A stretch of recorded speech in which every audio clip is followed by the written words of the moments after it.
Welcome to the Third International Conference. Welcome, Future. The Salak Valley is at a critical crossroad, as we are facing an extremely demanding period of restructuring, which despite the many challenges, we are looking forward to, as we see it as an opportunity for further development. We are intensively preparing development projects and actively participating in various working groups, also at the level of the European Union, so that we can carry out a high-quality and fair restructuring of the region.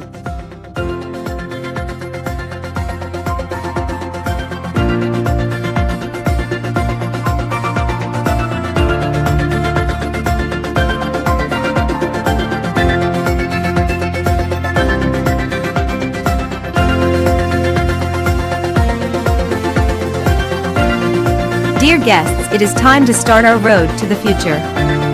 Let the conference begin. Welcome, Future.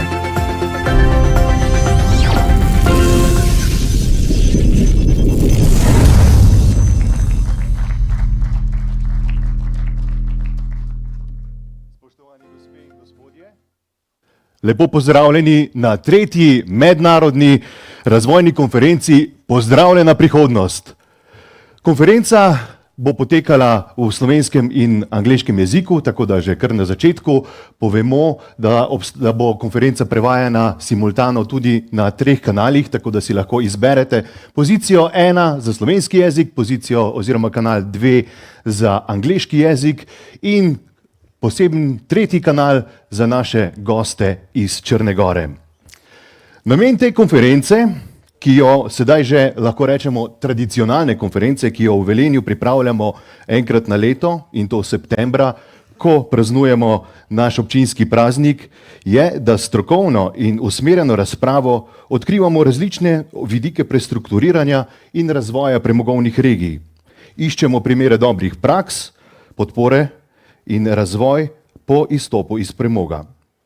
Da nam to zelo dobro uspeva, se moramo zahvaliti predvsem vam, spoštovane in spoštovani, gostje iz Slovenije in tujine, in vam, spoštovani sodelujoči v strokovnih panelih, ki boste iskali najboljše rešitve in opozarjali na dosedanje pomanjkljivosti pri prestrukturiranju regij, ki so že v procesu preoblikovanja.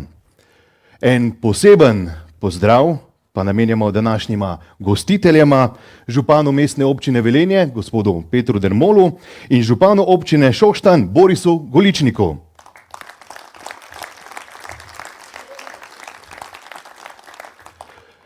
Izjemno počaščeni smo, da ste z nami visoki gosti iz ministrstev Evropske unije oziroma direktoratov, torej DG Regio in DG Ener, pa Evropske komisije in Evropskega sklada za pravičen prehod.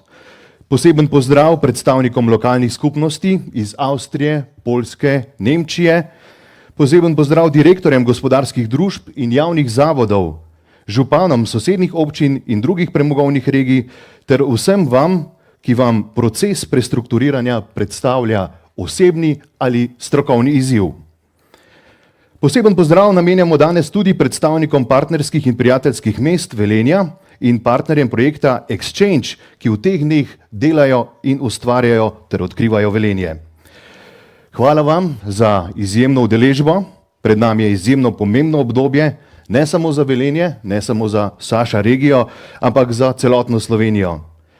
Te velike odgovornosti se še kako zavedata tudi današnja gostitelja, župana mestne občine Velenje in občine Šoštanj, kjer bo proces prestrukturiranja pustil največje posledice, verjamemo, da tudi najbolj pozitivne učinke. Dovolite mi, da k uvodnemu nagovoru najprej povabim župana mestne občine Velenje, gospoda Petra Dermola.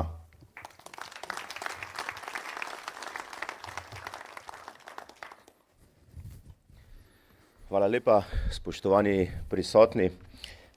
Prijazen pozdrav, praznični pozdrav. Naše mesto Velenje namreč praznuje svoj 64. rojstni dan, tako da pred 3 leti smo se tudi načrtno odločili, da bomo poleg slavljenja, poleg obujanja spominov na nek način se v času praznovanja tudi vedno znova zazrli v prihodnost. Zakaj? Zato, ker je pravzaprav prihodnost ključna. Zato, da bomo vsi skupaj danes vedeli, kam gremo in da bomo vsi skupaj že danes začeli ustvarjati tisto dodano vrednost, ki jo naše okolje tukaj v Velenju in tudi v širši regiji potrebuje.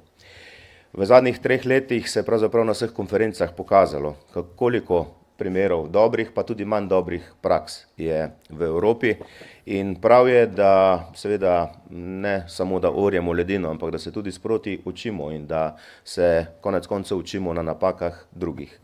To je tudi smisel vsega tega, kar počnemo, kajti prestrukturiranje, ki je pred nami, je na nek način izziv za celotno regijo. Jaz se zavedam, da prestrukturiranje ne bo uspešno, če ne bomo imeli dobrih partnerjev na državni ravni, za kar se lahko iskreno in iz srca zahvalim aktualni vladi, s katero danes res odlično sodelujemo in na nek način čutim to pripadnost, podporo in seveda tudi zavedanje, da je tukaj potrebno veliko dobre volje, energije in politične podpore, seveda, da spreminjamo stvari na bolje. Na drugi strani smo znotraj neke regije različni deležniki, od področja kulture, zdravstva, izobraževanja, seveda tudi gospodarstva in da pravzaprav vsak deležnik, vsako področje more v času prestrukturiranja dati svoj pečat, če želi tudi na svojem področju uspeti.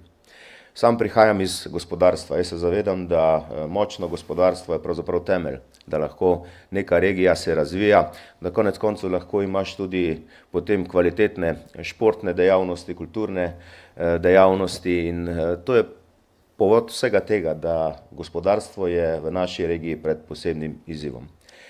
Velikokrat smo razpravljali o tem, pa mogoče že danes kar izrabljena fraza, da smo v Velenju zelo očitno soodvisni zgolj od 2 velikih gospodarskih družb, tako na eni strani premogovnika Velenja kot na drugi strani Gorenja, Hisense, in če se karkoli zgodi v teh 2 družbah, seveda čutimo zelo veliko socialno stisko tukaj pri ljudeh in je prav, da ko zremo v prihodnost, da seveda tudi odgovorimo na vprašanja, kako implementirati in kakšna delovna mesta implementirati v naše okolje.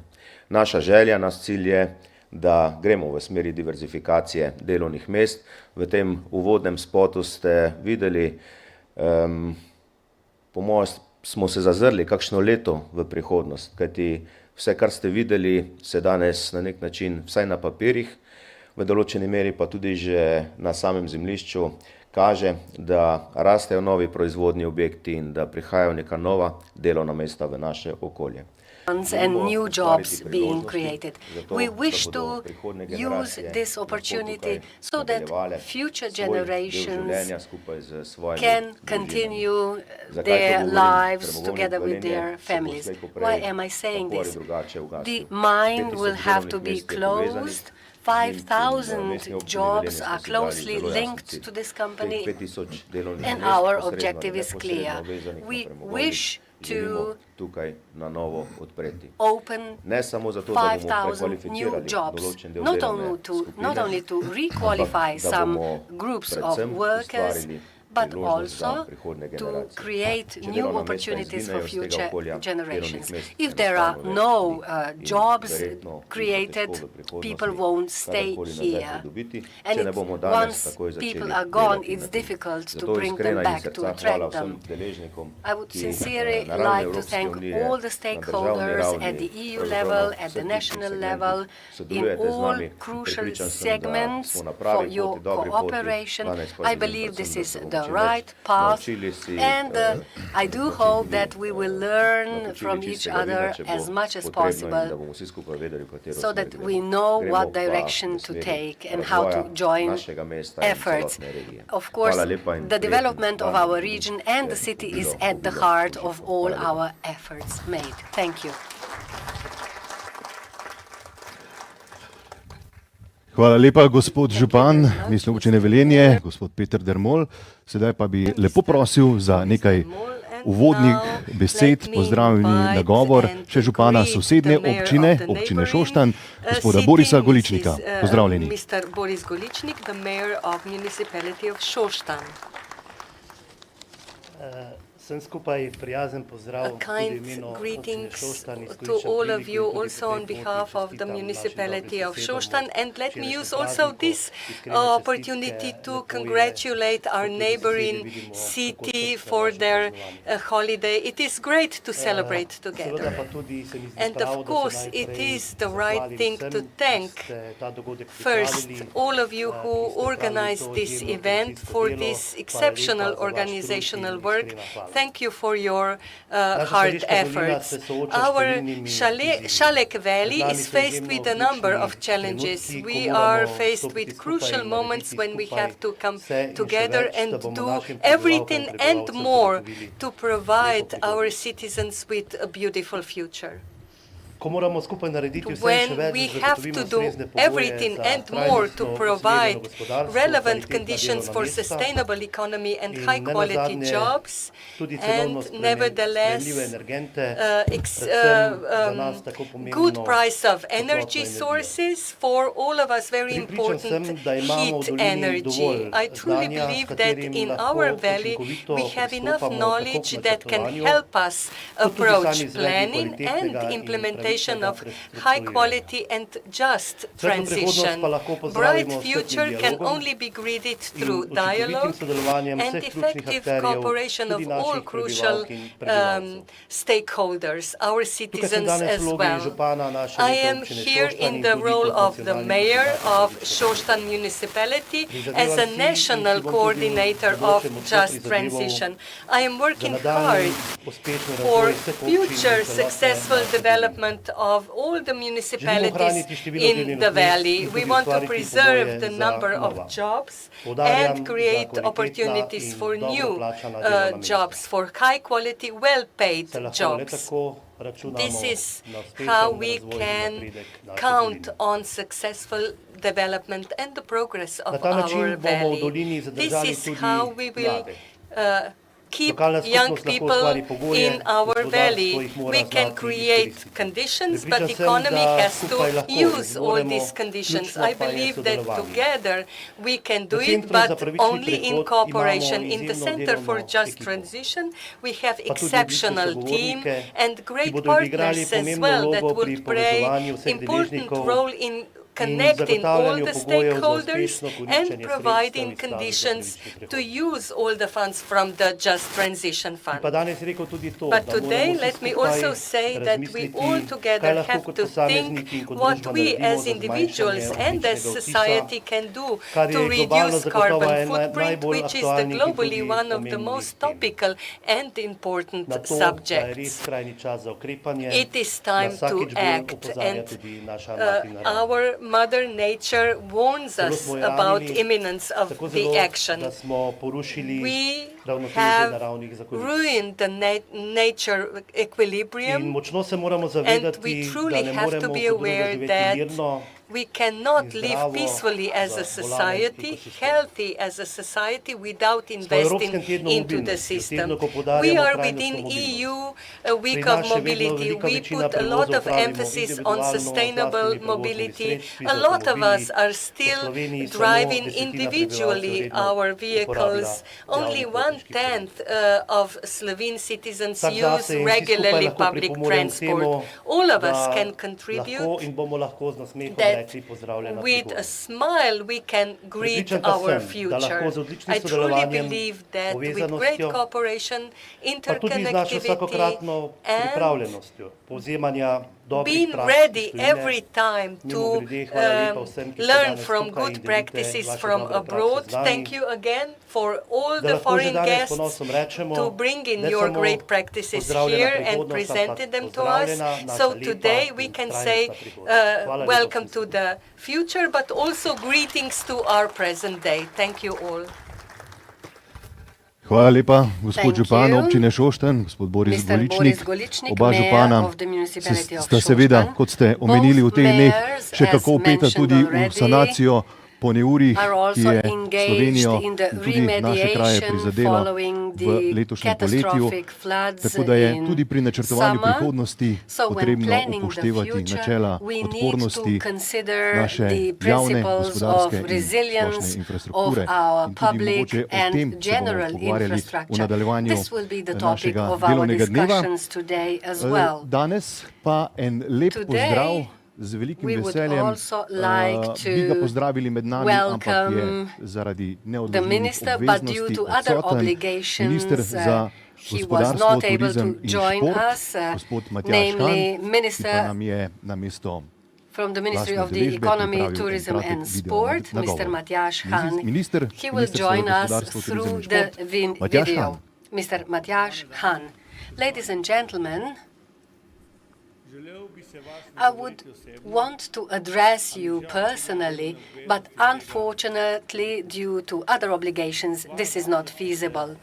Thank you for having joined and come to this important international conference. The future of this valley is not only the question of the local community. Sustainable and successful future of this region is the goal we all have in common. First of all, I would like to express the support of the government and the ministry in this transition of the coal mining region. This is a historic moment for us and for the region, since we have to face the coal phasing out. We have to prevent the loss of approximately 5,000 jobs. It is important that the coal phasing out is not observed as an end, but as an opportunity of something new. So we have to promote and create new prosperous economic activities. We also need to create new jobs with higher added value. The Shalek Valley plays an important role in our economy, since 1/3 of electricity of power is generated in this region. With the loss of coal as a source, there is a question we need to deal with: energy stability, which is crucial for our economy. In the future, of course, we will have to rely on the renewable sources of energy. The entire region will have to restructure, and the economic development will be most important for the development of the region and the city. It is important to be aware that you are not alone in this process. We will assist you. We are planning the promotion of investments in this region also when it comes to brownfields, not only through public funds, but also by attracting private capital. We will support the investments that will prove to be crucial for the just transition of the region and for creating of new jobs. We know that an important assignment is ahead of us, but by joining forces and by cooperating, by the cooperation established between all stakeholders, we can manage. There is no life without Velenje, and that's why I would like to thank you for your contribution. Ja, hvala lepa tudi gospodu ministru Matjažu Hanu. Verjamem, da mu boste sodelavci prenesli tudi naše pozdrave. Sedaj pa je čas, da začnemo s tistim pravim delom. Mogoče na začetku nekaj navodil za uporabo. Vsi gostje imate v darilnih vrečkah ob sebi tudi program današnje konference, tako da si lahko preberete oziroma spremljate današnje govornike in pa teme, ki jih bomo obravnavali na današnji konferenci, ki bo potekala v 4 panelih. Začeli bomo s prvim panelom in sicer bomo govorili o razvoju premogovnih regij. Pogledali bomo odzive oziroma poglede z najvišjega nivoja sprejemanja, oblikovanja politik Evropske komisije EU policies are z velikim being veseljem shaped and med adopted, nami and it is my preko great internetne pleasure and povezave honor to greet pozdravljam among us through predstavnika internet connection DG the Regio representative oziroma of Generalnega DG direktorata za Regio, regionalno in mestno General politiko. Directorate Z for nami sta Regional Agnes and Monfray in Urban Sanders Policy, Heperc. Mrs. Agnes Agnes Monfray je Monfray vodja and Alexander enote za kohezijsko Cepic. politiko v Bolgariji, na Mrs. Madžarskem in v Monfray is the head of Sloveniji unit na for Bulgaria, DG Hungary Regio. and Slovenia at V DG službi Evropske Regio. komisije je od leta Working at the 2000, predtem EU, pa je bila zelo aktivna na she's been področju working at the proračuna EU in since financ, prav 2000, tako but na before področju kohezijske that politike. she was very active Gospod in the Sander field of Heperc finance pa je and cohesion koordinator sklada policy. za pravičen Mr. prehod, Sagnet prav tako na Heperc DG was Regio. the In head of je Directorate politični for analitik Just za trajnostno Transition. rast pri He generalnem is the direktoratu political za analyst regionalno at in the mestno politiko, DG usklajuje delo Regio, na skladu za pravičen harmonizing prehod, and balancing ki bo v work obdobju at od the leta Just Transition 2021 do Fund. 2027 That would, vložil from the kar period of 19,2 milijarde evrov 2021 za and ublažitev družbenih in 2027 gospodarskih invest 2 vplivov billion euro to podnebnega alleviate prehoda. climate transition. Agnes Monfray, Miss Mr. Agnes Sander Monfray Heperc. and Mr. Sander Hello. Heperc. Hello. Greetings Nice to to have you both online. of you. Hello, do you hear me? Dobro jutro. Dobro jutro, good We morning hear you. to Brussels. How are you? Good. Dobro. Odlično. And Zelo happy to, dobro vam gre. You happy are to be doing with you quite today. well.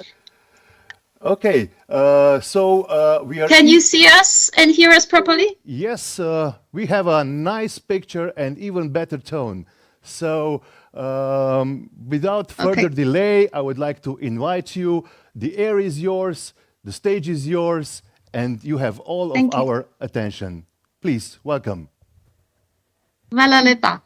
Hvala lepa. Dragi kolegi, dear partners in the green transition, our green future, very happy to be even remotely with you in this conference today, together with Sander, who's been announced, and our other Commission colleague, Veronique from DG Energy, who will talk after us. We had the pleasure to be with you in Velenia, in the Sasha region in general, and in Velenia in particular last January with the whole team. I have also Mihaela Beer, our Just Transition specialist, with us today.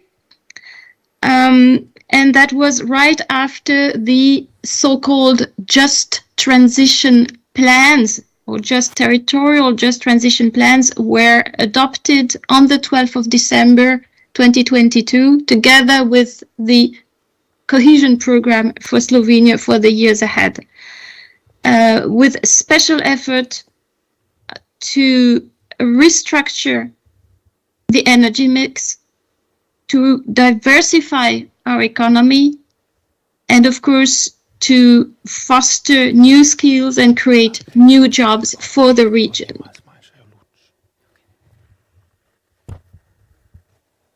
I should, I think, share my screen. So,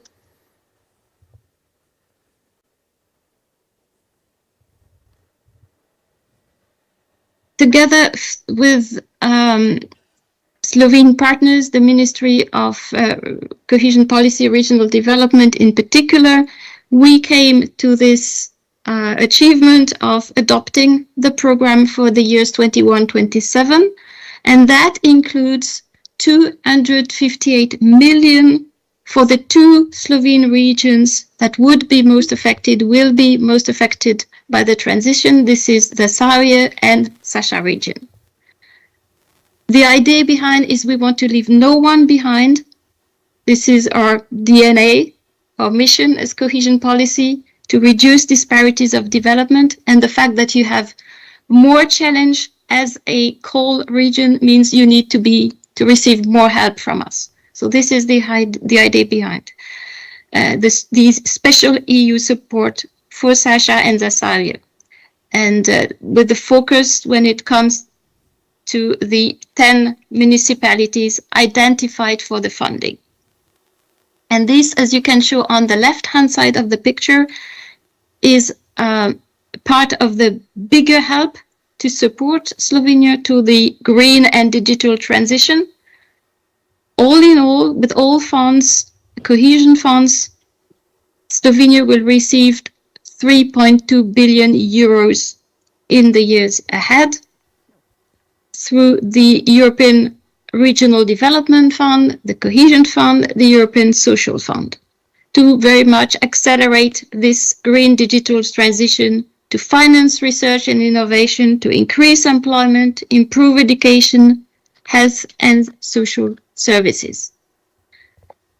And the way we do that, the way we've come together to this territorial just transition plan, this is how we do things in cohesion policy, which is a mission we have as per the treaties.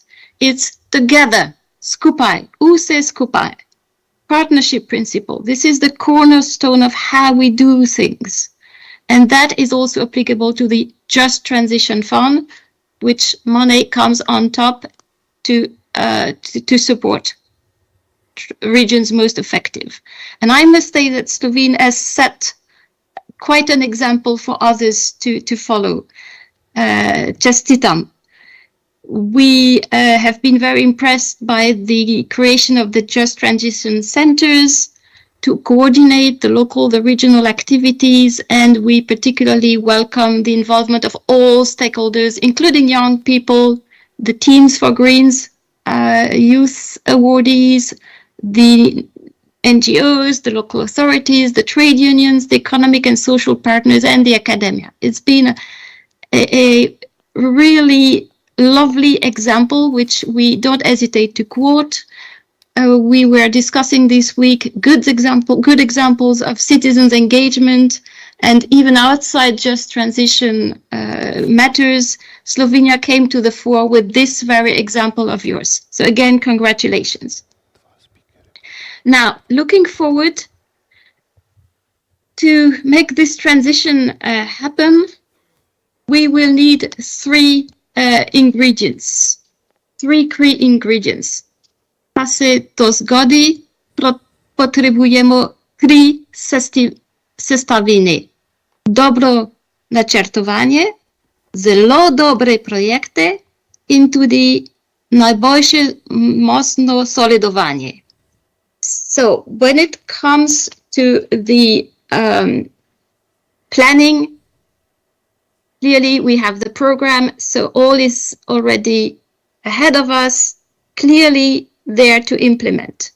When it comes to the good projects, and Sander will insist, I think, again on it, they have to be ready. We said it in January, we repeat it today, because the bulk of the money for the just transition has to be spent by end 26. So 2023 this year still, but the 3 months left, and 24 there. These are crucial year to kickstart at ultra speed. And then the cooperation. Well, I already congratulated you, and I can emphasize it again. So it's here to be used again, not just for the planning part, as you did, but now for the implementation. From the ministries to the regional development agencies, the Just Transition Centers, the municipalities, the project promoters. Now let's make it happen. And in Srečno, as you say, in the coal mine regions.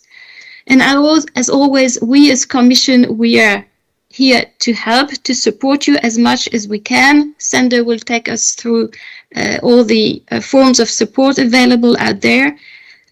What I would like to stress as the last message, echoing Minister Matthias Hahn, is that we are at a unique juncture, a unique moment of history where we have the push for energy independence, dramatically so, following the war in Ukraine. We have the sense of urgency. You sensed it in Slovenia with the fires in Koper last year. You sensed it so dramatically early last month with the floods. And this is due to climate change. We know it and we cannot deny it. So the sense of urgency is more acute than ever. And third, the money is here.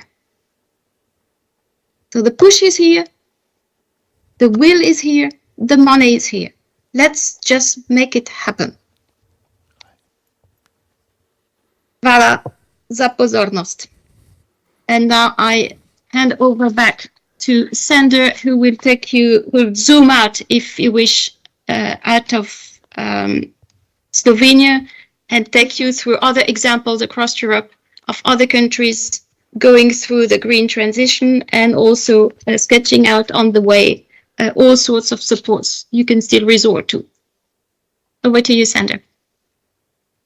Thank you very much, Agnes, and thank you for inviting me to this important conference in Velenje. I wish I was there in person, but unfortunately, since everyone is calling for action, this is exactly what we're doing here. So we are very, very busy trying to make the JTF a success in all 27 member states. This is why I could not join in person, but please be assured that the example of Velenje is very inspiring for us.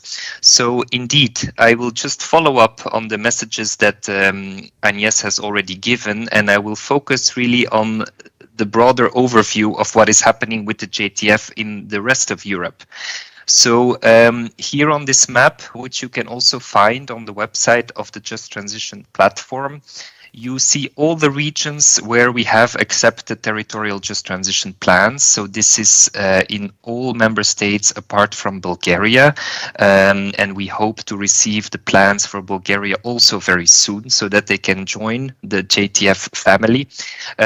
On this map, when you visit it, you will also find links to the plans in each of the regions. And these, sorry, I just need to plug in my cable, but I will continue speaking.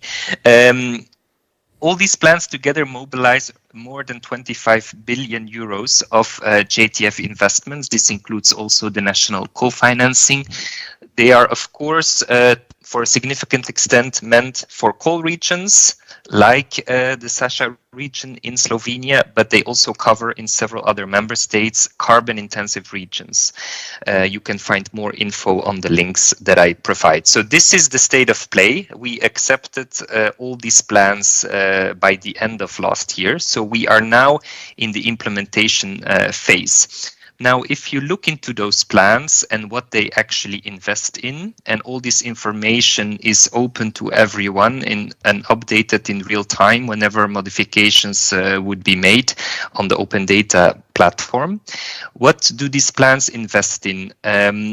You will see that all the plans are quite different because each region is different. But we in the Commission have always stressed throughout the negotiations that the two main objectives in general should be to help the people find new skills, the workers in particular that are affected by the transition, and to really give a new economic future to the regions. This is what we call economic diversification, and I see that this is the main topic of your conference today.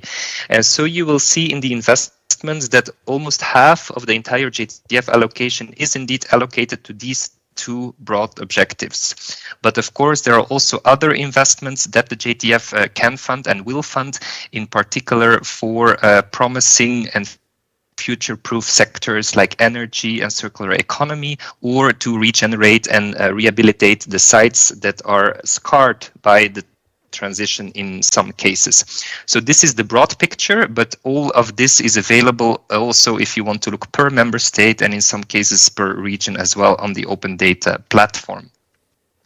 When we are looking now at implementation, I think for Slovenia, the key messages have already been given, so I will not repeat too much. I will just say that for us now in the Commission, the implementation of the JTF is one of our key priorities this year. It will also be the same next year because of the spending deadlines that Agnes already referred to. There is also a positive side to this pressure, because it means that if we do this well, and we are determined to do so, we can show the success of cohesion policy still in the early period, in the early phase of this period, which will be super helpful for us and also for you in the discussions on the future cohesion policy. So this is something quite exceptional. Usually most of the money is spent at the end of a programming period when the next one is still already ongoing. For the JTF, this will not be the case. We need projects starting now today and tomorrow. So this is basically what I wanted to say about implementation. And now to also give a few comparative examples, I would like to say something about 2 member states who are in fact currently the front runners in implementation, at least if you measure it by the selection of projects, because we have quite a few member states who have not selected any projects yet. We know that this does not mean that nothing is happening on the ground, but we also have a couple of member states that are quite far ahead in project selection. The number 1 is actually Estonia, which selected the very first JTF project only 1 month after approving, after the Commission adopted the program. This is a project that will build a new magnet factory in the region heavily affected by the phase out of oil shale. This will create many jobs, and it is a very interesting project in the context of the EU's strategic autonomy and circular economy.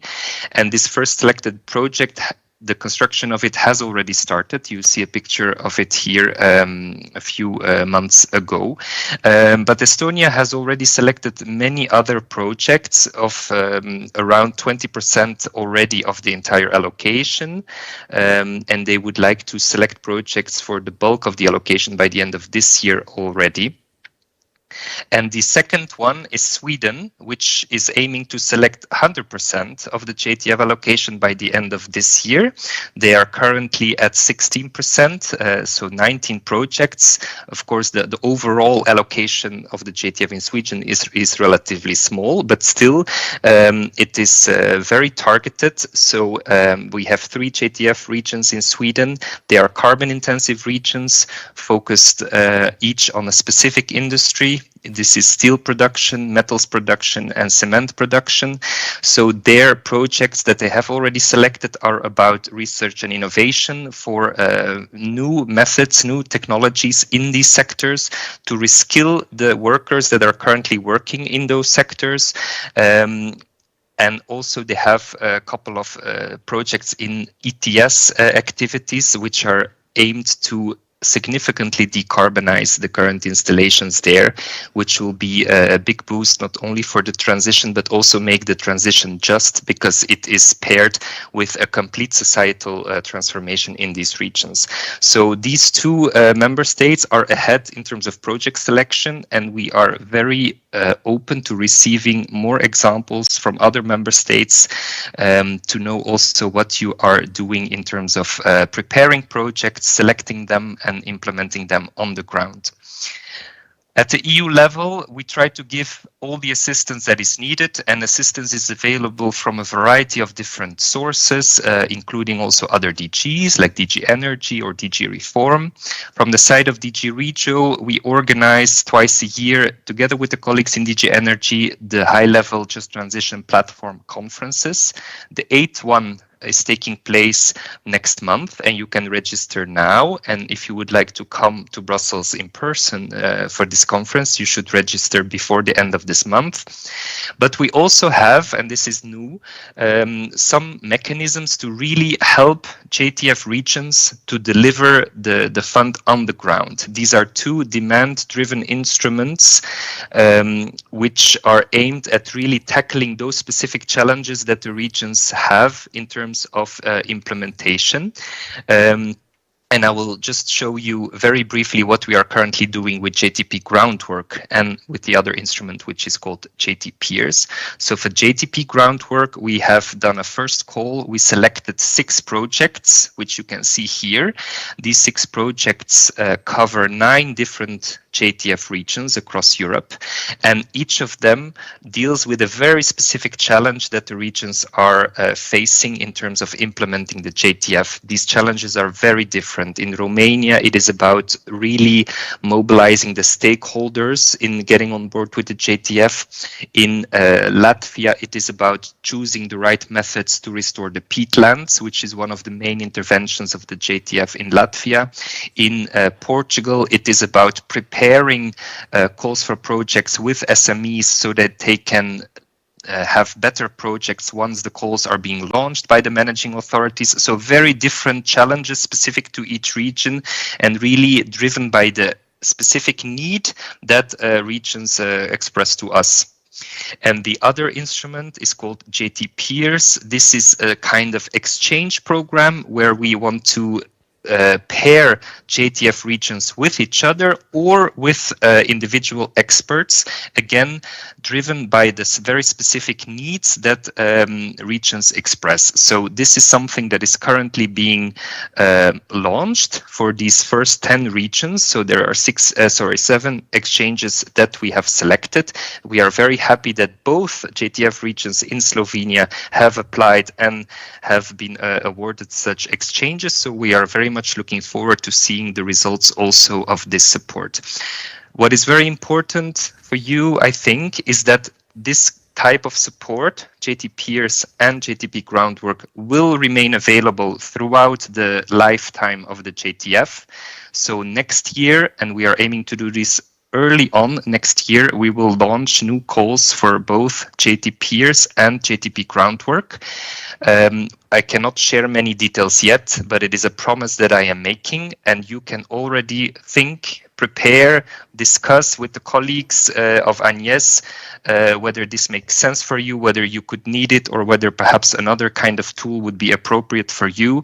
I think my main message here is that whatever issue you are facing, there is help that we can provide. So please talk to us if you need this help, and we can try to find the right tool for you, and you can already start preparing your applications. And then on this last slide are just a couple of more links to find more information about the different aspects that we talked about. And I think now Agnes and I are ready to reply to any questions you may have for us. Thank you.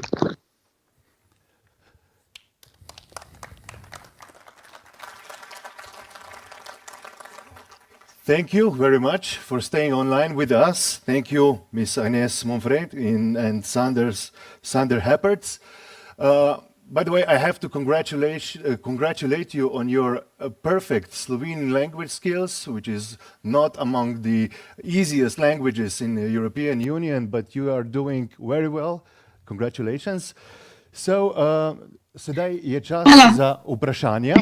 Time for questions iz publike. From the audience. Hostesi sta pripravljeni z mikrofoni, tako da prosim, če se vam je med tema dvema predstavitvama pojavilo kakršnokoli vprašanje, prosim, da izkoristite priložnost in poprašajte direktno v Bruselj, kot je gospa Agnes or put your question to Brussels.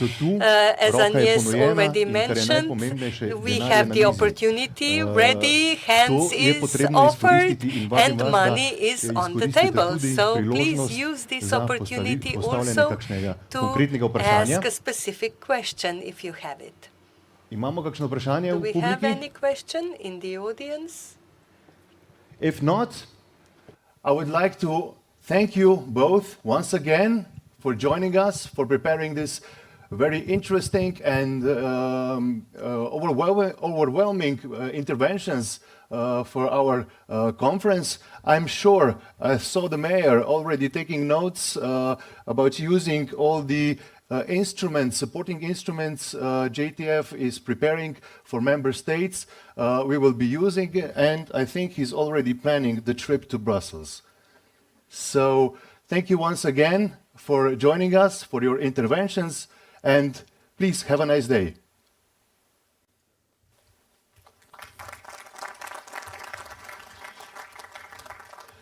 Torej še enkrat iskrena zahvala predstavnikoma DG Regio, Agnes Monfred in Sanderju Heppertsu.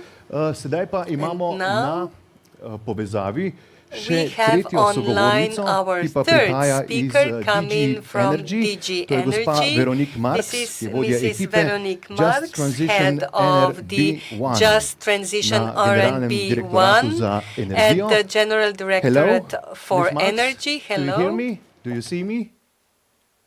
Yes, hello. Good morning. How are you? I'm very well, thank you. And thank you so much for inviting me to take part in this interesting conference. It is our pleasure to have you here today.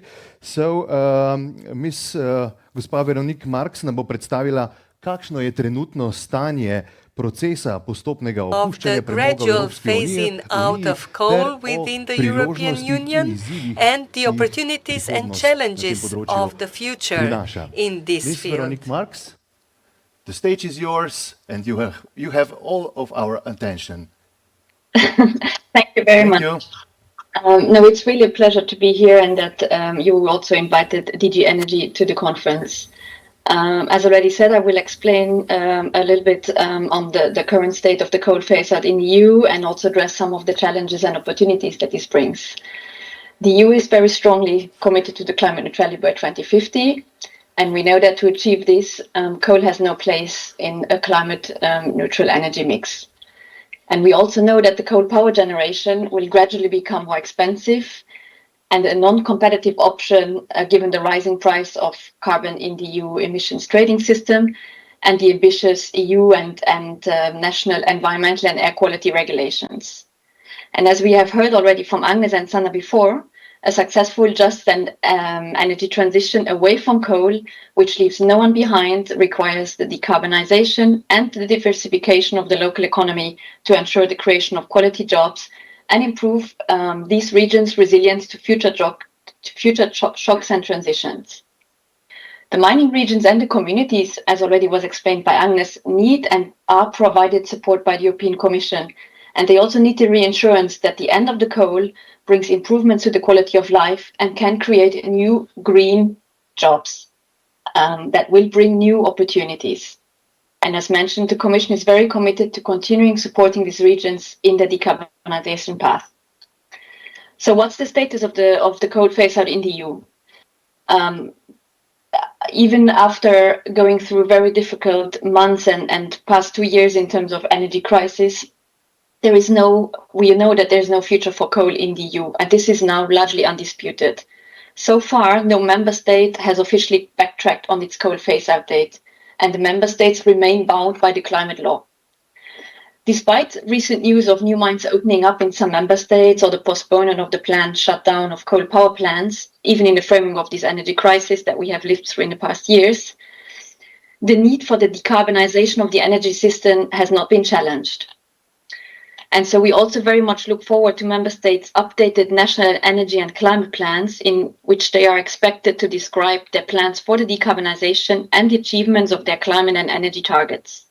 And we really encourage member states to also describe in these plans the policies and the measures that they want to put in place to ensure that the achievement of these targets happens in a just and fair manner. But so despite these announcements in some member states of a delay of coal phase-out of individual coal power plants, the numbers actually speak for themselves. I mean, only last winter, coal power fell by 11% and gas by 13% compared to the previous winter. Also outside the EU, we have observed similar trends. Globally, the amount of operating and planned coal power plants fell in 2022, with the exception of China. On the other hand, also we've seen an uptake of renewables. Actually, 2022 was really a success year for renewable and green energy technologies. We had 16 gigawatt of new wind capacity and 41 gigawatt of new solar capacity that were installed in the EU, which is an increase of 45 and 47% compared to the previous year. So wind and solar together generated last year 22% of the EU's electricity and actually overtook natural gas for the first time. Also, new data by the think tank Ember shows that the wind and solar produced more electricity than fossil fuels last May. It's the first full month on the record. And in May, almost a third of the electricity generation in the EU came from wind and solar, while the fossil fuels only generated 25%. And the best news of all of that is that also the European consumers are expected to have saved up to 100 billion euros over the period 21 to 23 due to the additional electricity generated from PV and wind plants. And this additional green energy replaced a lot of fossil-based electricity generation and led to the reduction of the wholesale electricity prices in all European markets. which we expect would have been 8% higher without this additional renewable electricity generation. So I think the numbers speak for themselves on how important this was. But of course, we know that the ambition cannot stop here, and we have to continue investing much more into renewable power generation.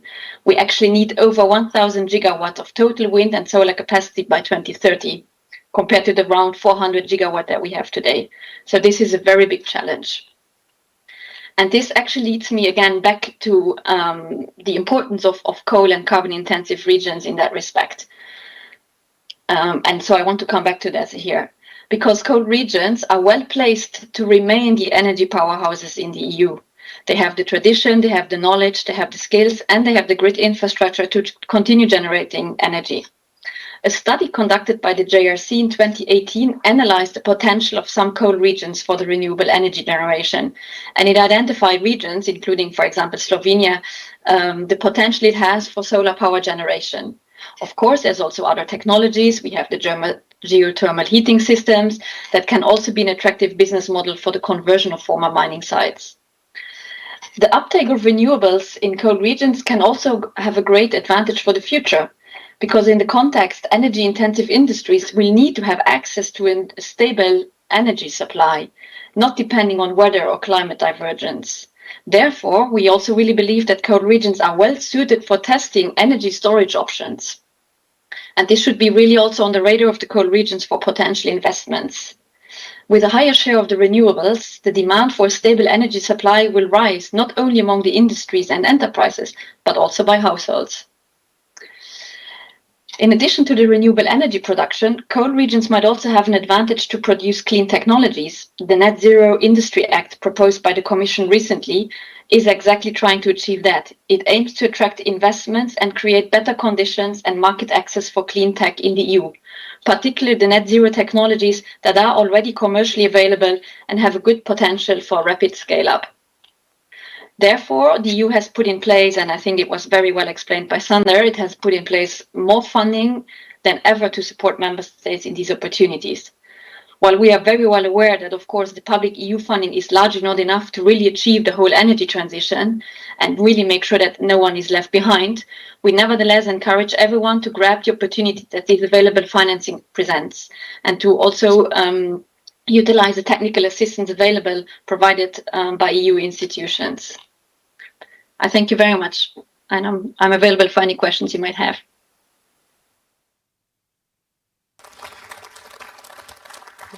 Thank you very much, Ms. Veronique Marx. Imamo kakšno vprašanje iz publike? Prosim za mikrofon. Is there any question from the audience? For a couple of more minutes. We have some questions for us, definitely. Thank you. I'm Carla Sitter, Municipality of Velenje.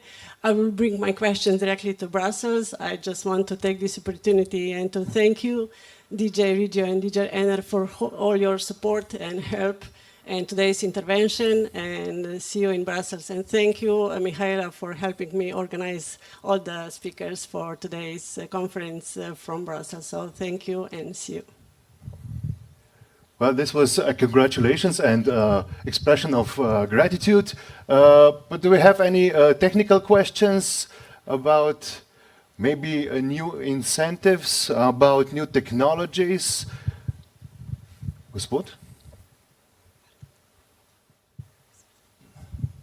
Yeah, Blaž Golob, Heliot Europe. So thank you, Veronique, for a great presentation.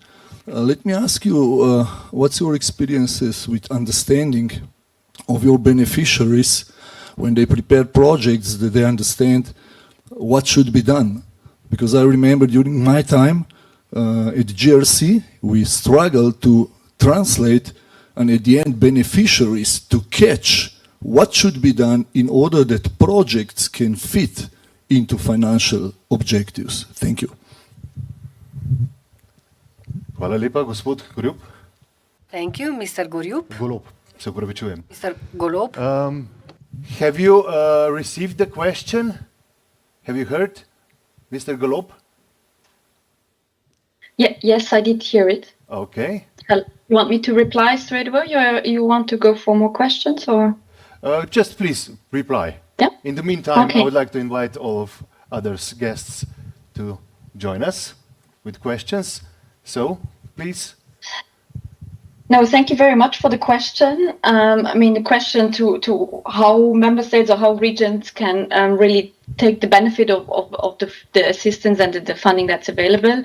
Of course, I mean, we would really welcome a close exchange, and this is part of the purpose here today, to have a close exchange with the stakeholders to analyze what options are available in the countries.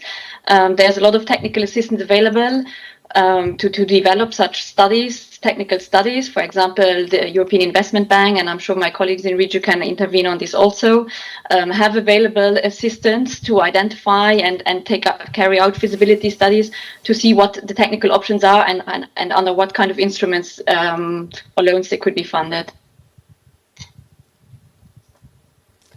Did you get your answer? Okay, thank you. Thank you very much. Do we have some more questions for Ms. Veronique Marx?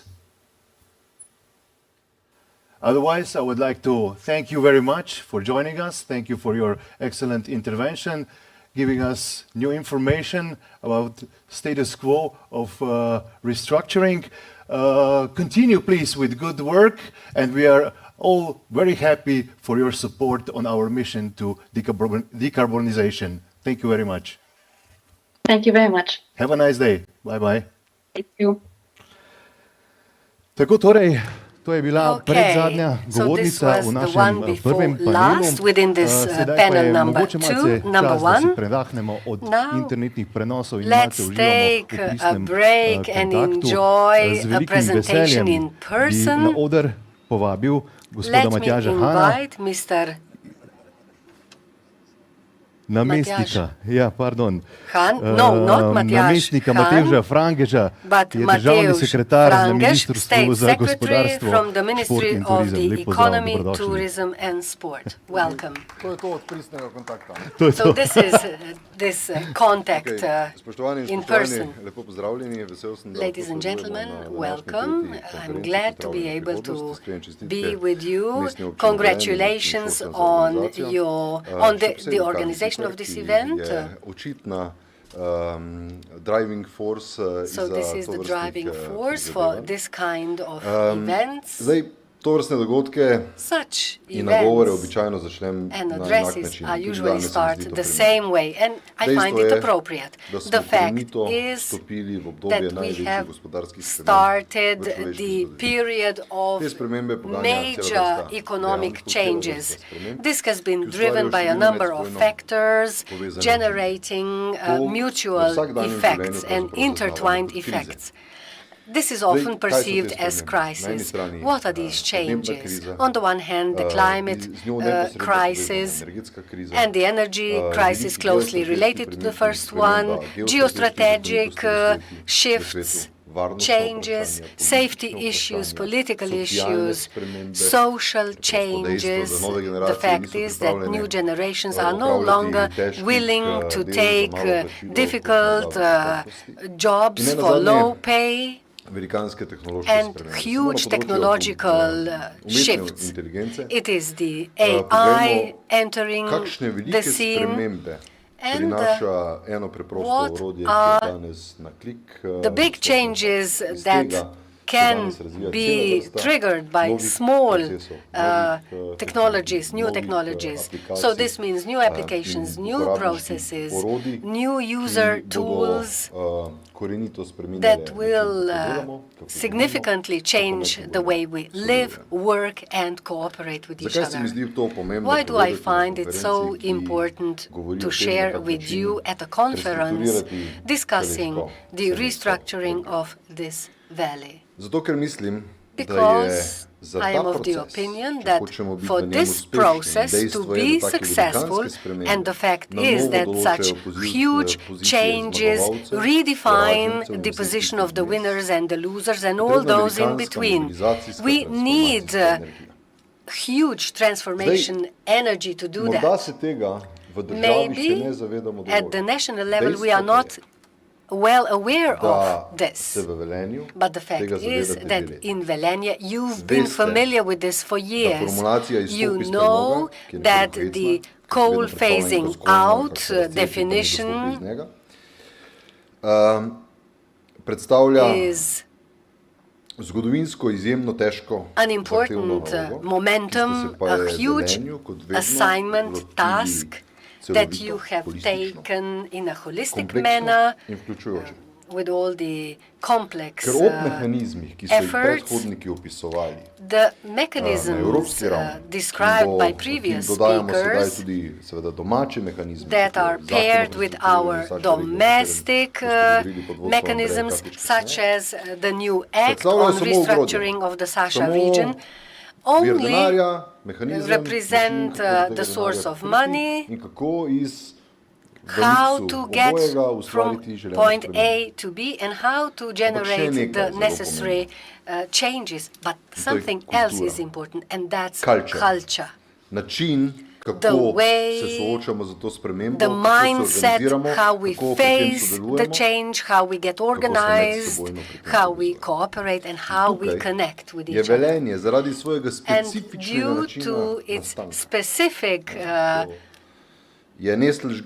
development, Velenje knows how to do it. Velenje has to respond to broader social and energy needs, to attract people, labor force, and so that this labor force is provided with the tools for quality life. If in the past this was an important task, the fact is that Velenje, with its mayor, is entering the second biggest task.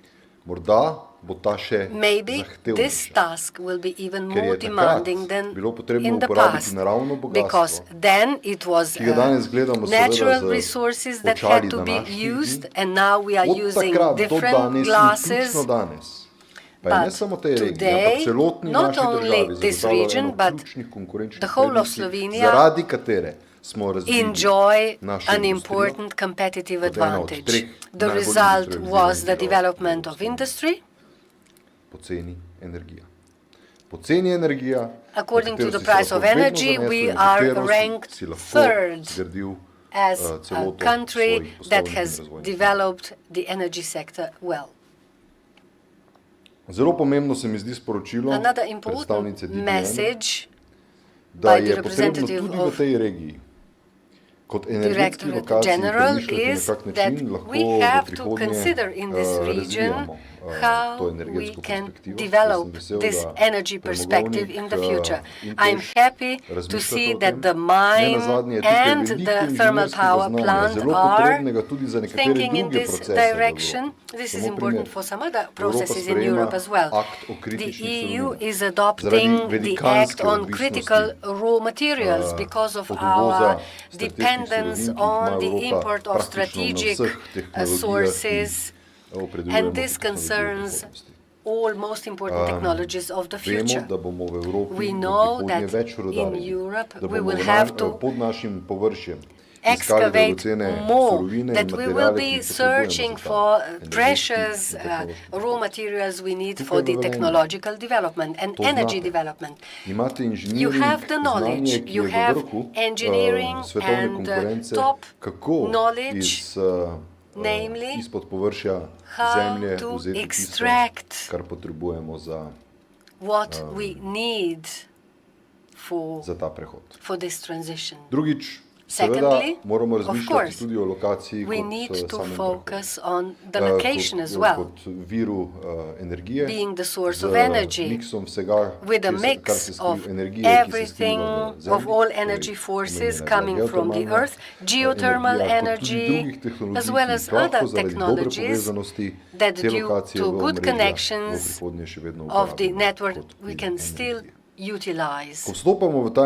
When doing this transition, it is still not clear how Slovenia will provide its energy mix in the future.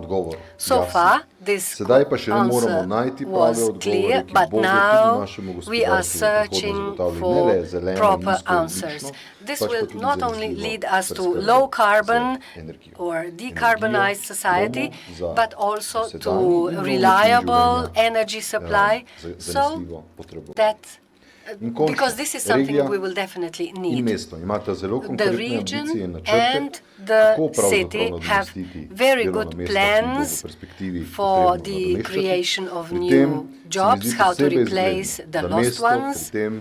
And it is important that the city considers the coverage of all, the meeting of all needs, meaning the industries that need to be developed, labor force, infrastructure, and general conditions that will enable all these.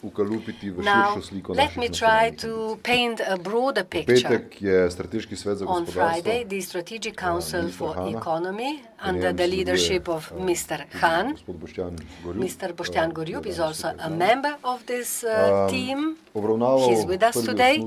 And we discussed the first draft of the action plan for increasing our competitive advantage. This is a very daring plan.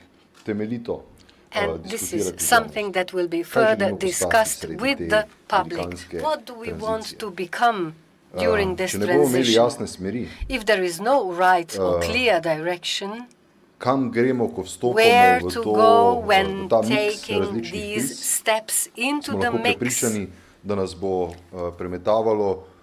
if we do not know, we'll be bounced one way or another. We propose a more clear direction. And with the lessons learned in Velenje, this can be exchanged with all other policies. We need to take a very decisive step so that from a competent and reliable supplier, we will become something else. Namely, we know that we are also vulnerable due to dependence on industrial chains in Europe. At the same time, this European industrial model has been changing radically as a result of all the trends globally. At the fair in Munich in September, there were 40% of exhibitors with great vehicles designed coming from China. So we need to come up with a new model. So a transition from this competent supplier to an advantageous developer. We want to become a European hub for research, development and innovation. We have some very good examples even today. Now that global corporations decided to come to us because of our knowledge, quality, labor force, innovative culture, and the ability to identify good solutions. Gorenje is one example. So this is the global development hub today. In pharmacy, in logistics, energy, motor production or new material production. In all these fields you can see corporations that decided to develop new solutions in Slovenia because we want to add a clear Slovene signature innovated in Slovenia, so that we enter this period with a clear ambition, so everything we innovate and everything we design is green, maybe final product with our own brand being the product of our knowledge, design and innovation. The Ministry of Economy, Tourism and Sport is active in all these processes. The Sasha region is planning. We have connected well and we understand each other. We have a good understanding of your needs. You know what our responsibilities and duties are within this fund, Just Transition Fund, and it's time to establish that the money is there and it should be allocated to best projects, promising a different future. I am absolutely sure that Velenje, together with Peter Dermol, its mayor, has already built on this culture of connecting and cooperating. They are optimistic in how they see a different Velenje with broad development perspective, and they know what they need to succeed. Good luck. Hvala lepa, gospod Matevž Frangež. Lahko še ostanete mogoče za trenutek z nami, če imate kakšno vprašanje kdo iz publike za gospoda državnega sekretarja. Sicer pa iskrene čestitke za izjemen vpogled oziroma posnetek zeitgeista, v katerem se trenutno nahajamo, ne samo lokalno, ampak regionalno in globalno, in všeč mi je ta vaša ideja Greennovated in Slovenija. Tako da iskrene čestitke, tudi z vaše strani je roka ponujena na lokalno raven in mislim, da bomo z veseljem sprejeli. Hvala lepa še enkrat. Imamo še en aplavz za gospoda Matevža Frangeža. Odlično nam gre, točno do minute smo v skladu z programom današnje konference in to je bil tudi zadnji prispevek v prvem panelu in čas je, da začnemo z izvedbo drugega panela današnje konference, kjer se bomo pobliže spogledali z potrebami gospodarstva, kakšno infrastrukturo potrebuje za razvoj inovativnega gospodarstva, da bomo lahko čez nekaj let govorili o Greennovated in Slovenija. In kot prvega našega gosta spet online pozdravljam gospoda Davida Pičmana iz Lakeside Science and Technology Park iz Avstrije. Mr. David, hello. Do you see us? Do you hear us? Welcome. Dobar dan. Dobar dan. Hello everybody. Guten Morgen. Hello Velenje. Torej, gospod David Pičman predstavlja Lakeside Science and Technology Park od leta 2014 in je odgovoren za mednarodno sodelovanje. Predstavil pa nam bo sodoben znanstveni tehnološki park kot gonilo lokalnega, regionalnega, celo nacionalnega pomena. In to je en odličen primer dobre prakse, ki smo si ga že, oziroma predstavniki mestne občine Velenje v živo že ogledali in sedaj vas vabim v vaši predstavitvi še za publiko tretje mednarodne razvojne konference Pozdravljena prihodnost v Velenju. Welcome, the stage is yours and you have all of our attention. Thank you. Hvala lepa. Hello everybody, and please excuse my voice. I have been quite affected for the last days because I was utterly struck by COVID, so I still don't feel very good. I try to keep focused and give you as much input as possible for your quite big challenge to resort Velenje and find future topics for a thriving and prospering future. This we see as a very as a key time for your region, because also the region I represent, which is Carinthia, we are quite close in the southern part of Austria. A couple of decades had a similar challenge to overcome, and I'm today quite happy to represent Lakeside Science and Technology Park. I hope everybody can see the presentation and the picture in the back. 20 years ago, Carinthia actually faced a similar challenge, as there was a lot of people trying to search for good education, for good jobs, for prospering and thriving perspectives. And in lack of opportunities, the central part of Carinthia was really challenged to find a strategic way to develop the central area. And this was actually the birthplace, the hour of birth of the Lakeside Park, what you now see in the back. And now, 20 years after, we can say we are quite successful in what we're doing, because you see now in the back the university, this white building, you see 13 buildings on the left side, of course, in front of the beautiful Lake Wörthersee. And now it's over 70 companies and more than 1,600 people, high-tech jobs working here at this science park. But what I really want to give you as an advice is the strategic focus is smart specialization for a region on a topic which will work for you, especially for your region.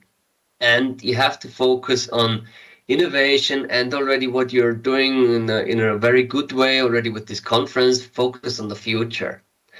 So what did we do? Carinthia was not a very big production area.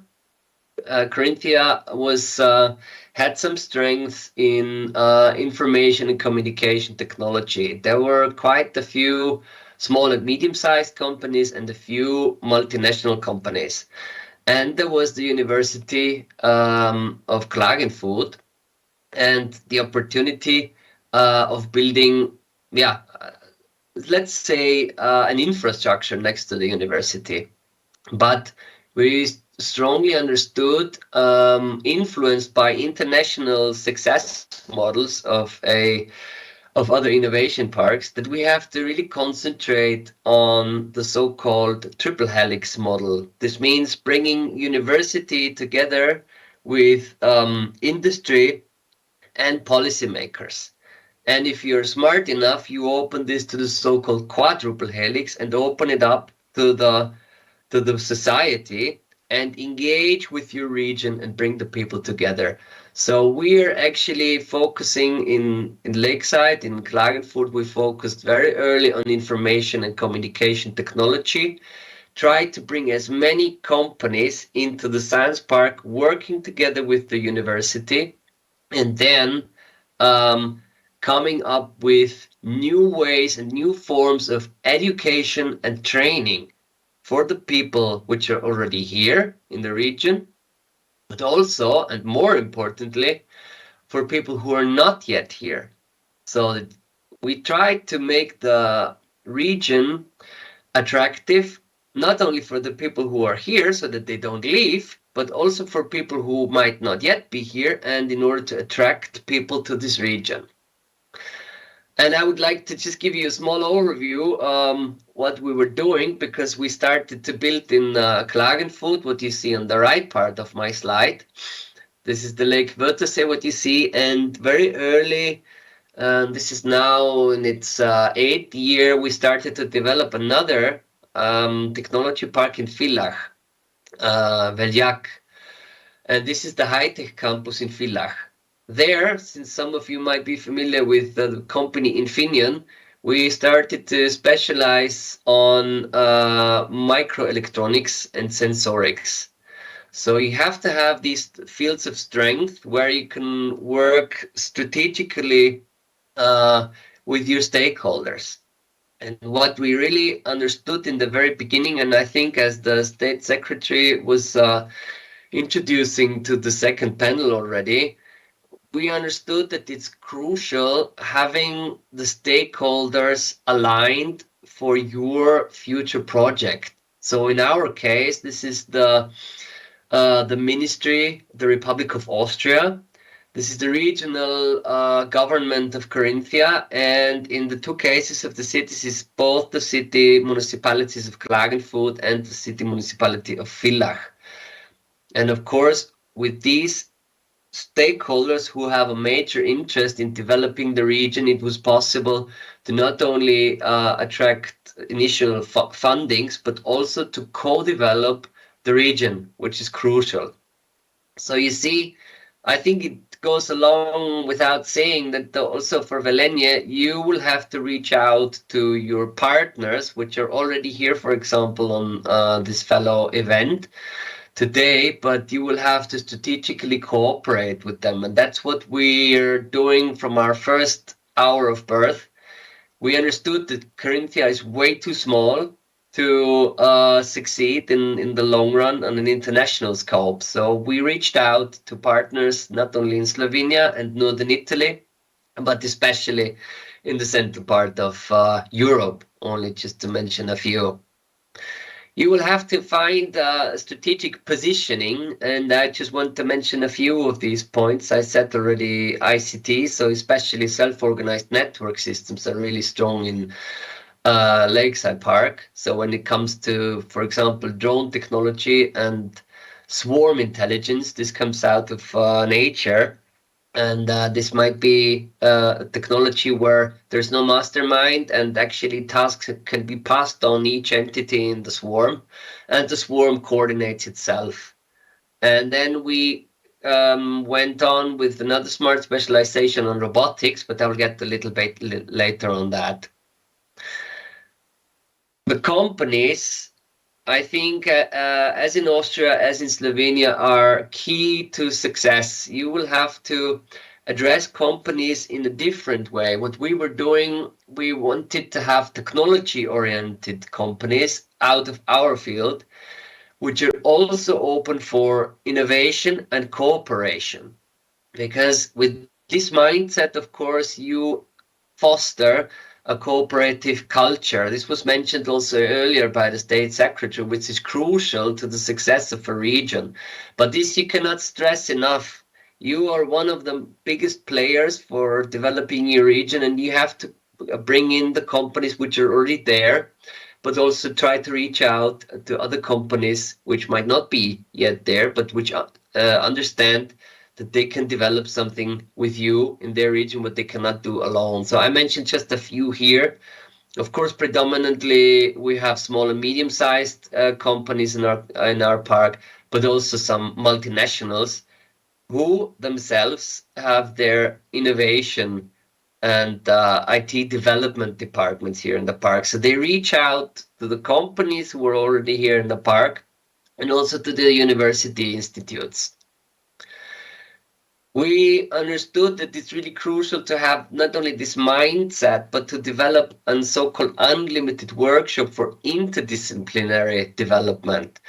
So the more you look upon and across your own scope and what's important for you, the more you're willing and able to understand innovative opportunities and new potentials. So we understood that we also have to work together with research institutes in order to have this technology transfer possible in our park, so that there's not only research happening, but the novel solutions and the insights from research are being drawn into industry and into company life, and in other words, made products from that and turned revenue, and also like bring novel solutions to the world. So to mention just a few, there was very early the Lakeside Labs in the park, which are the guys for self-organized network systems.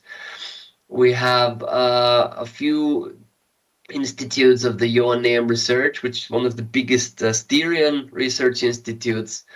And in Villach, there is also Silicon Austria Labs. So we had to build a totally new facility for these guys in research. They needed a clean room facility. And you will have to understand what you will have to come up with.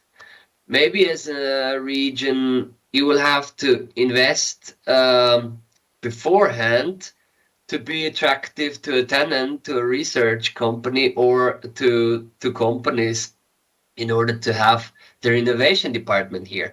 And then you have to integrate it with the local network of academia. So in our case, this is the Alpen Adria University and the University of Applied Sciences. And then getting this network, what we call it the knowledge triangle, out of this, you get the strength for innovation. So then we were able to set up one of the biggest European drone halls for indoor drone research. together with the university. And these insights actually from these guys from the research department already went to planet Mars on the last Ingenuity project with NASA. So there's quite a lot of top-notch research coming. And also for 5G cases, but I will not go into detail for that. One message I would like to stress out for you colleagues in Velenie, we really understand that it's crucial to get in touch with the society and especially the young generation.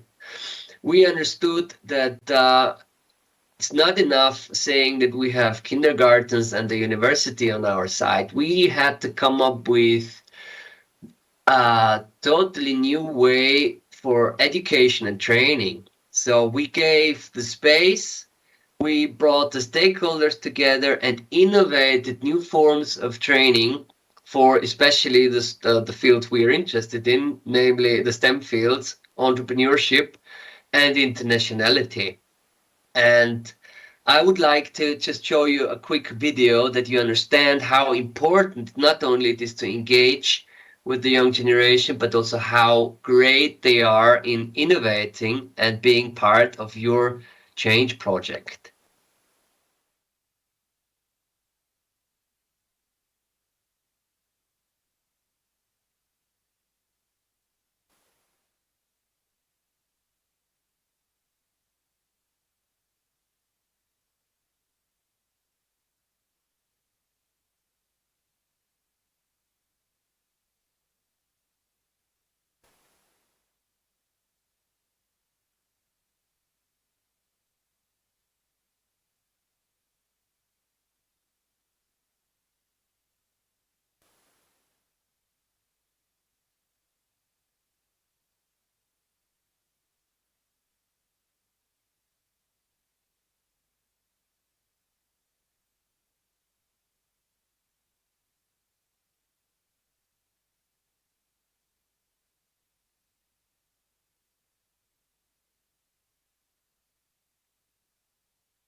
So you see, the engaging with the young generation not only gives us a lot of visits in the science park, but this is already shaping their future. And this is already trying to come up with the possibility that also natural sciences, technology, IT, mathematics can be one of their future paths.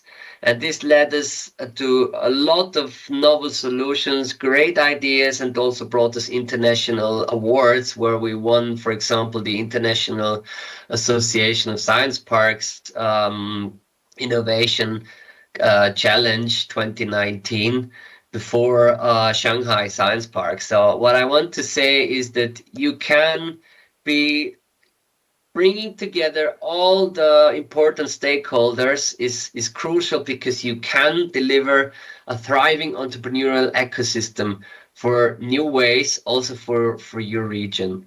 And I wish you all the best. And of course, if there's any questions on me today, I'd be happy to answer them, or otherwise also in email, and would be happy to see you in Klagenfurt. All the best for you. Thank you.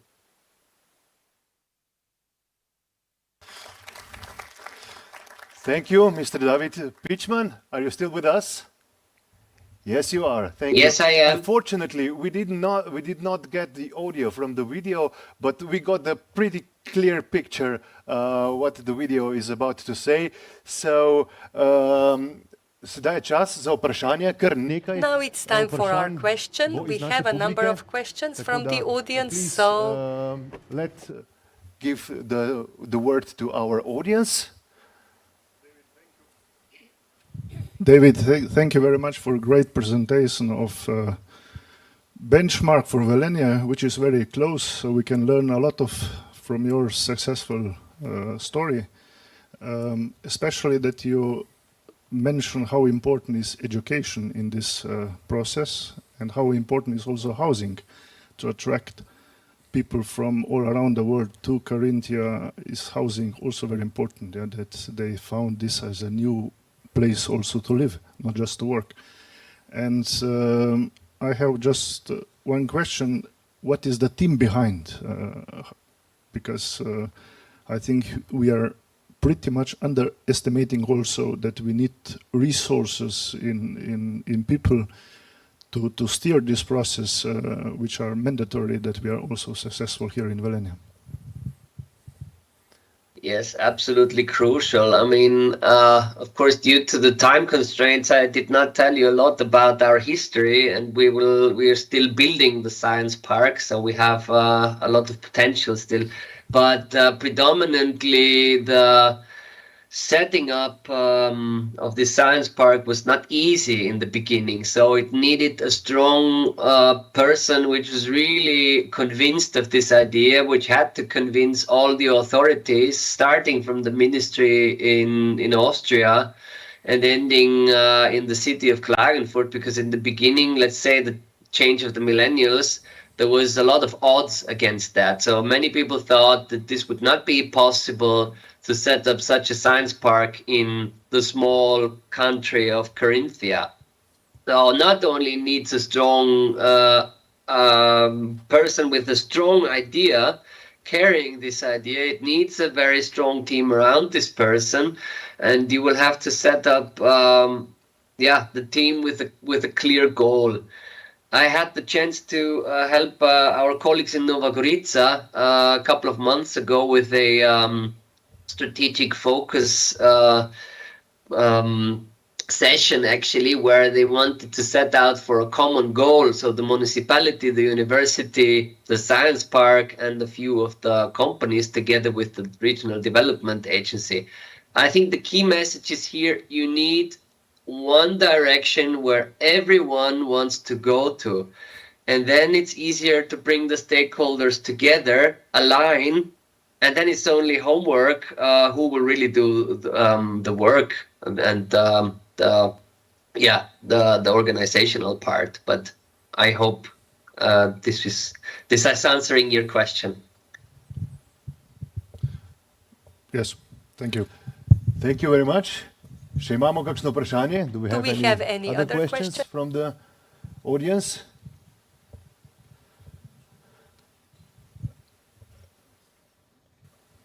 We have another question.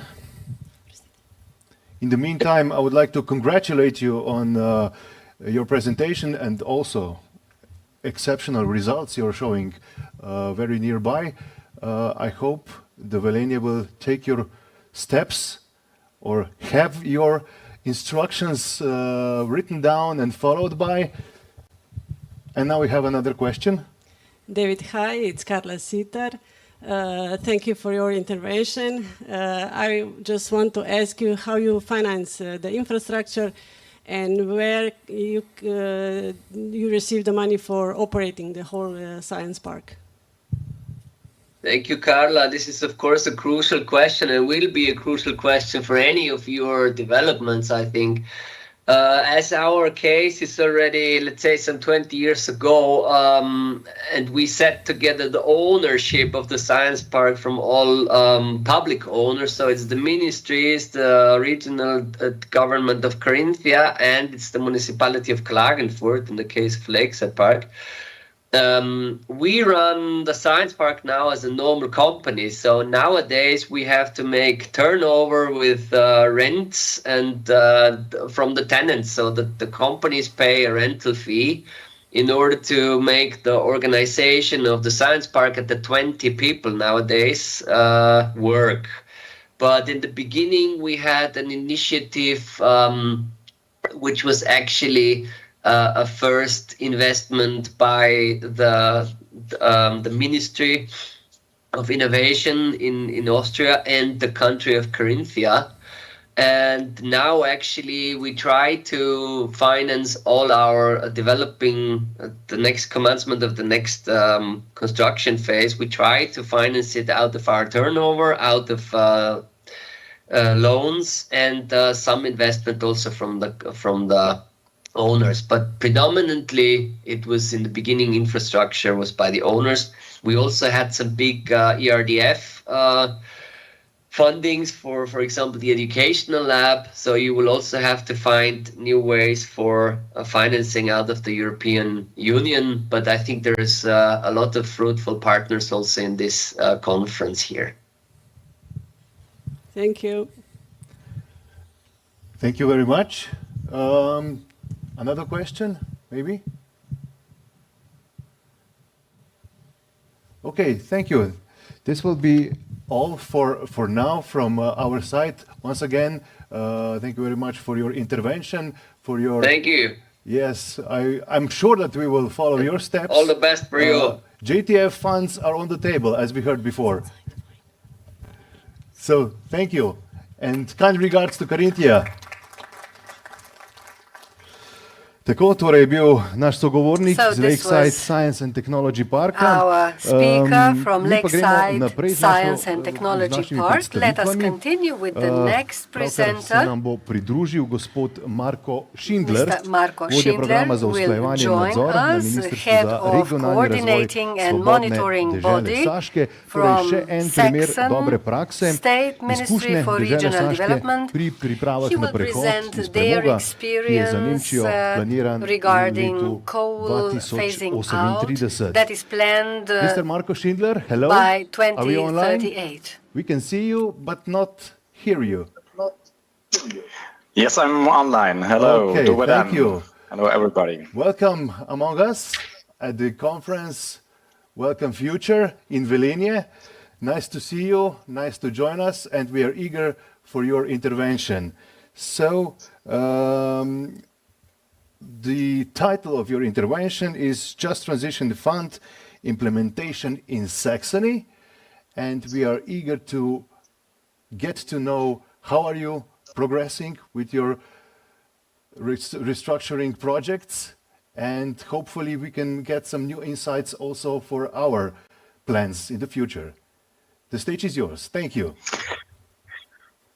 Thank you very much for the opportunity to be here online today. And what I want to give you is a little insight about the framework in Saxony to succeed a just transition. And as you can see, the Free State of Saxony is in the heart of Europe. And first of all, I have to say, I think all of us, we want and we need a strong Europe in order to emerge from this crisis, the energy crisis, but also from the many crises of the recent years. And a crucial role here is played by the regions, towns and cities, the municipalities around Europe. And the additional European cohesion funding sends out an important signal to help strengthen the innovative strength and the competitiveness of the regions. As you can see, Saxony has many pictures, and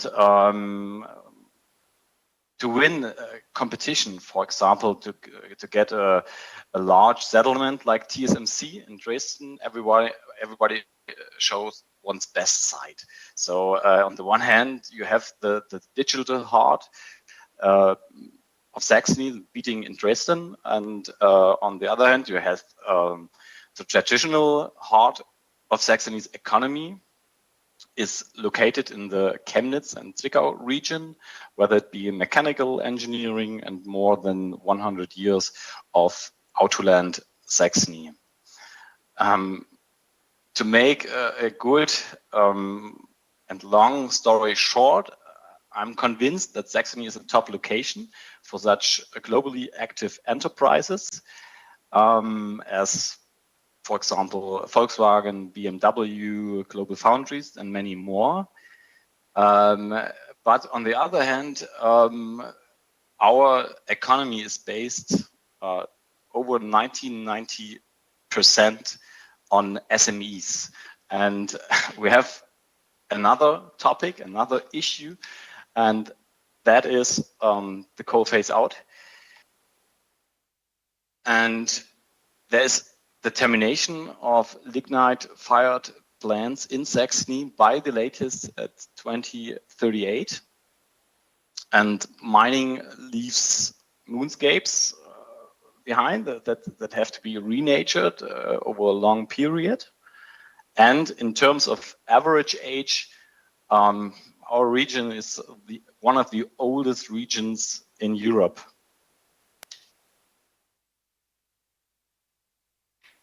So let's return to the coal phase out and the structural change strategies. And here you can see a map from Saxony and the lignite regions. On the right side, you have the Lausitz coal field. And on the left side, there's the central German coal field. And you have also a specialty with regard to the JTF, the city of Chemnitz. That means 4 counties, the city of Leipzig, the city of Chemnitz, with approximately 1.6 million inhabitants. That's our lignite regions. And that means also more than 13,000 direct, indirect, and induced employment opportunities in the Lausitz coal field are affected by the coal phase out, and around 7,000 employees, and also a total around 27,000 employees in the energy-intensive industries in the central German region are associated with lignite mining and utilization. I told you we have also the city of Chemnitz. On that, there's a special reason, because there is a coal-fired power plant that supplies around 400,000 residential and business customers and around 1,000 industrial customers with natural gas, with heat and drinking water and energy-related services. And let me say that the problem is that this coal-fired power plant is by far the largest CO2 emitter in Saxony, in our region. But so what are the strategies of structural development? Therefore, we have 2 pillars. On the left pillar, you can see the structural support for coal regions law. That's a federal law. And this law focus on focal points of support. That is urban development, that's infrastructure, research and science, and public care. And therefore, the Germany support 4 regions, 4 Länder, that is North Rhine-Westphalia, Saxony-Anhalt, Brandenburg, and Saxony, within 40 billion euro until 2038. On the right side, oh no, I forgot one thing. Excuse me, Mr. Marco Schindler. Yeah. I'm sorry to interrupt you. Yeah. Finally, I got the connection with you. I'm sorry, we don't have shared your you shared your presentation. Can you please share with us your presentation? It's not shared. You just see. Okay.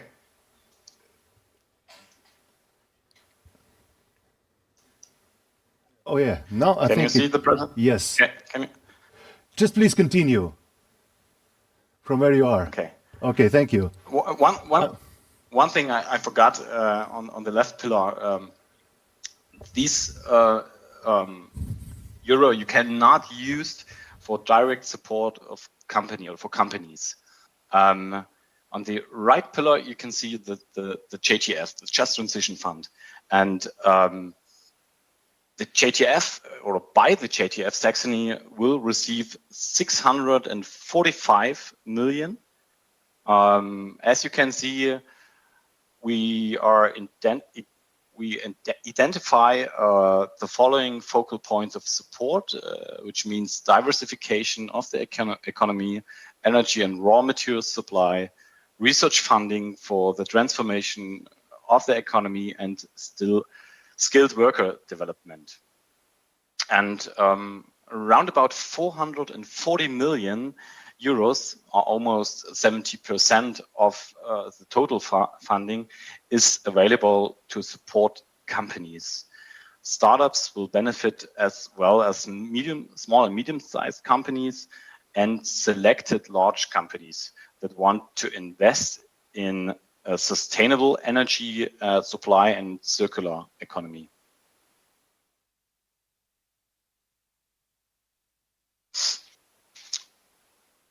So let me introduce you these focal points of support shortly. I have to hurry up a little bit. The most important component of the economic development will be the Regional Growth Grant Program. SMEs will receive support for productive investment in the construction, expansion, and modernization of operating facilities, as well as for changes in production or new business fields. 100 million euros are available for this purpose.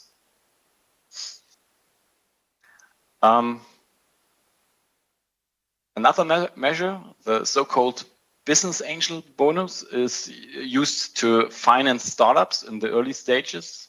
If a business angel invests in such a startup, this sum is doubled by the JTF. Then we have the loan funds for SMEs, is intended to finance investments in the tangible assets of companies. To secure energy supply, investments in the expansion of renewable energies are promoted. And this includes plans for their generation and for energy conversion, as well as storage facilities and grids. And also measures for sector coupling will be supported. And then we have the keyword circular economy. And within the framework of the JTF, existing activities on the topic of circular economy in the structural change regions are being linked. To this end, investment in plans, processes, and infrastructure are to be promoted. And therefore has been allocated around 260 million euros in the JTF funding for the future-proof and sustainable energy and raw material supply.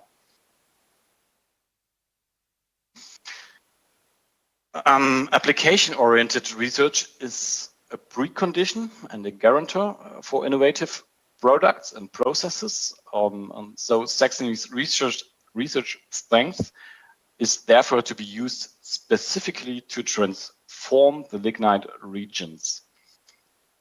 Universities and vocational academies and non-university research institutions that can contribute to local structural change will be supported in their research.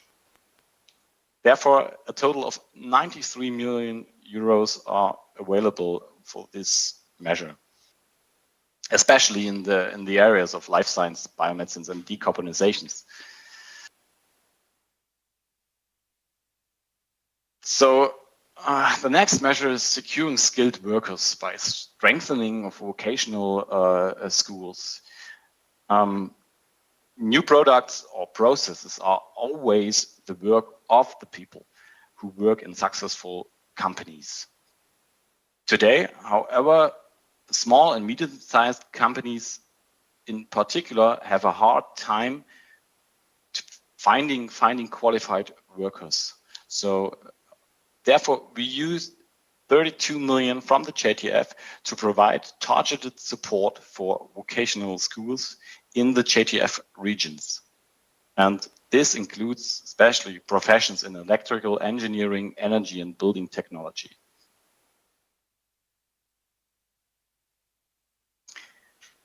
The remaining funding will go to 2 individual projects. That is in the central German region. The project, it's a so-called project Saxon Platform Tramway of the Future. And the aim is to use the most modern and efficient streetcars to connect the districts even better to the Leipzig conurbation. And in the second project, there's a strategy for regulating the water balance in the coal fields that have to be developed. With the end of the coal mining, there will be a massive changes in the water balance, especially because the so-called sump water, pumped out water from the open cast mines, will no longer discharge into the local water bodies. And this is already my last slide. And here you can see something like a wish list from myself. So first of all, I think the coal regions in Europe are diverse, but we have also together similarities. And I hope so that a lot of these wishes are you like also for Volhynia and for Slovenia, and that is that I think the transition needs sustained financial and policy support beyond 2027, and the regional focus with additional allocation of funds is warmly welcomed, and also a targeted expansion for the future. For example, for demographic challenges, or also we want also the automotive regions, they have a transition to e-mobility. That's also a point. And what I think is very, very important is the simplification and flexibilization of specific provisions, especially with regard to state aid. So I wish you all the best, and I have researched nach Wallach. I have to say thank you very much for this opportunity, and thank you for your attention. I hope you see the last slides in my presentation.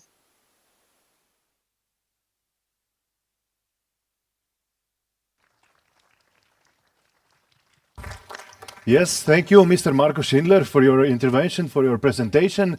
I'm sorry we had some technical problems at the beginning, but at the end of the day, everything went smoothly. So if you have any questions from the audience, we are a bit behind schedule currently, but still we will take some questions.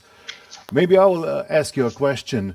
How are you satisfied with the legal aspects, legal framework for decarbonization for coal phase out in Germany?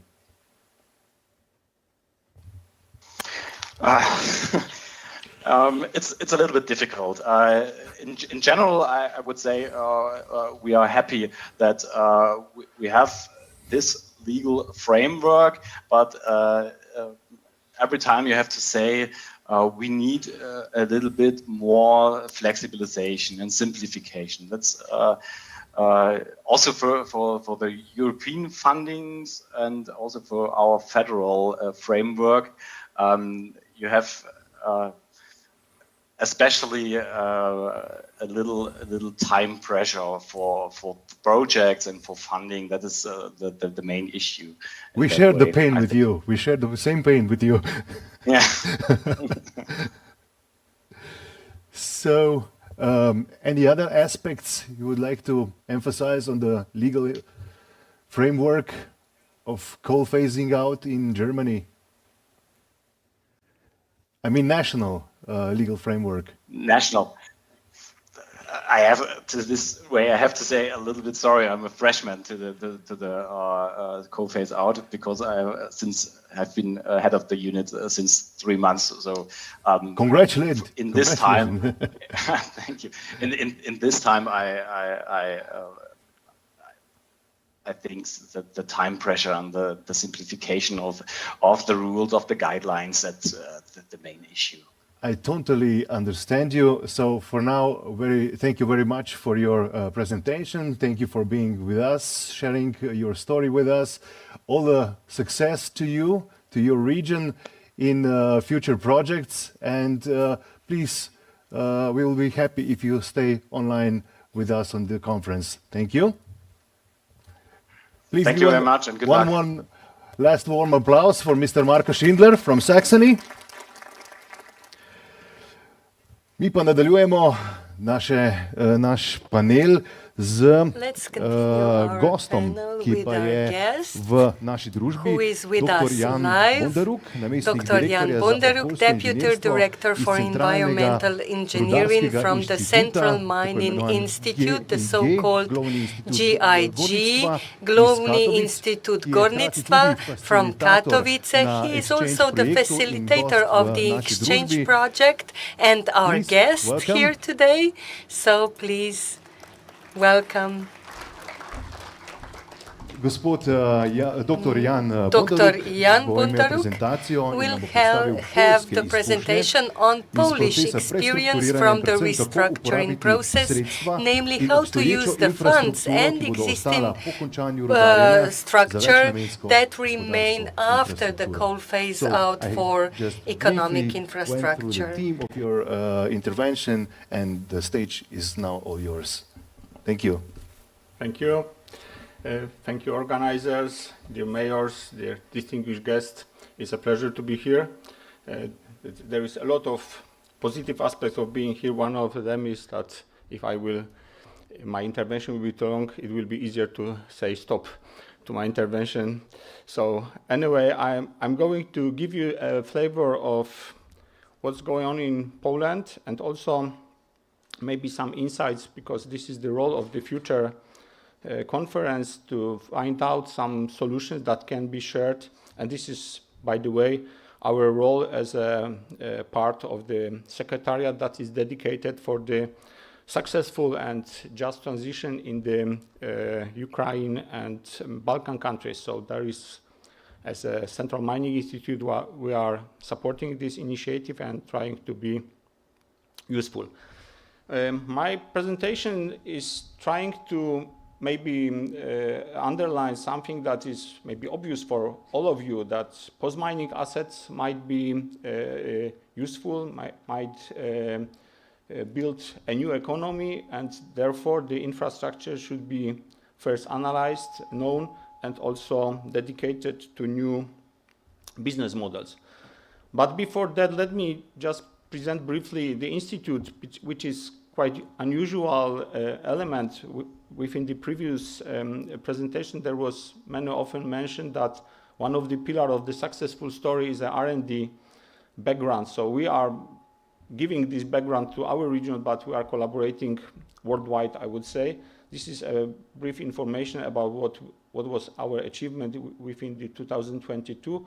And then also you can see that we are multi-topical and multi-sectoral institute. So we are not concentrating on mining, or we are not only concentrating on the topics that might be for you easily connected to the name of our institute. I am personally responsible for the environmental engineering and the transition process. So that is my, let's say, daily life.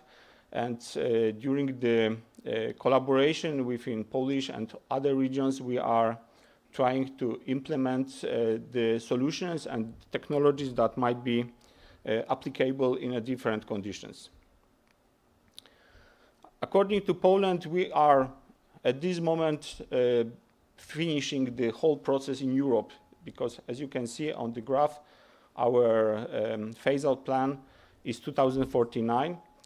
In May 2021, we made a kind of, we call it social agreement plan. So this is a kind of agreement between different stakeholders, including trade unions, which is as usually quite sensitive part of this discussion, how this schedule will be described. And then you can see every year we know what will be closed. But closing is not the aim. Closing is a part of the process. As you can see on the other graph, we have 6 mining regions in Poland, and Silesia is one of the biggest. But it was also mentioned that there are not similar regions, and our regions is quite difficult and complex because we have hard coal mining, but also we have coking coal. So we have to combine it in a way. So the social agreement only refer to hard coal mining, and we will probably have still remaining coking coal sector. But anyway, what is the challenging for us is not only the dropping production, but also we are going deeper. And deeper means higher temperature, more risk, methane, and other risks. So this is, for us as an institute, I would say is a quite good combination of challenges that are today and that's what we have to implement in the future as a part of the transition, because Central Mining Institute is a part of this process.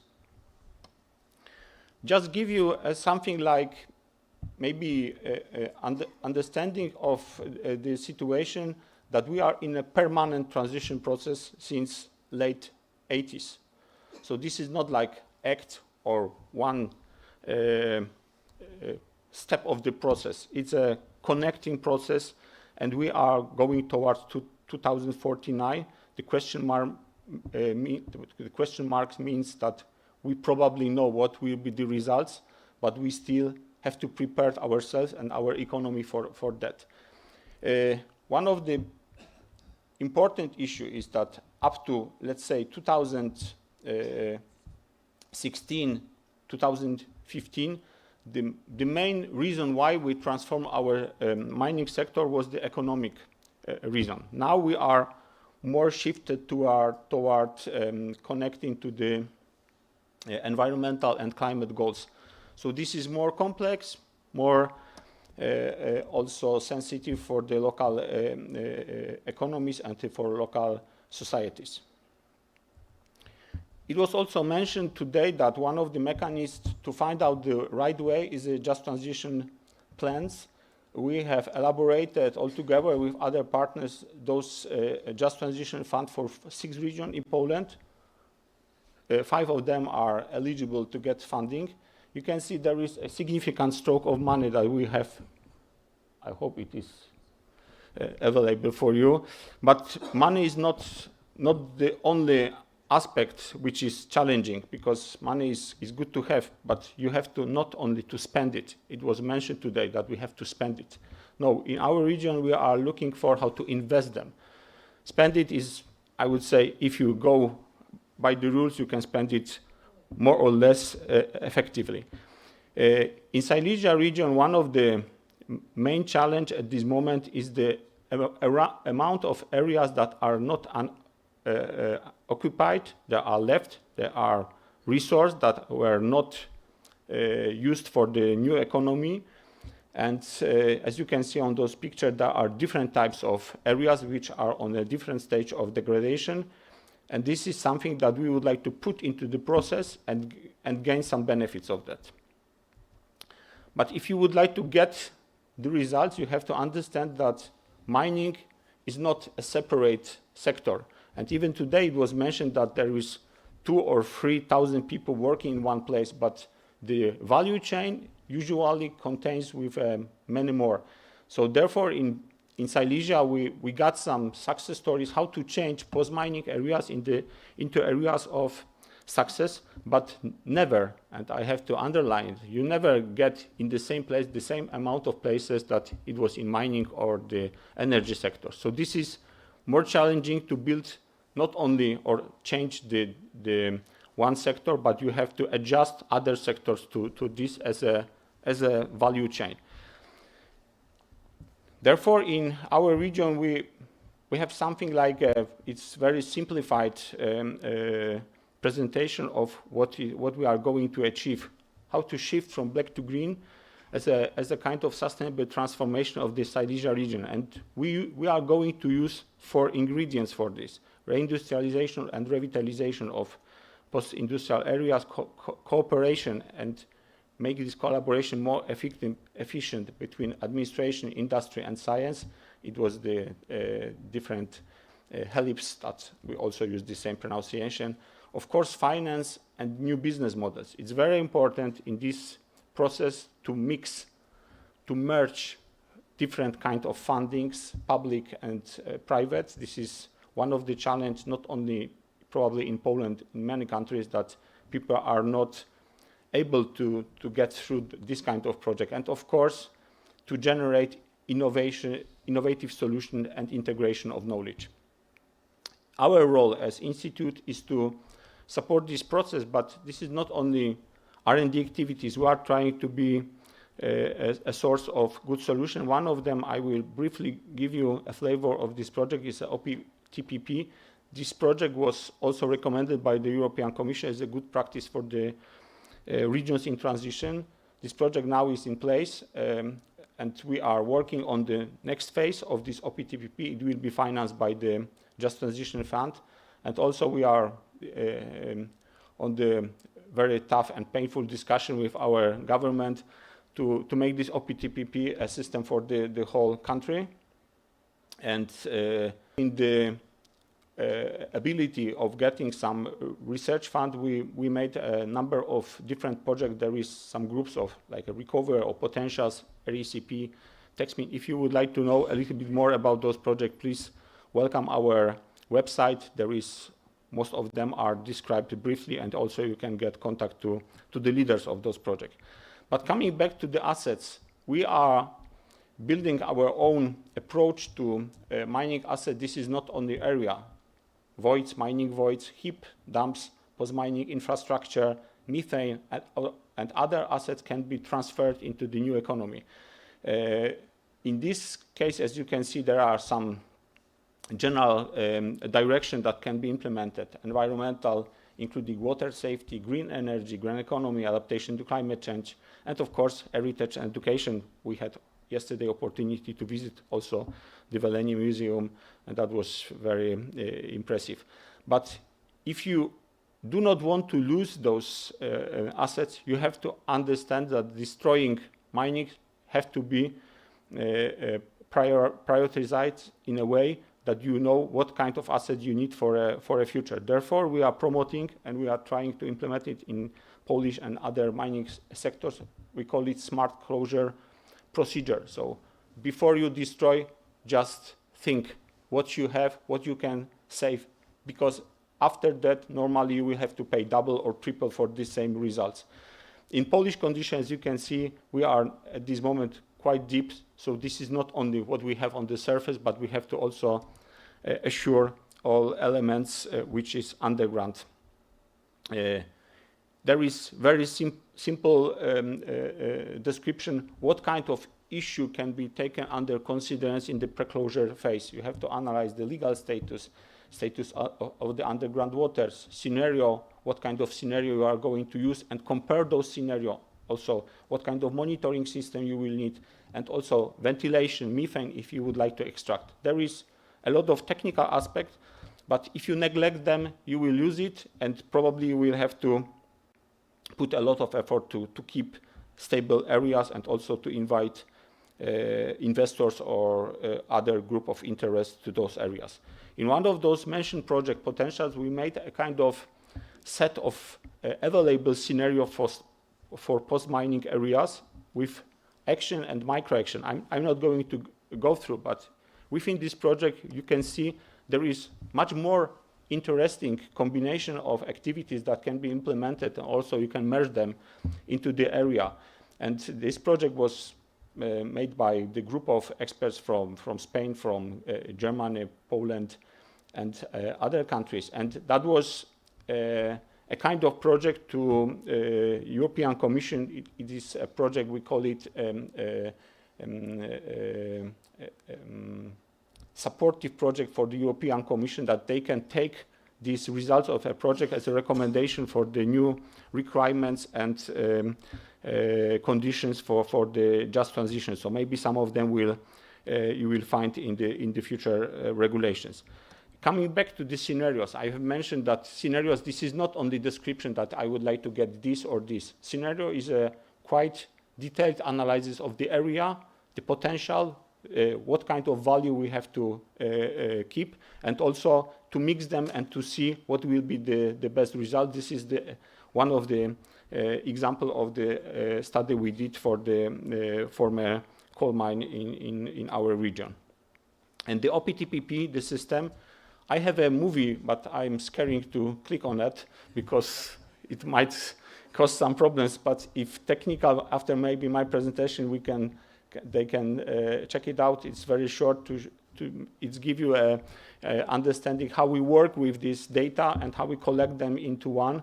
I mean the system. This is not only database. This is a set of tools, algorithms to help decision makers and the investors to find out the appropriate place for their needs. Therefore, if you click on the certain area, you got a number of areas, and you can also get a kind of ranking and comparison, so you can very easily find out what kind of areas, especially when you have more than one or plenty of them, it's maybe worth to see. This is not only mining areas as such. This is also areas which are technically associated with mining activities. It's a many of them. And we did a kind of scrutiny where built a number of aspects. Okay, I'm finishing. I'm still available. So the investment attractiveness can be not only understood as what we have very locally, but also regionally. So this is not a work of one or two person. You have to attract, and you have potential to attract investors. And I'm here only 3 days, but we see a lot of positive energy. So maybe this kind of assessment and maybe this kind of tool might be helpful also for you. We made our own very specific analysis, but every user can also adjust this system to their need. And this is one of the last slides to show how to transform one of the post-mining area into the new industry. It's a Śląski Park, it's an industrial park and technology, but I especially would like to underline how many workers were applied many years ago, and now we have approximately 170 workers directly. So this is a lot of effort for all of us to make this transition efficient, but I believe that post-mining areas might play a very significant role in this process. I would be very happy to share with you maybe other ideas.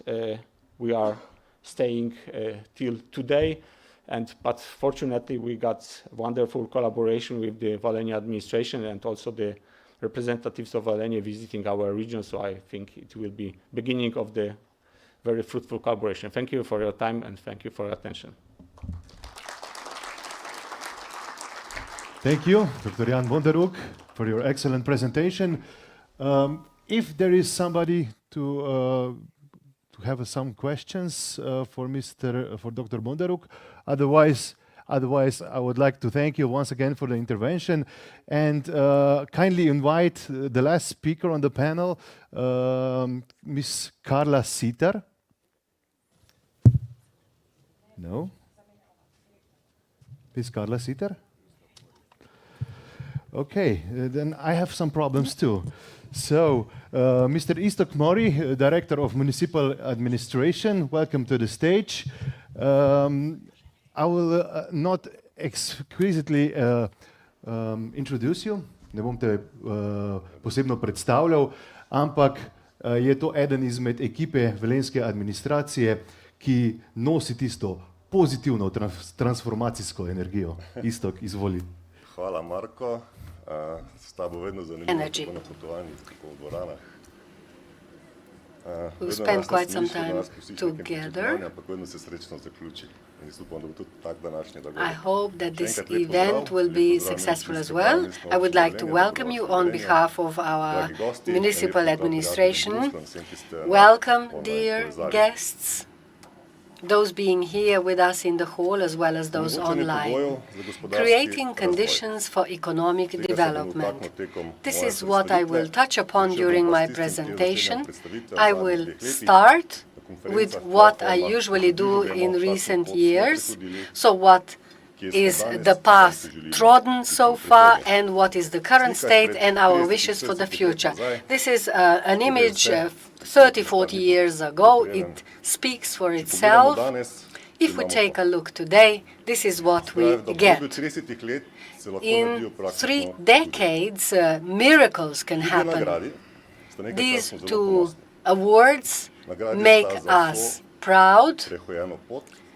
These are 2 awards for the path trodden in these 30, 40 years. Next year, Velenje will be the green capital of Europe with 40,000 of population, will be the star leading other cities.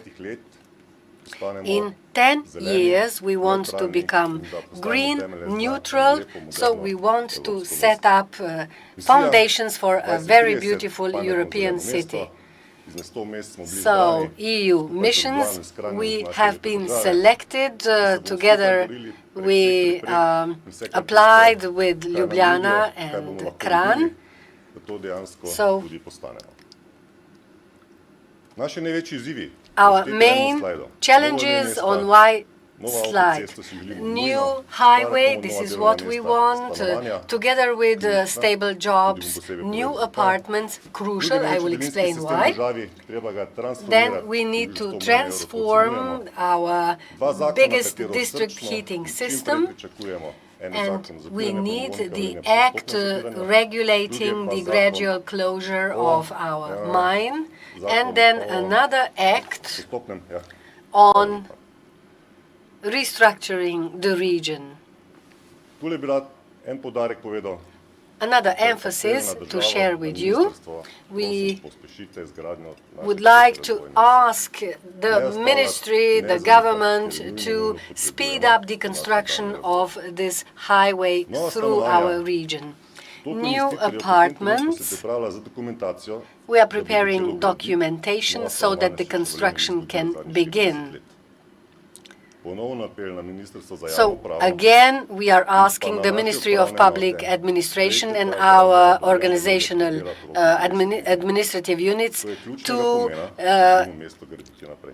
check our applications fast. Upon the proposal of Mr. Andreja Katic, State Secretary, we will submit our letters to ask them to provide dates for the issue of construction permits and other consents.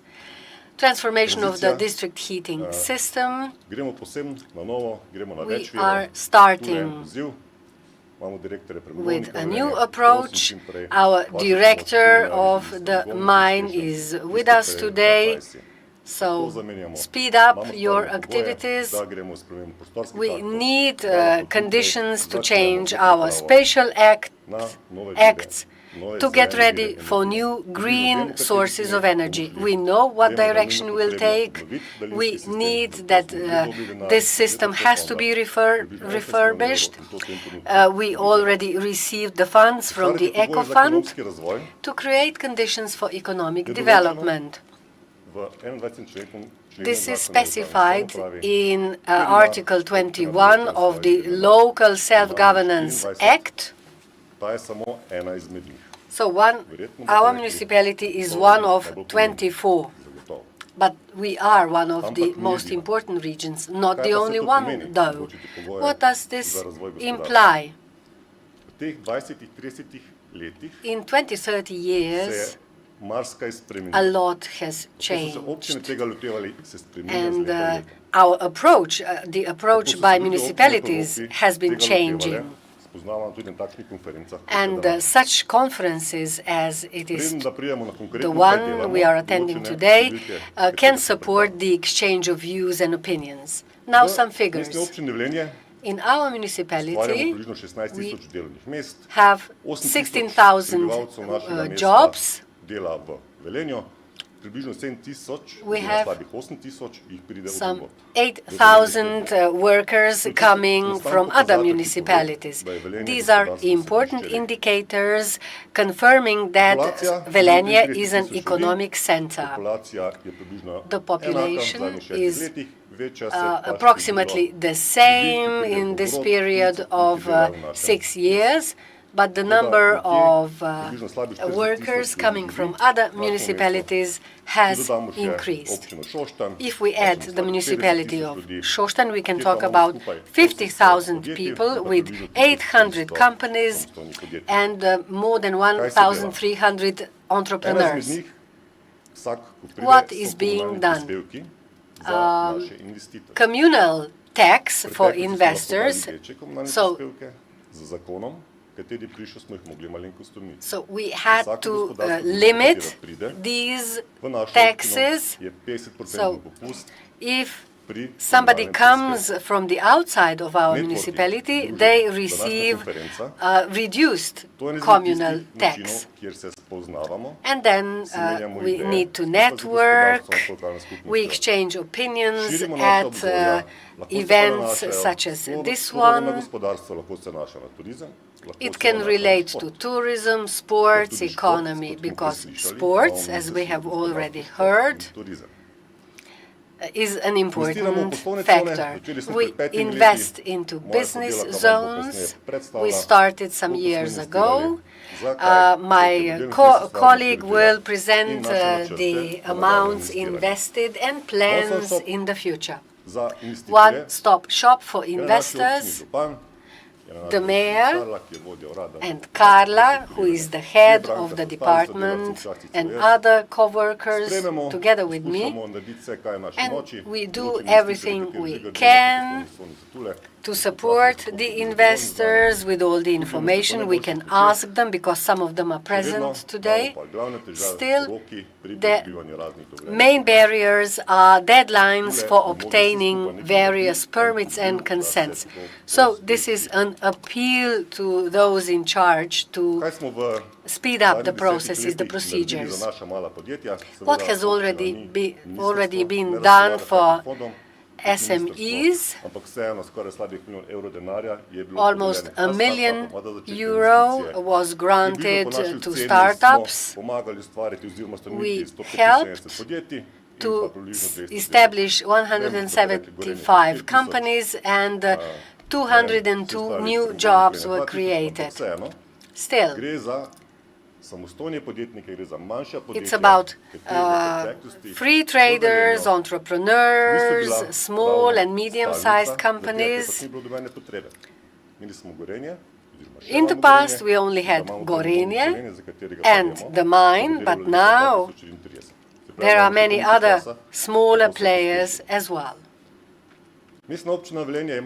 Our municipality has ownership stakes in 9 companies, and Sasha Incubator is one of them. You can see their results. So they support the mindset of our new generation. They support startups, and they provide and organize various events, and they are the non-stop shop granting support. Every year they hold events such as workshops. 146 new startups with their help, a lot of events, almost 500, with more than 9,000 participants. Another thing, something new Center for Just Transition. The head is my former colleague, Katarina Strug. I totally trust her. The first figures. So, funds from the Just Transition funds, investments in businesses, €42.5 million, R&D activities, €10 million, and investments in economic public infrastructure, also quite a significant amount. And to wrap up, our municipality has its office addressing economic affairs, economy, and just transition. Currently, there are 13 employees. If needed, additional 10 member of the team can be allocated. We have not specified the tasks in detail. Still, we can increase the number of employees very swiftly. So there was one article in this local self-governance act, yet we were successful. So I believe that this business zone is another aspect. Maybe we can expect new regional development agencies to speed up and make possible to prepare other offers in our region as well. Hvala lepa, gospod direktor. Thank you, Director. Mr. Istok Mori. Ima kdo kakšno vprašanje? Are there any questions? Razen, če ima slučajno kdo vprašanje, kdaj bo pavza? Maybe you want to know when the break is. Naj vam takoj odgovorim na to vprašanje. I can respond to the last smo zaključili drugi we panel. have come to the end of panel 2. Gospod Istok Mori nam je dal lepo pogled v aktivnosti, ki se že izvajajo in ki so načrtovane za izvajanje v mestni občini Velenje. Jaz sem prepričan, da bo mestna občina Velenje kmalu na prezentaciji dobrih praks gospoda Sanderja Heperca. Predlagam 15-minutno pauzo, torej ura je 12:30. Now it's 12:30. We meet again at 12:45. Thank you.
Ja, tako, spoštovani in spoštovani, verjamem, da ste se osvežili, nadihali, podkrepčali, tako da lahko začnemo oziroma nadaljujemo z našo konferenco s tretjim panelom in bi kar na oder povabil gospoda Tomaža Korošca, člana uprave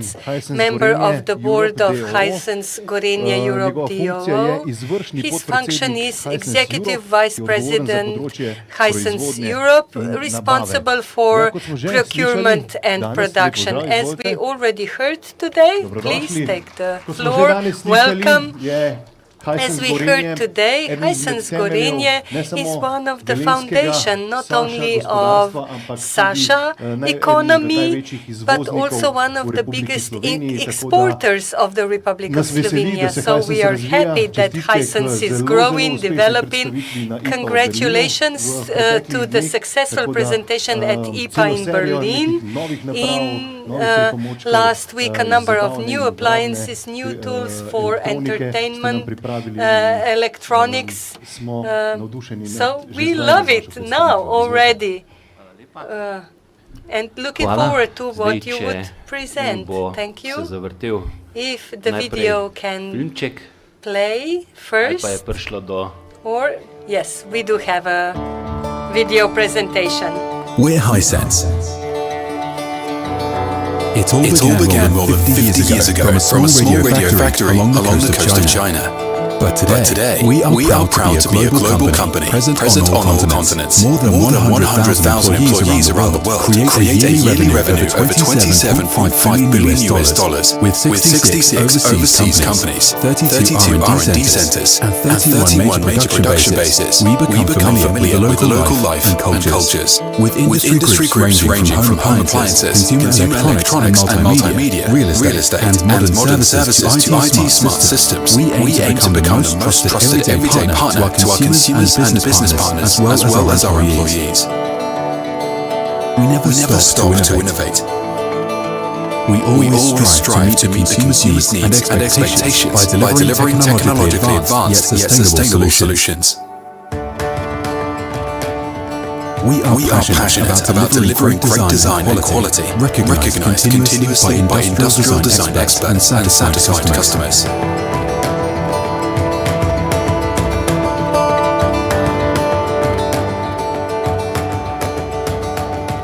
Acting sustainable, we proudly received prestigious awards. We always seek for smart solutions to simplify consumers' lives. Connect Life is our unified digital platform for all Hisense Group brands that helps users manage and monitor their appliances from anywhere. Along with Vida, a smart TV platform offering the best global and local entertainment, we're bringing the future to every home. And we don't stop there. Our passion for sports is shared with our partners and customers. We stream, support, and live sport.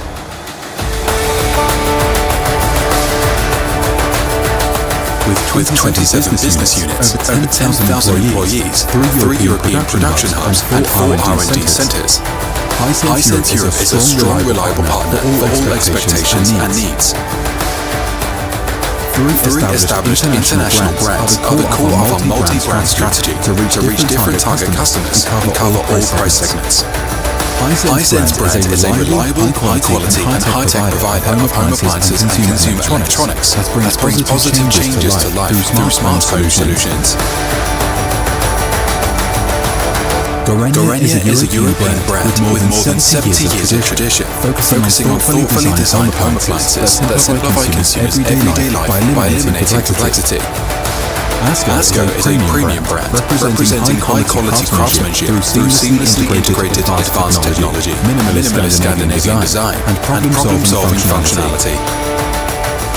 We are proud to be a full assortment provider in the field of home appliances and consumer electronics. We constantly seek new opportunities for business development in this highly competitive market. We are committed to pursue scientific and technological innovations, and with you by our side, become the most reliable, century-old company, improving the quality of life, and bringing happiness to millions of families. We are ready. Are you?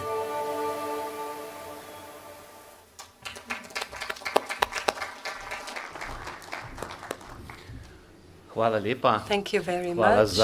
Thank you. Rečemo temu, da ste omogočili, da let's pokažemo say, for tudi tale allowing filmček. us to show this Sem pa s tem izpolnil film bonus as well, glede and prezentacij, ker I druge prezentacije fulfilled nisem my pripravil. obligation Bi pa of the vseeno rad presentation v since nekaj I haven't minutah, prepared anything obljubljam, da ne else, bom but predolg, in few minutes nekaj I would povedal still še dodatnih like to podatkov tell you o našem or podjetju, give se you some pravi additional Hisense data Europe about Gorenje, Hisense in pa Europe predvsem Gorenje o company, naših načrtih and most of in all about mogoče our tudi plans and o tem, perhaps kako so naši načrti about za how prihodnost our povezani plans for the s temu, future are kar je connected tema to te the konference. topic of this conference.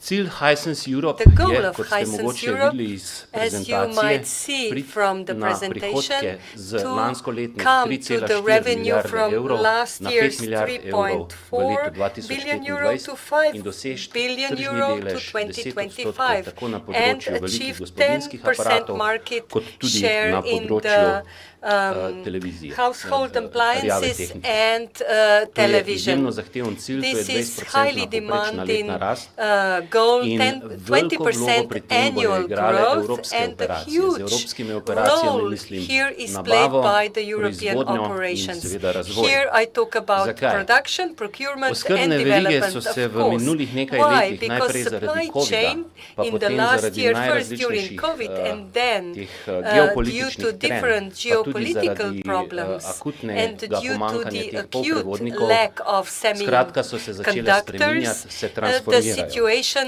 transformed Politika and številnih podjetij, changed, med and njimi je the tudi policies naše of podjetje, je, numerous companies, da one se ours delež being the oskrbe, one of them, tako is that bom the share of rekel, nabavne supply, oskrbe, kot tudi the lastne procurement proizvodne, and our own še bolj production as lokalizira. well V našem is primeru getting to pomeni localized Evropa. even more. In our Skratka, case, to je that en means megatrend, Europe. ki ga je This treba, is a bom megatrend rekel, that vsekakor upoštevati, we kajti, need to consider. bom rekel, zadnjih nekaj let nas In je the naučilo, last few da so years we've spremembe learned edina that stalnica in change da is the only praktično constant ničesar and ni practically nemogoče. nothing is impossible. Če grem naprej na področje razvoja, bom Moving further namenoma to the začel tu, development, I will pa begin z with nekaj, first with rečemo temu, development and with z nekaj some podatki. data. V zadnjih 3 letih In smo the število last 3 zaposlenih years, v our number of razvoju tukaj employees v in Velenju development povečali here za in Velenje 40%. increased by 40%. Danes imamo v Today, Evropi v Sloveniji zaposlenih 480 razvojnikov, od tega jih je 400 tu v Velenju, v novo zgrajenem oziroma novo odprtem tem razvojnem centru. In izhajajoč iz tega, seveda smo to jemljemo kot veliko priznanje, izkaz zaupanja našega lastnika, seveda so skozi to tudi prišle odgovornosti in kompetence. V Velenju je globalno raziskovalni razvojni center za velike kuhinjske aparate, to pomeni pomivalni stroj in kuhalni aparati. Potem je tukaj razvoj vseh premijskih aparatov, mogoče ste slišali za našo premijsko blagovno znamko ASCO, in pa večina evropskih aparatov je razvitih v Velenju. In pridobivanje vrhunskih strokovnjakov z teh področij je naša prioritetna naloga in seveda tudi posodabljanje strojne, programske opreme in tako naprej v naših razvojnih kapacitetah. V zadnjih 3 letih smo dejansko prenovili 3/4 našega proizvodnega programa, torej 75% našega proizvodnega programa, ki danes zapušča proizvodne linije, je mlajših od 3 let. Največji projekti so bili sigurno nova generacija vgradnih pečic, je, moram reči, velik uspeh, nova generacija pomivalnih strojev in nova generacija pralnih in sušilnih strojev. Če nadaljujem na področje proizvodnje, v zadnjih 3 letih smo vzpostavili lokalno proizvodnjo televizorjev v Velenju, torej tisti, ki se mogoče spominjate, Gorenje je desetletja nazaj imelo lastno proizvodnjo oddelek za televizije, imamo ponovno lastno proizvodnjo televizorjev. Vzpostavili smo ravnokar smo v mesecu avgustu dali v pogon novo linijo launched the new lines with new capacities for built-in ovens, cooking stoves. We continue with automatization and digitalization of our production. Now moving to our plans for the future. V skladu z našim strateškim načrtom bomo vlaganja v razvoj še povečevali. Skratka, ta procent vlaganj tudi procent bo rahlo naraščal z rastjo obsega prihodkov, pa se bodo ta sredstva tudi povečevala. Fokus bo vsekakor na razvoju pametnih povezljivih izdelkov z vgrajeno umetno inteligenco, potem razvoj energijsko učinkovitih aparatov, to je rekoševno ena glavnih mantr v tej industriji, ter seveda tudi trajnostnih tehnologij, ter seveda neizpodbitno dvig kakovosti in obvladovanje stroškov. In kot že rečeno, prej sem govoril o 75%, v naslednjih 2 letih bomo popolnoma prenovili tudi teh preostalih 25%, remaining 25% of our assortment, products that are older than 2 years. So in 5 years' time, we can say that all our product line is younger than 5 years and growing younger. What about staff? Everything starts and ends with people. What do we need for these ambitious plans? Najprej bi rad začel z ljudmi. First, let me start with people, with our employees. Rabili bomo We will tehnološke need strokovnjake z področja technological professionals elektrotehnike, from the field of elektronike, technical sciences, mehatonike, informatike, mechatronics, ter seveda tudi informatics, oblikovanja, produktnega vodenja, raziskav trga in product navad management, innovation, market development, razvoju, kot tudi electronics, v proizvodnji, in pa v development, drugih in production, and Te in ljudi other bo services treba as well. na nek These način people privabiti will have v to be Velenje. Mi smo attracted to v or odziv invited, brought bom to rekel, Velenje. And te slabe infrastrukturne, se pravi povezljivost, slaba our povezljivost, kot odziv na response to to smo poor morali connectivity odpreti of Velenje razvojno-raziskovalni center tudi v was Ljubljani an open in center tudi in v Ljubljana as Mariboru. well and in Maribor Da smo as dobili well, ustrezen to kader, get ki se ni pripravljen relevant vsakodnevno voziti v staff Velenje, that sploh is pa ne po not taki cesti. willing Skratka, to bring privabiti, če to bomo or želeli commute tu to zaposlovati te Velenje ljudi, daily. ni If we problem want to zgraditi še employ en people, dodatni razvojni center. we Problem so ljudje. don't see a In problem in na to additional moramo construction, misliti, but the zato sem bil problem prej is vesel, ko people sem videl and tisto road infrastructure. gradnja And that is what I 400 meant when stanovanj we were in talking verjetno še about vse 400 spremljajoče new infrastrukture, da bodo residential ljudje, ko bojo units and all razmišljali o tem, infrastructure. So people, razmišljali when they verjetno will be podobno, kot thinking so, about getting employed te in knjige o teh Velenje, they will ustanovnih očetih Velenja, ne, kot so razmišljali share the 50, thoughts 60 of let founding nazaj, fathers ko of se je, Velenje bom 50, rekel, 60 Velenje years gradilo in ago, postajalo when eno the najmodernejših Velenje mest, started ne samo v to be Jugoslaviji, ampak built tudi v and Evropi, so se z became one veseljem of the odločali most in se modern cities, priselili not v only in Velenje. Yugoslavia Enako at that time, pričakujemo, but da in bomo Europe as naredili a to whole. atraktivno tudi za te People were strokovnjake. attracted to Mogoče, this če young, že ne modern preselili, pa se vsej, city. And bom rekel, dnevno now, vozili v again, Velenje. we hope that people can, In kaj zdaj if not pričakujemo, ne, move, se zdaj ne morem reči, commute tule to gledam isto, ne Velenje. morem vsega njega gledati, What ko rečem, else kaj can we pričakujemo. say? Ne. I can't only Se pravi, look kot at our prvo mayor seated in je front of me, but what do we tretja expect? razvojna os. First Zdaj is the povedal bom v third angleščini, development pa boste axis. vsi razumeli. I will say it in Build English. this bloody road. Build this To bloody je, road. mislim, This is drugače pa ne our vsak gre enkrat tedensko, pa se vozi. Tudi mi smo krivi za to naše podjetje, ker pač ogromno kamionov prihaja we have a z lot of kontejnerji in trucks odhaja s kontejnerji. come in To vam with povem, to je containers res and it nevzdržno is in truly prvi pogoj je insufferable sigurno to. situation. Drugo sem že omenil, This is the first ustrezna, condition. bom Second, rekel, glede ljudi, ustrezna izobraževalna infrastruktura, ki bo spodbujala mlade, da se odločajo za tehniške in IT poklice. Nujno, če bomo mi, danes se pogovarjamo o tem, kako transformirati to regijo, mi jo ne bomo transformirali v ničesar drugega kot, rečemo temu, v visokotehnološko družbo, visokotehnološko mesto, ampak te ljudi je treba še izobraziti. Nujno je potrebno tukaj na nek način vzpostaviti to izobraževalno infrastrukturo, ki bo stimulirala mlade, da se bodo odločali za te tehniške in informacijske poklice. Potem absolutno, da se nadaljuje to, kar se je začelo s tem Just Transition, ustrezno podporo perspektivnim razvojnim projektom, ki bodo povečevali konkurenčnost gospodarstva. Tudi mi smo se prijavili, pa tudi na nekatere druge projekte. Zaenkrat smo zmerno, rečemo temu, zadovoljni. Odziv na ravni države je, so tudi prepoznali, da je to pomemben del teh projektov, da dobimo določene olajšave za investicije, ki tudi samo v 20%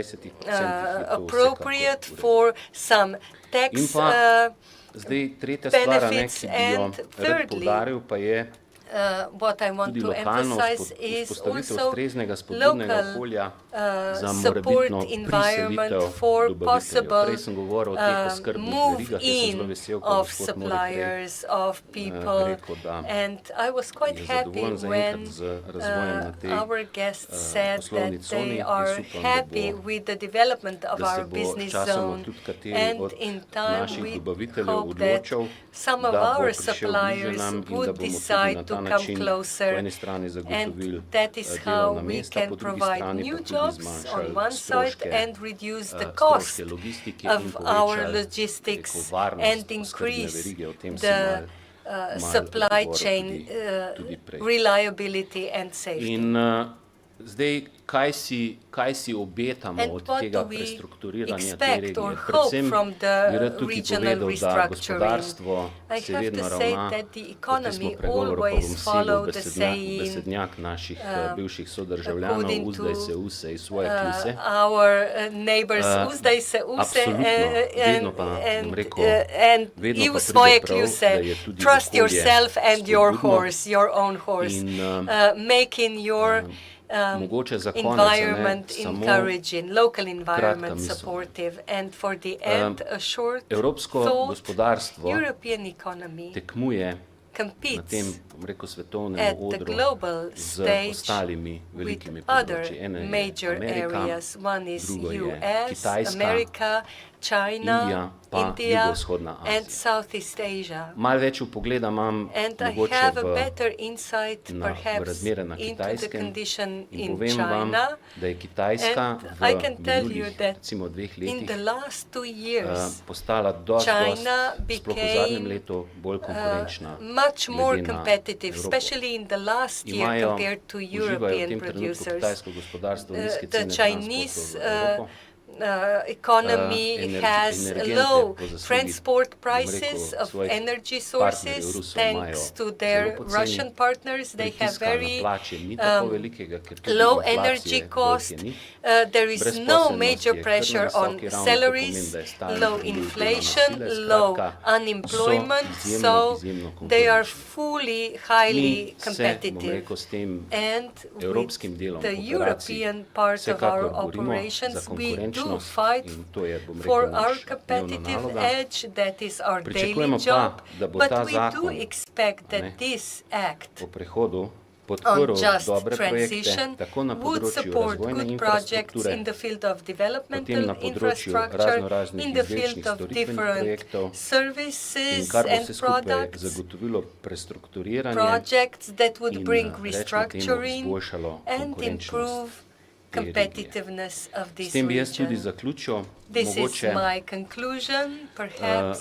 Mogoče to mojo kratko prezentacijo. Želel sem samo, brief presentation pokazati, can show you recimo, kakšno je razmišljanje enega sorazmerno velikega podjetja, relatively big company with 4,000 employees is thinking, 10,000 in Europe of our employees. And se ob tej priložnosti tudi with this zahvaliti opportunity, I also wish to thank da for sem the smel, opportunity z vami to deliti to in, share our izraziti thoughts upanje with you še and naprej express the v hope dobro sodelovanje for tako na ravni good države, cooperation predvsem z at the level ministrstvom, of kot the tudi z state with the ministry and at the level of the local community with our mayor. Also Hvala in the lepa, future. gospod Tomaž Thank you very Korošec. much. Mogoče še Thank ostanete you, Mr. trenutek na Tomaž odru, Korošec, če imamo if kakšno you vprašanje iz remain on publike. stage for any Sicer possible lahko jaz questions. mogoče začnem. Na Can I kakšen način bi begin? mogoče In vi what way would you spodbudili ali pa encourage your dali razmišljati svojim dobaviteljem, da se vendarle preselijo ask v your naše supplier okolje, to izkoristijo move to our poslovne cone, ki so na voljo. environment Imate and to to moč, use the imate ta vpliv? opportunity of our new business zone? Do you have that power Tukaj or je naš opportunity? vpliv Here, seveda, our bom rekel, impact omejen. is Nekdo, ki limited. namerava prestaviti If svoje proizvodnje, someone recimo, wants to rečemo move iz their Nemčije ali pa iz production Italije from Germany do or Velenje, Italy to seveda ga bo Velenje, najprej of zanimalo course, they osnovne first podatki, wonder kakšna about je cena business delovne data, sile, kakšna je the cena price of energentov in tako workforce, naprej. energy What price, does this bloody road look like? Ja, and the look of our bomo roads, nekako of mogli course. drugega bomo mogli And peljati, ali pa ponoči, a ne. we will have to bring them Potem ga pa with a sigurno plane. zanimalo, And then, of cena course, they gradnje, wonder about potem the construction cena gradnje, če price, bo mogel zgraditi objekt if oziroma they najema, have to če bo build, or najemal, rental in cost, pa if they would vsekakor rent, tudi, and potem, definitely vkolikor bo šlo if za gradnjo, we are talking čas, about stroški construction pridobivanja time, cost najrazličnejših, to obtain dovoljenj. all Tako the da permits. to je nekaj, a ne, kar, That is pričakujemo. something that To we mi vsega ne expect. vemo, mi lahko ponudimo We neke don't osnovne know podatke, what to all bomo these morali costs vsekakor, are. bom We rekel, can dobro provide some sodelovati basic data, z- but then z mestno our občino. Se mi suppliers zdi, da je v tem could trenutku, work with our city že velik municipality. naval, But at ampak this glede na to, moment, kar sem razlagal, da there bomo is tudi mi not a verjetno huge strateško, pressure, but if alocirali, we want to resurse, strategically oskrbne vire, allocate se bo pa our to verjetno začelo supply narediti. sources, probably we Hvala will lepa. have to Še work kakšno on vprašanje that as well. iz Thank you very publike? much. Any questions from the audience? Ja, mislim, da imamo. Yes, I think we do have.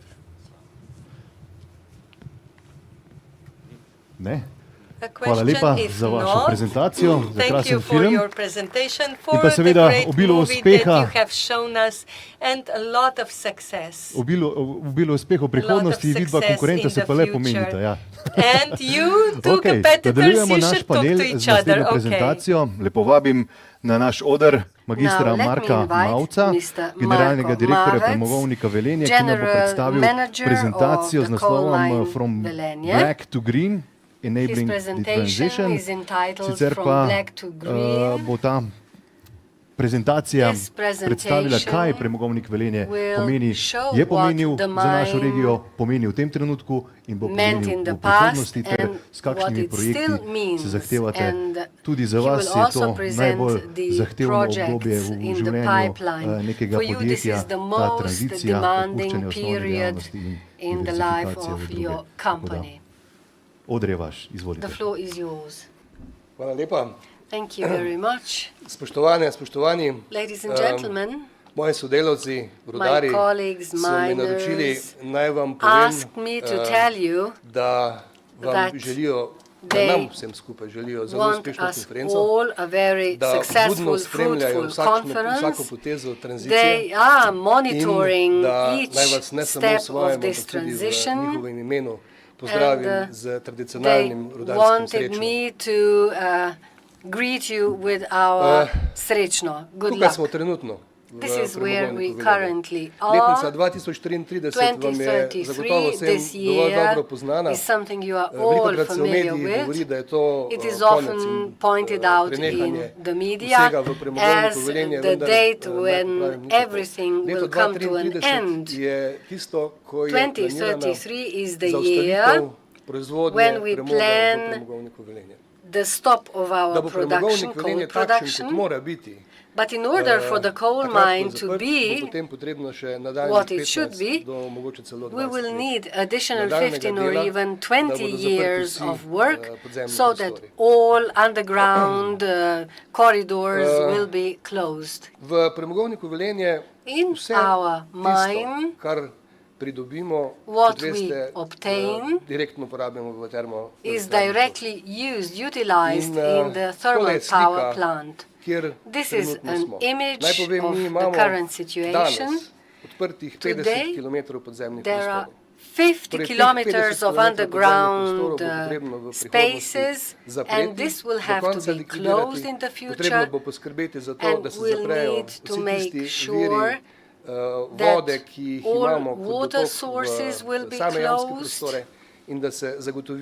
so that we ensure safety underground and above the ground. So this is quite a task. And where are we today? Because we will remain to operate for a decade. Last year, our depot was empty. However, today we have a lot of stock, 700,000 tons of coal, so we don't need to fear that the thermal power plant would run out of coal for the power generation there. Our current production generation is based on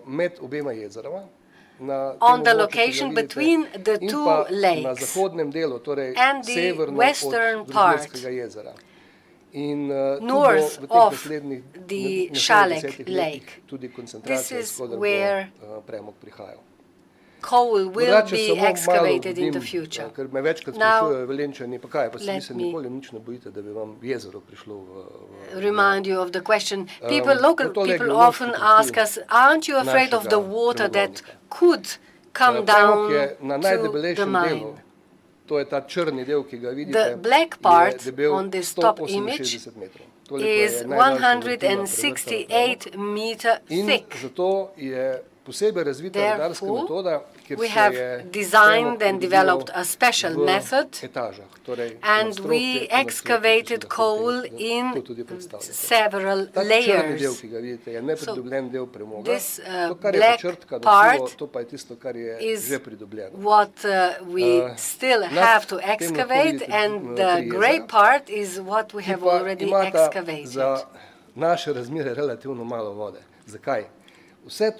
All that is above the green part are water sources with millions of cubic meters of water. We successfully pumped this water because this is needed for our method of excavating coal. Specificities of our method, many of you have heard of it. This is the illustration, 2 floors where coal is dug. There are some even thicker layers or seams of coal globally, but here we can see that we have these support structures, and above this we already have the excavated part. So the machines excavate and cut the coal, but next 10 meters are obtained with the help of nature, because the forces somehow squeeze out coal. This empty space is then collapses, and this is the origin of our 3 lakes. This water cannot flow into the mine.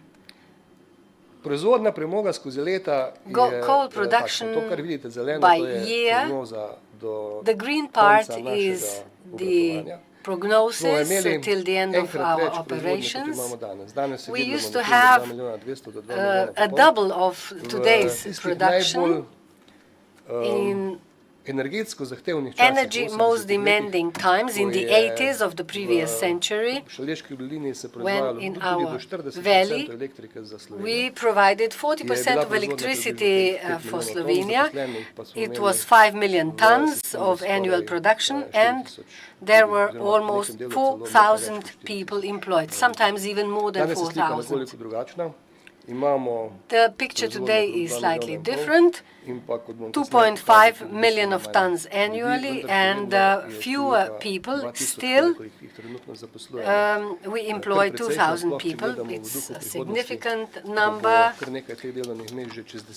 In 10 years' time, a lot of jobs will have to be replaced. This is what I have already mentioned, the impact of the mine on the surface.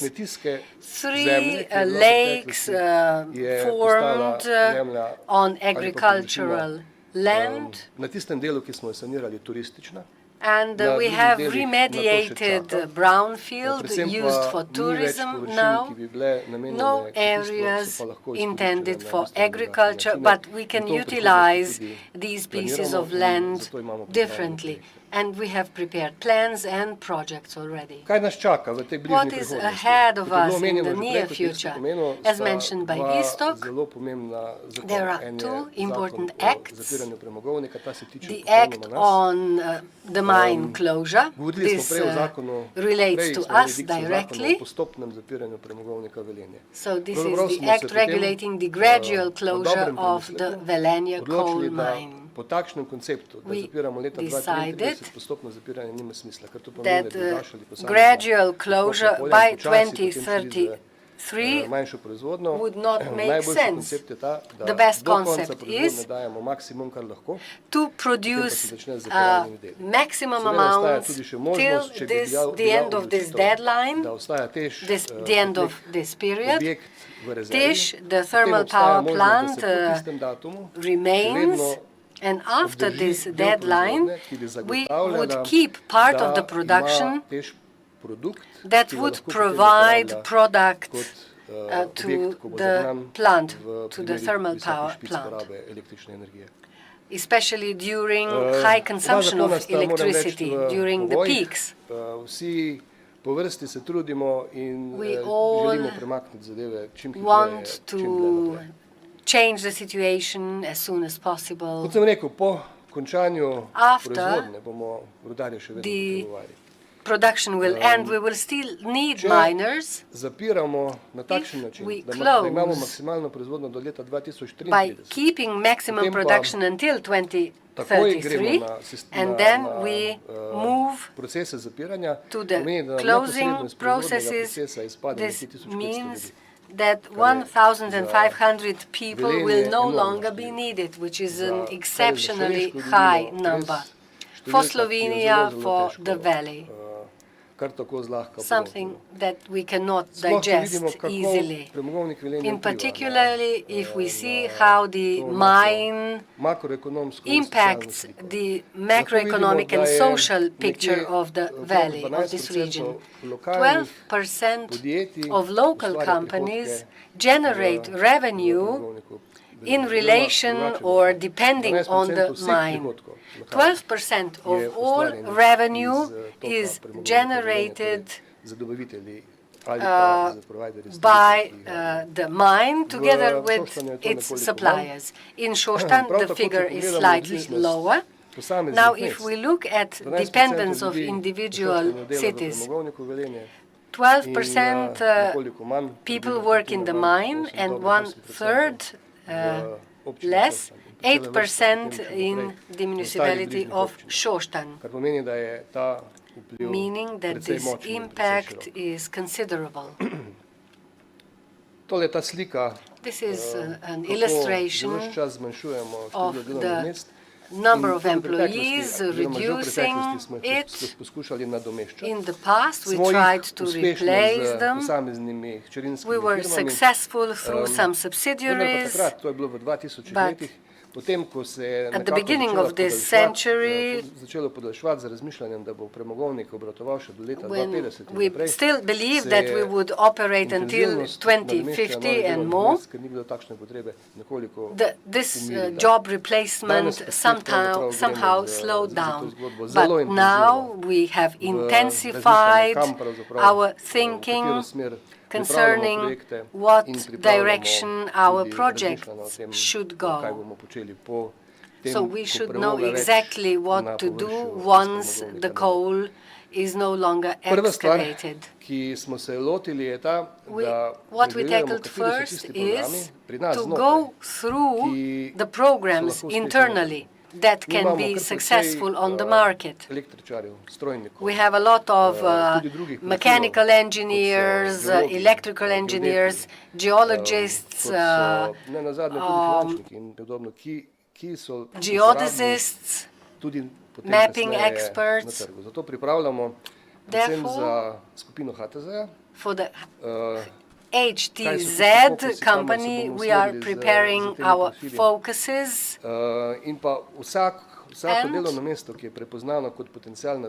each job recognized as a potential on the labor market is examined and prepared for that market.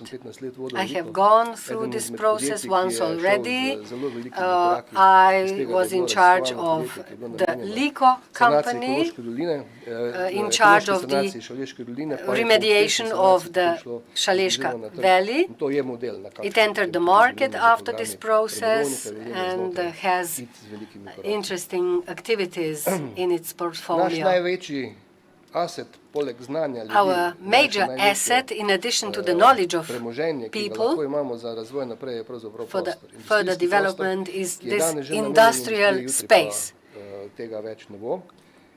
So we have 1,104 hectares and the number of square kilometers that could be used directly for production, for manufacturing. I will shed light on some of the projects. So, Wood Processing Center of the company. This is an independent company on the market. 1/3 of its products are generated on the market.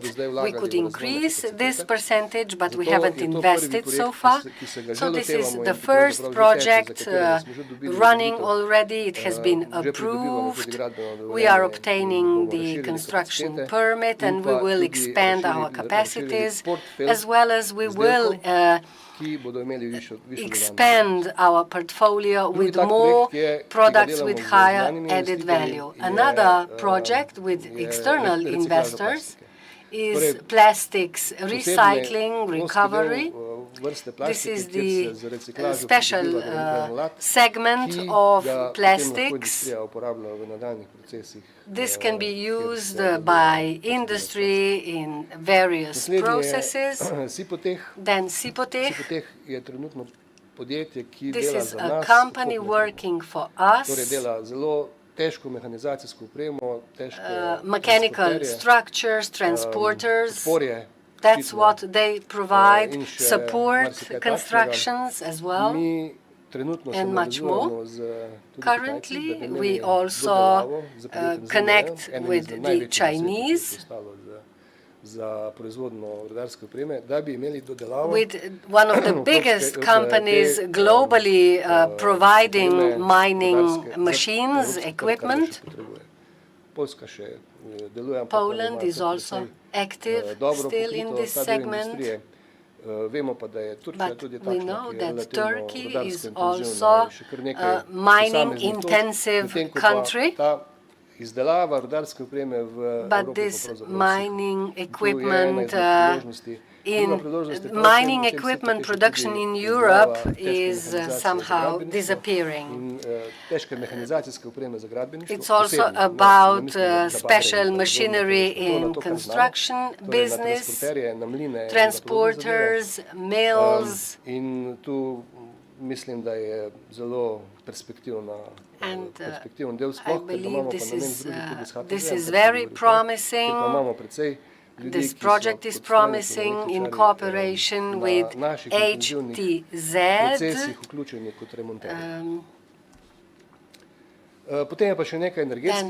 Some energy projects, some are prepared by ourselves and some in cooperation with HSE.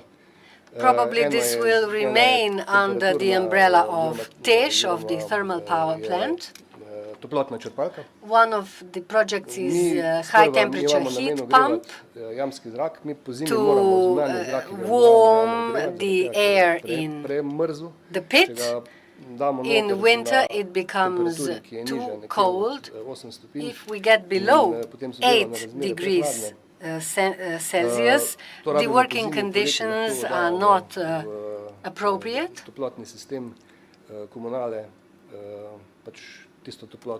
So, in summer we supply this excess heat to the municipal utility company. We have vertical shafts. The depth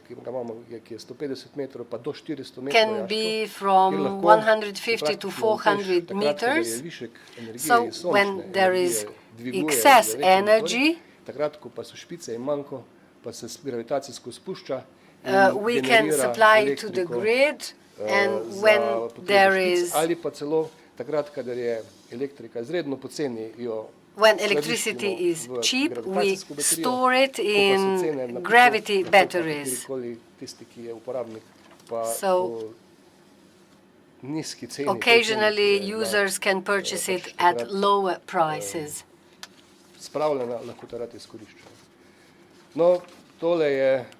This is more about our role to prepare room for solar plants. The legislation is being drafted, so we can set up power plants now. We are discussing these possibilities with the neighboring municipality of Šoštanj. So siting is an important activity, and we, of course, also remediate brown fields. So this will become a well-utilized valley, or part of the valley. We also need to take care of our people. We have a sports center close to the lake. We don't see our own role in this sports center, but we want to prepare it so that its development, the development of sports tourism, can be achieved and that the conditions are favorable. There are discussions with the potential investor to construct a hotel, and this part, the technical center, will have to be further developed. The thermal power plant TEŠ has also a number of projects in the pipeline. All can be categorized as energy projects. The energy sector will further develop in this valley because it's mission impossible nowadays to site a new power plant anywhere else. So we have to further develop the existing sites so that they are environmentally and people-friendly. And something else came to my mind. Miners asked me the following. It's no problem for us. We can dig coal with our hands, being hardworking, and without any problem, using our hands and the funds provided by the government, we can close the mine, remediate all the surfaces, but there is one thing. We know that for us there will be jobs so that later on we can retire. The government will take care of us through the Restructuring Act. But what worries us are our children. They need 5,000 jobs that we are about to lose. And this is something we cannot resolve on our own. This is where we believe and trust the government and the EU, and we firmly believe that both will stick to our motto, to the motto of just transition, which is leave no man behind. Thank you very much and good luck. Lepa, gospod Marko Mavec, Thank you, Mr. Marko Mavec, for this excellent presentation. Nekako nam je lažje, Somehow it is easier for us when we see that miners with their knowledge and hands are able to survive, and on the other hand we can see ambitious plans for the future. Are there any questions from the audience? Izvolite. Go ahead. Just wait for the mic.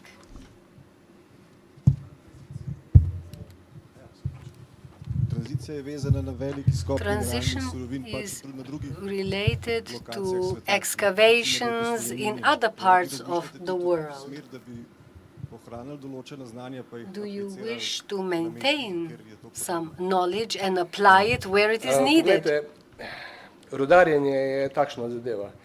Mining is like this. If we wanted to apply our knowledge, it can be done two ways. This is our experience and our project knowledge that we would like to place not only in the mining industry, but also in quarries, for example. In the mining industry, we intend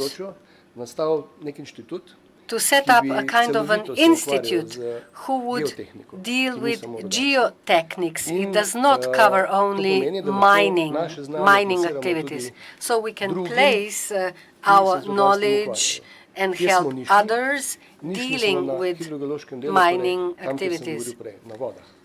And our niche is connected with waters. They require specific knowledge, especially when it comes to thick seams or layers. But to invest into other mines, I believe this is a zero option and it doesn't make sense. Now it is the time of private equity. Hvala lepa. Še kakšno vprašanje? Thank you very much. Any more questions? If not, let me thank you for the presentation and your thoughts on the future of the valley and the mine. At the beginning, we had two representatives of giant companies. We can see that the future is also in small, innovative niche companies. And the next one Rojnika, ustanovitelja in direktorja podjetja Graška d.o.o., da se nam predstavi oziroma predstavi svoje razmišljanja, kako je začel svojo poslovno pot. Odrasel je na ekološki visokogorski kmetiji, se kalil v visoki kulinariki, v marketingu in potem pristal v Sašem inkubatorju. And then he ended up in the Sasha incubator. This is where the story of this small company started. If there is somebody from Hisense, Gorenje and BSH, we will need to prepare programs for food as well. Najlepša hvala za povabilo Mestni občini Velenje, organizatorju Velenje, to the Sasha incubator. My name is Martin Rojnek. I am the director of Graška company, and today I will present an example of good practice, how you can develop a startup in the city of Velenje with some sustainable and socially responsible focus field. As our moderator already explained, I grew up at the organic farm in Graška Gora. There we got our name for the company, Graška Mountain, and we were there focusing on organic farming, livestock farming, and then my father died, and I took over and I started working on the transformation of the farm. And I got the love for nature from my parents, this sustainable spirit, the desire to be self-sufficient and to take care also for the health of people. I believe that food producers, this should be our main priority. My career was the longest in marketing and management. For over 10 years, I've been working for biggest marketing agencies, and then I soon realized I need to shift to the area where I can connect to myself, and food is something that helps me put the biggest impact on our people and on the ecosystem as well. Then I moved to Berlin, where I worked in the best restaurants, Rude with 3 Michelin stars, Hiša Franko that got its 3rd star this year, and then Hubo with 1 Michelin star, then vegan, Paleolithic, German restaurants. I got a knowledge of global culinary, problem of food waste, problem of culture of our nutrition, and this was the foundation for my own story. My last work was the Kucha company. We became the best vegan, 25th best vegan restaurant in Europe, and Gomiljo sold us as the best vegan destination in Bežigrad area of Ljubljana, far away from the center. We made our story happen. And our company, Graška, talks to omnivores, with people who would consume vegetables and meat as well. So Graška is a brand that is 100% organic, based on plant food sources, based on regional and organic ingredients, following regenerative agriculture. We all know how conventional, intensive agriculture impacts our environment. So when we talk about health of our planet, se pravi, da bi nekako se pripravili na vse hujše klimatske spremembe, moramo get ready to the climate change. We need to develop new food system. We have to transform our agriculture and prepare all ecosystems for climate change. The climate resilience should be high on our agenda. If we want to adapt the conditions that happen currently, with floods, with droughts that we face also in Slovenia in the last 2 years, I think we cannot remember times before when such things happened. And if we do work on reforms on food industry and agriculture, I believe we would miss the train. Our food can impact our mental state, our health. The nutrition impacts the obesity problems and chronic illnesses as well. We have a lot of problems that can be solved by balanced nutrition and different kind of food that we eat. Our way of eating has a strong influence on the healthcare sector, on agriculture, and on every ecosystem around us, also economic system. The food industry represents over 19% of global greenhouse emissions. v ta koš vrgli vse vplive, ki povzroča kmetijstvo. Govorimo od transporta, vpliva na vode, na zrak, na kisanje morij, na izsekavanje gozdov, cutting down forests, vertikal industrijskih through blok all kmetijstva the daje industry daleč verticals, največji the negativni vpliv. agriculture has the biggest negative Se pravi, impact agrikultura globally. So nekako agriculture povzroča causes 30% 30% vsega of izsekavanja gozdov. global Slabo deforestation. kmetovanje povzroča Poor oziroma farming ustvarja oziroma create izkorišča in or uničuje 3,4 erode tone rodovitne zemlje 3.4 tons of na fertile soil vsakega every prebivalca. year per Z pesticidi in pa inhabitant. intenzivnimi gnojili With pesticides dejansko and ubijamo fertilizers, to, kar je pod we našimi nogami. kill what Zdaj we have večina ljudi under our smatra feet. zemljo kot blato, People kot stvar, see earth kot as nekaj mud, neotipljivega, v as bistvu something pa v zadnjih intangible, 10 but letih it is so very znanstveniki much dognali, da pod alive. našimi nogami Scientists je have ekosistem, proven v in katerem the živi recent veliko več decades that we have organizmov a kot jih nad very površjem. vibrant In z tem načinom ecosystem under kmetovanja our in v feet, bistvu and s with tem such farming brezskrbnim practices, with such obnašanjem careless uničujemo en ključnih virov actions, we do naše hrane. destroy one of Se key pravi, na podlagi components of tega our lahko food. sklepamo, da And naš this prehranski is sistem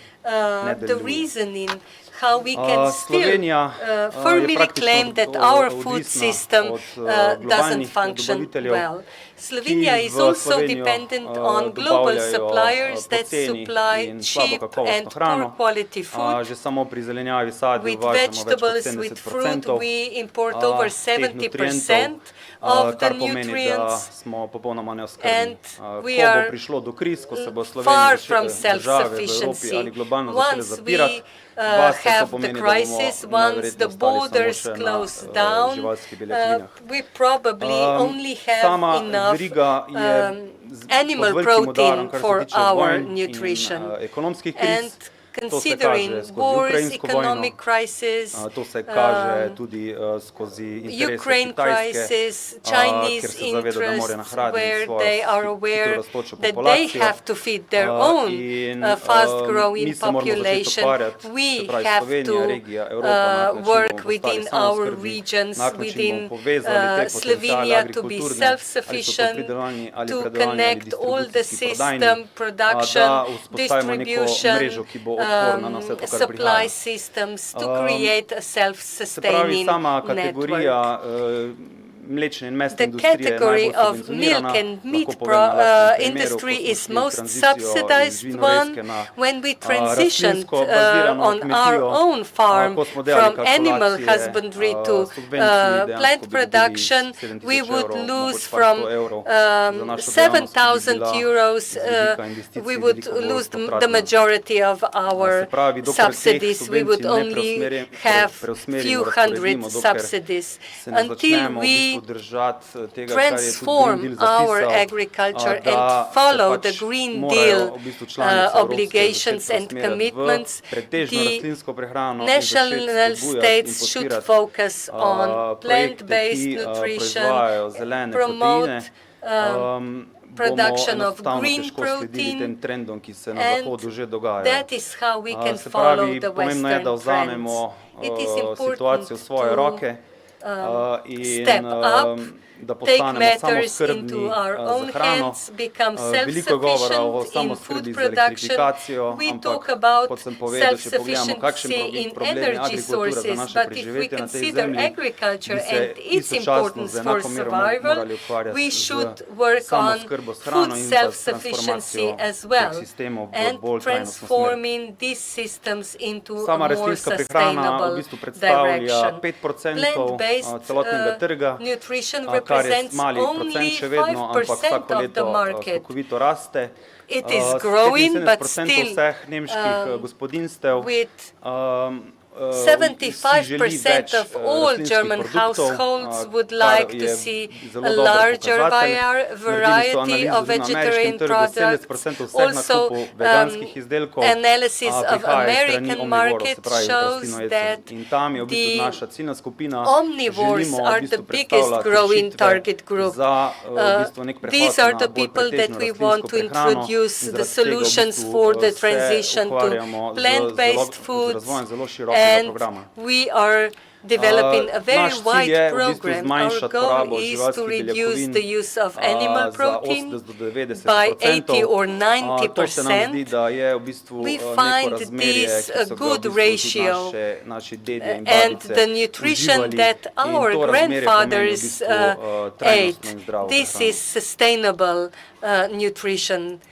Trenutno vidimo At the poplavo moment we see v the bistvu flood of fake meat, fake fake cheese, meat, ne vem, fake točno, kak je cheese izraz v slovenščini, products. ampak vidimo ogromno And we procesiranih can izdelkov see na trgu, highly mi se processed temu z products velikim on the lokom market. izogibamo, ne This is verjamemo v what to we industrijo, fully want da to bi morali avoid. imitirati We živalski don't okus, da bi believe lahko that človeka plant-based speljali z ene industry diete na should drugo. imitate Mislim, da animal je protein. treba I pač believe we človeku have predstaviti to produkt introduce and skozi to, da je present naraven, da je plant-based okusen products in da za njega as pač natural, tasty, nekako, da delicious, bo vplival na njega pozitivno. and Prav tako se something that izogibamo can visokemu make you feel procesiranju really hrane, ker s good. tem We izgubljamo avoid highly izgubljamo processed nutriente. food. We lose a lot of Prav nutrients through tako processing. mislimo, da je problem We te also globalne verige, kjer believe smo that odvisni global od food drugih supply chains kontinentov are in k nam prihaja problematic. zopet We should poceni not hrana, be ki uničuje dependent našo lokalno on other ekonomijo. continents. We import Prav food that tako would dolge dobavne destroy verige, ki our so vse manj local odporne economy,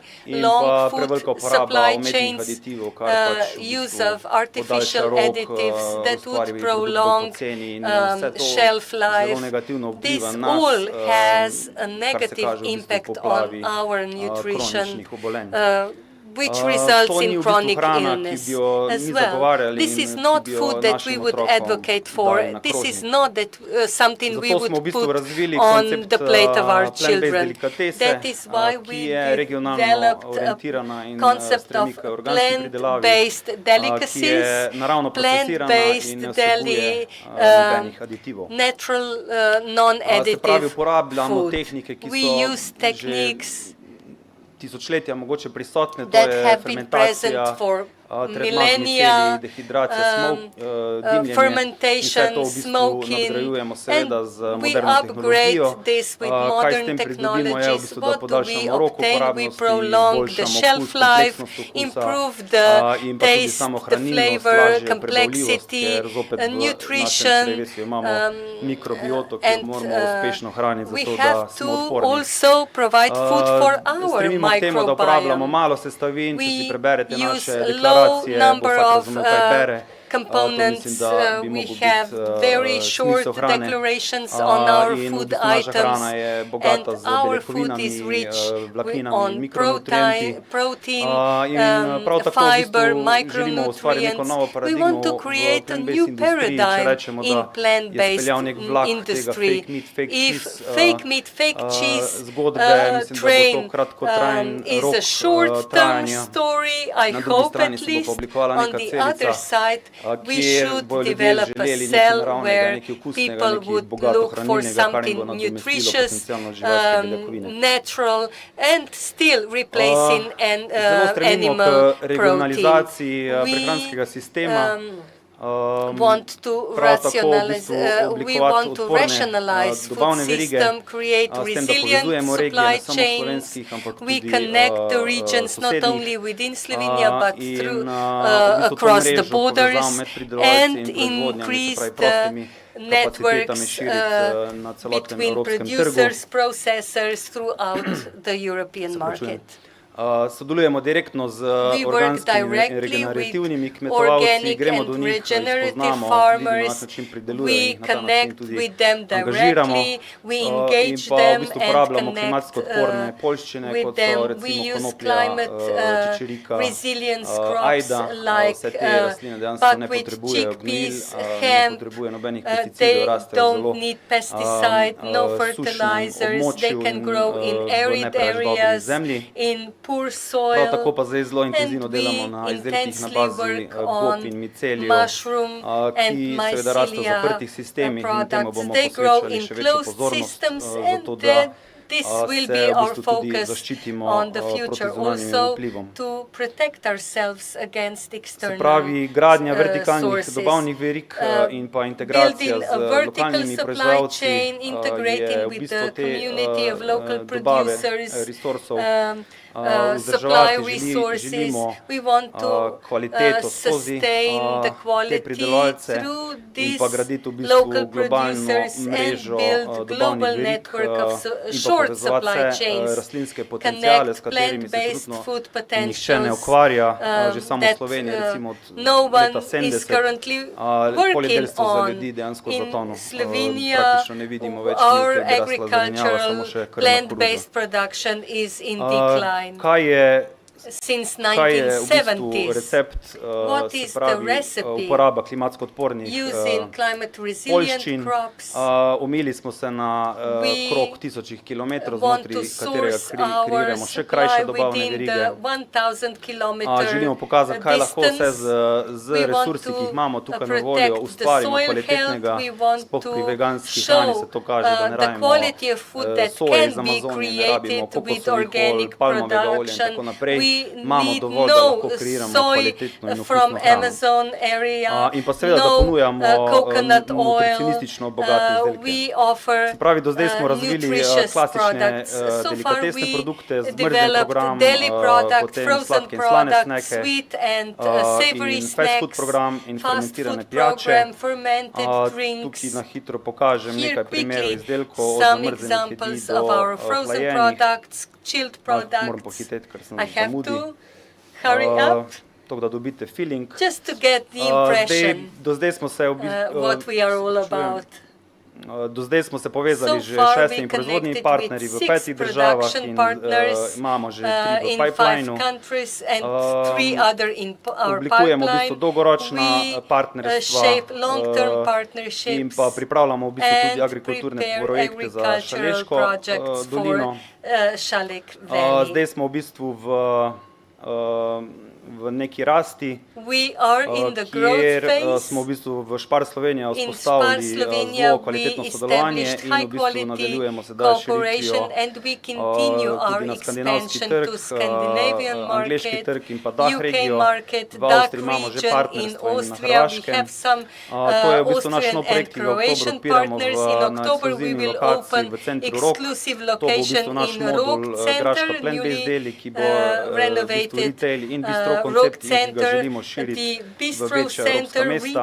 Vzpostavili smo v bistvu e-commerce platformo za dostavo paketov preko kurirjev kot Volt, se pravi, da z delikateso in z kurirjem pokrivamo celotna večja mesta.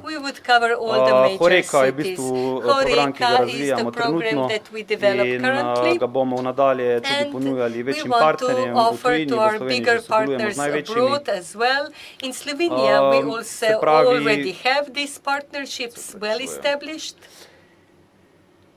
Mi smo v bistvu zdaj v trenutku rasti, pripravili smo portfolio naših izdelkov in jih dejansko že ponujamo v tujini. Prav tako smo v bistvu investirali 400,000 € v proizvodnjo v Velenju in s tem v bistvu pripravili linijo produktov, ki bomo ponujali navzven. Prav tako z največjimi partnerji, kot so Pekarna Pečjaki, Celea Mlekarna, smo vzpostavili tudi linijo zamrznjenih produktov, s katerimi že dosegamo kapacitete 3 tone dnevno.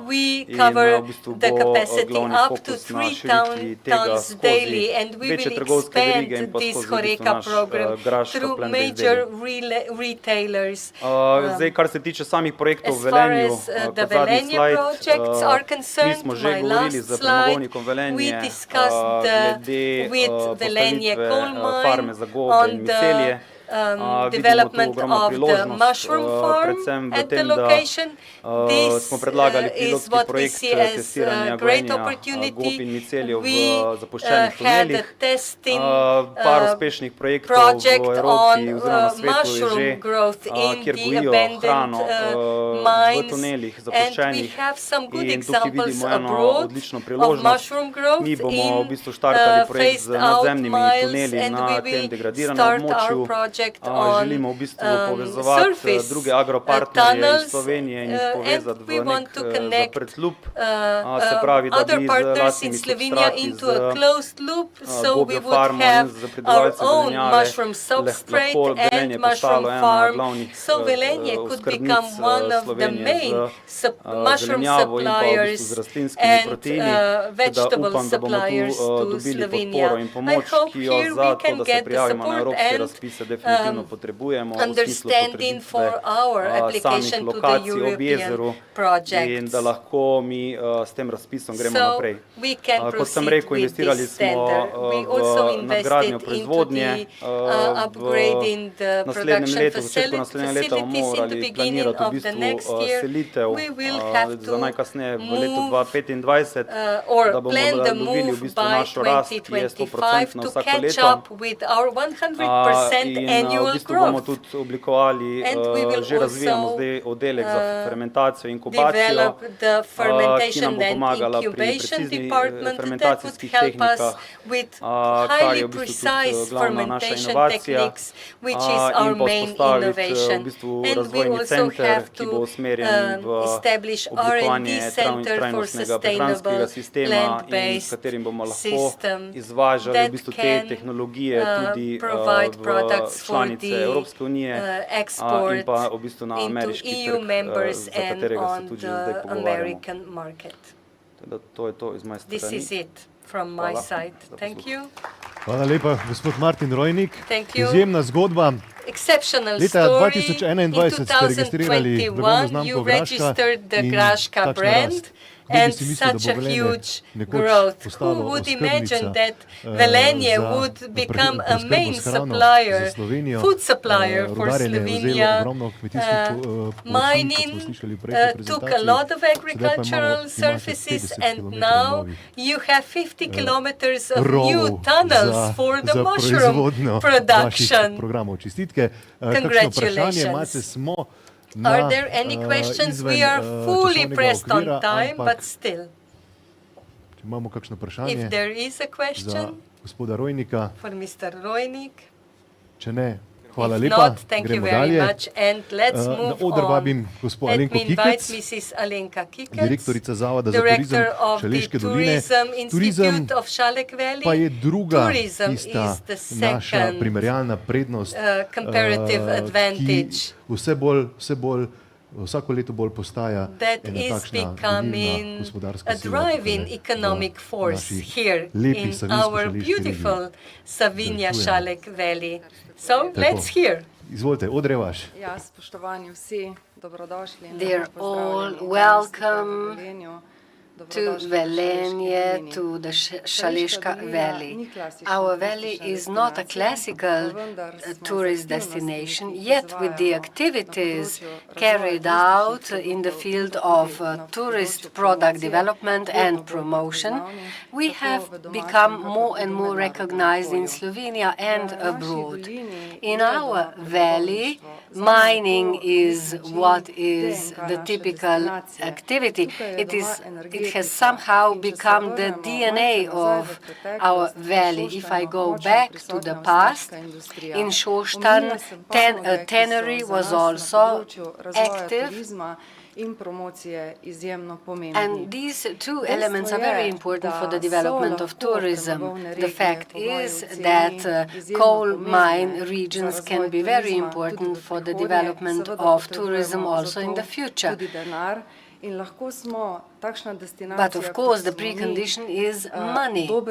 Our destination can set a good example to other regions encountering similar challenges. Who are we, the Tourist Board? Micro-information. We were established in 2016. This is a public institute established by the city municipality of Velenje and Šoštanj, and co-founder was the company Gorenje Gostinstvo detinstva. We are the leading destination of the thermal Pannonian region, together with Topolčica in Šoštanj. Our main aim is to provide holistic offer in the field of tourism. On the other hand, 10 employees closely cooperate in the management function. We manage the buildings, facilities, very important. This is the Velenje Beach, open air event site, and in the center we also manage Villa Bianca. As an institute, we organize our own events as well as in cooperation with other organizers. What are our priorities in development? Destination management, digital marketing and digital transformation. Digital aspect is important to be in good shape. We take care of that. This is our first contact with potential guests we want to attract to our environment. We have a wonderful project, Magic of the Šaleška Valley. We all know that travel habits of people changed during the COVID pandemic.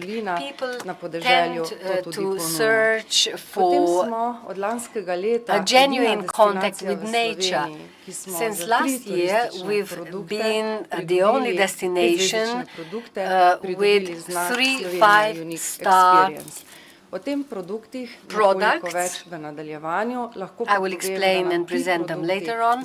These 3 products nicely open the door to international environment. Then it's urban tourism, active tourism, but also strategic documents at the national and local levels are important. For the board at the local level, the most important strategic paper is the strategy of marketing, the strategy of developing and marketing tourism.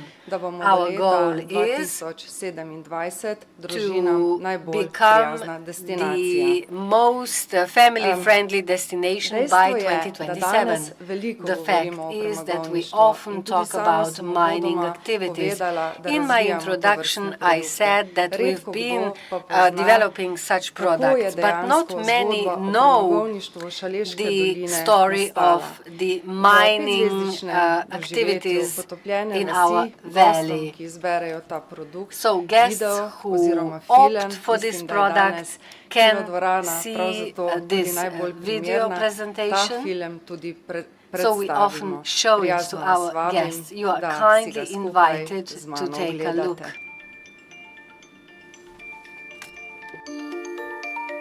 Hello and welcome to 160 meters underground. However, you have seen nothing yet. My co-workers and I dig at depths of up to 500 meters. Since 1875, when mining first began in our valley, we have extracted more than 252 million tons of coal. To give you a rough idea how much water is currently in the lakes that cover 1/5 of the Šaleška Valley area.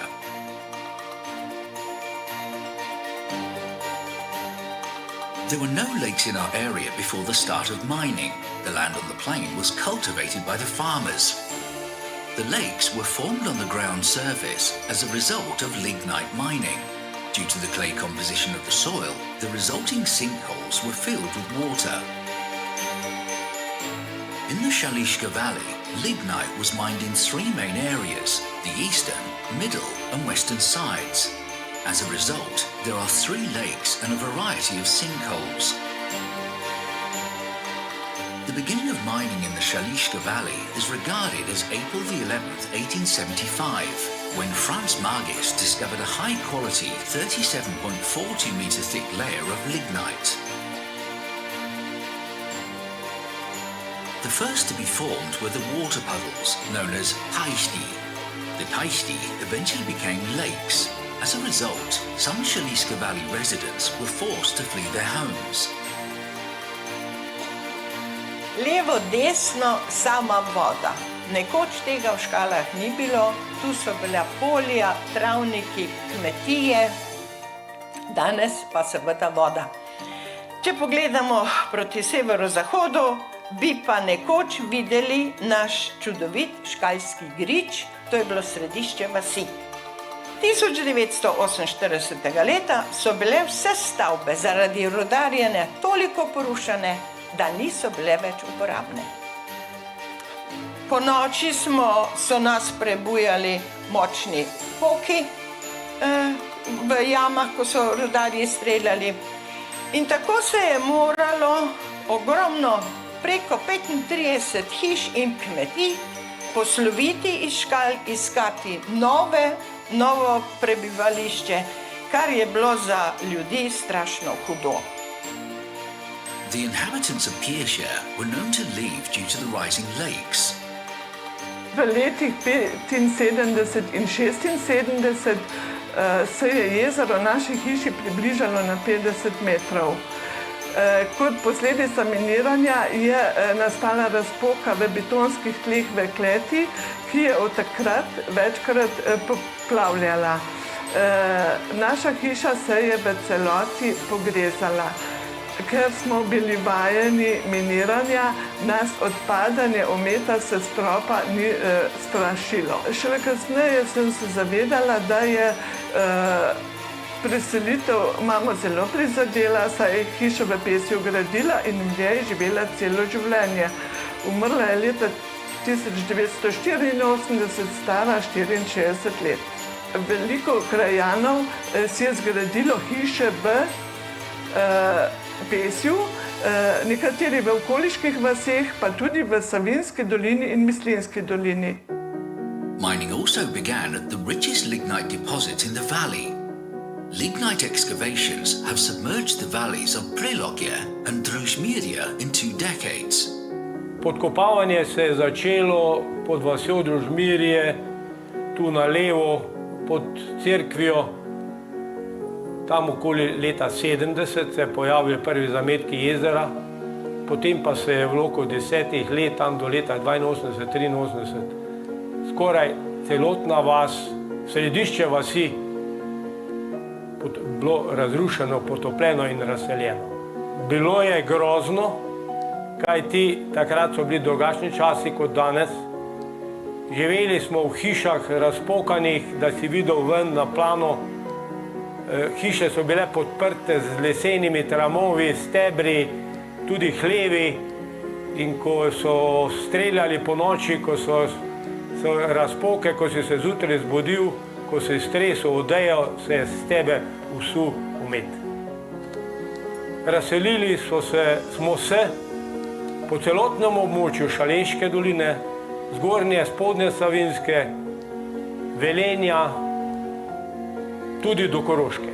Nekaj je nas ostalo tukaj in od tega smo samo, se s kmetijstvom ukvarjamo samo še 3 ali 4 kmetije, vse ostalo je, kako ne rečem, pogoltnila industrija.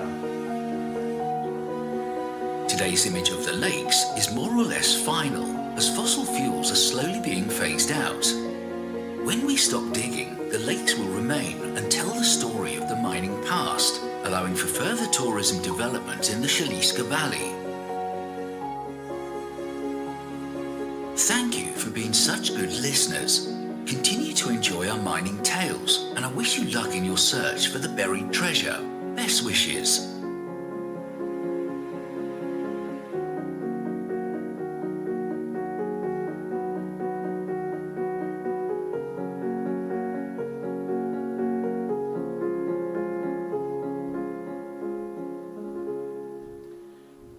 Torej, premogovništvo skriva veliko čustvenih zgodb. There are a lot of emotional stories behind it. Vidimo Velenjsko jezero, v neposrednji bližini Družmirsko in Škalsko jezero, ki smo ga na videu tudi pogledali. Takole izgleda področje Velenjskega jezera danes. Se pravi, shore of the lake today, a camping site with more than 400 capacities, the Velenje Beach, visited by more than 100,000 visitors annually. We've received 5 awards for the best top quality natural swimming site. We were successful this year, so next year $500,000 will be invested into the infrastructure of the beach.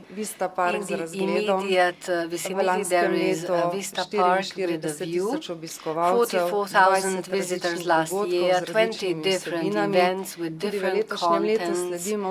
This year we are following the objectives set by the manager, that's us.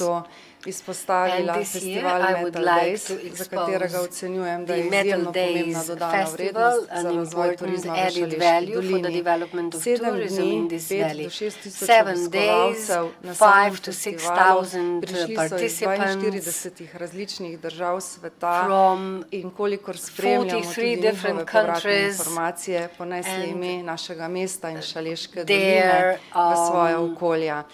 their statements afterwards were very positive, so we believe that festival tourism will be further developed. And of course we will upgrade our successful stories. Vista is better and better marketed. Net revenue from lease will exceed €100,000. Some images of Vista during concerts, and now a couple of words, since we are still with 5-star products, important added value for the promotion of our destination. Again, we are on the level of the lake, sunk villages, virtual reality submersion, and our guests can see the past, the surface before the formation of the lakes, how they can observe how buildings, schools, and other capacities sunk. Specific culinary experience underground, together with the mining institute. So these are successful yet boutique stories, but given the information we receive, these are wonderful stories. Another 5-star product, not many know that in 1933, an industrial entity, Tomaž Bata, flew in his own plane to a meeting in Šoštanj, and the story of this product is built. We take our guests in a plane to see the valley. Of course, stories are green. Our board signed a number of commitments, sustainability-related commitments. We want to set an example to other stakeholders. Therefore, we organize zero-waste events, events with less waste, and this year we obtained the title Slovenia Green Gold Destination. Some more figures.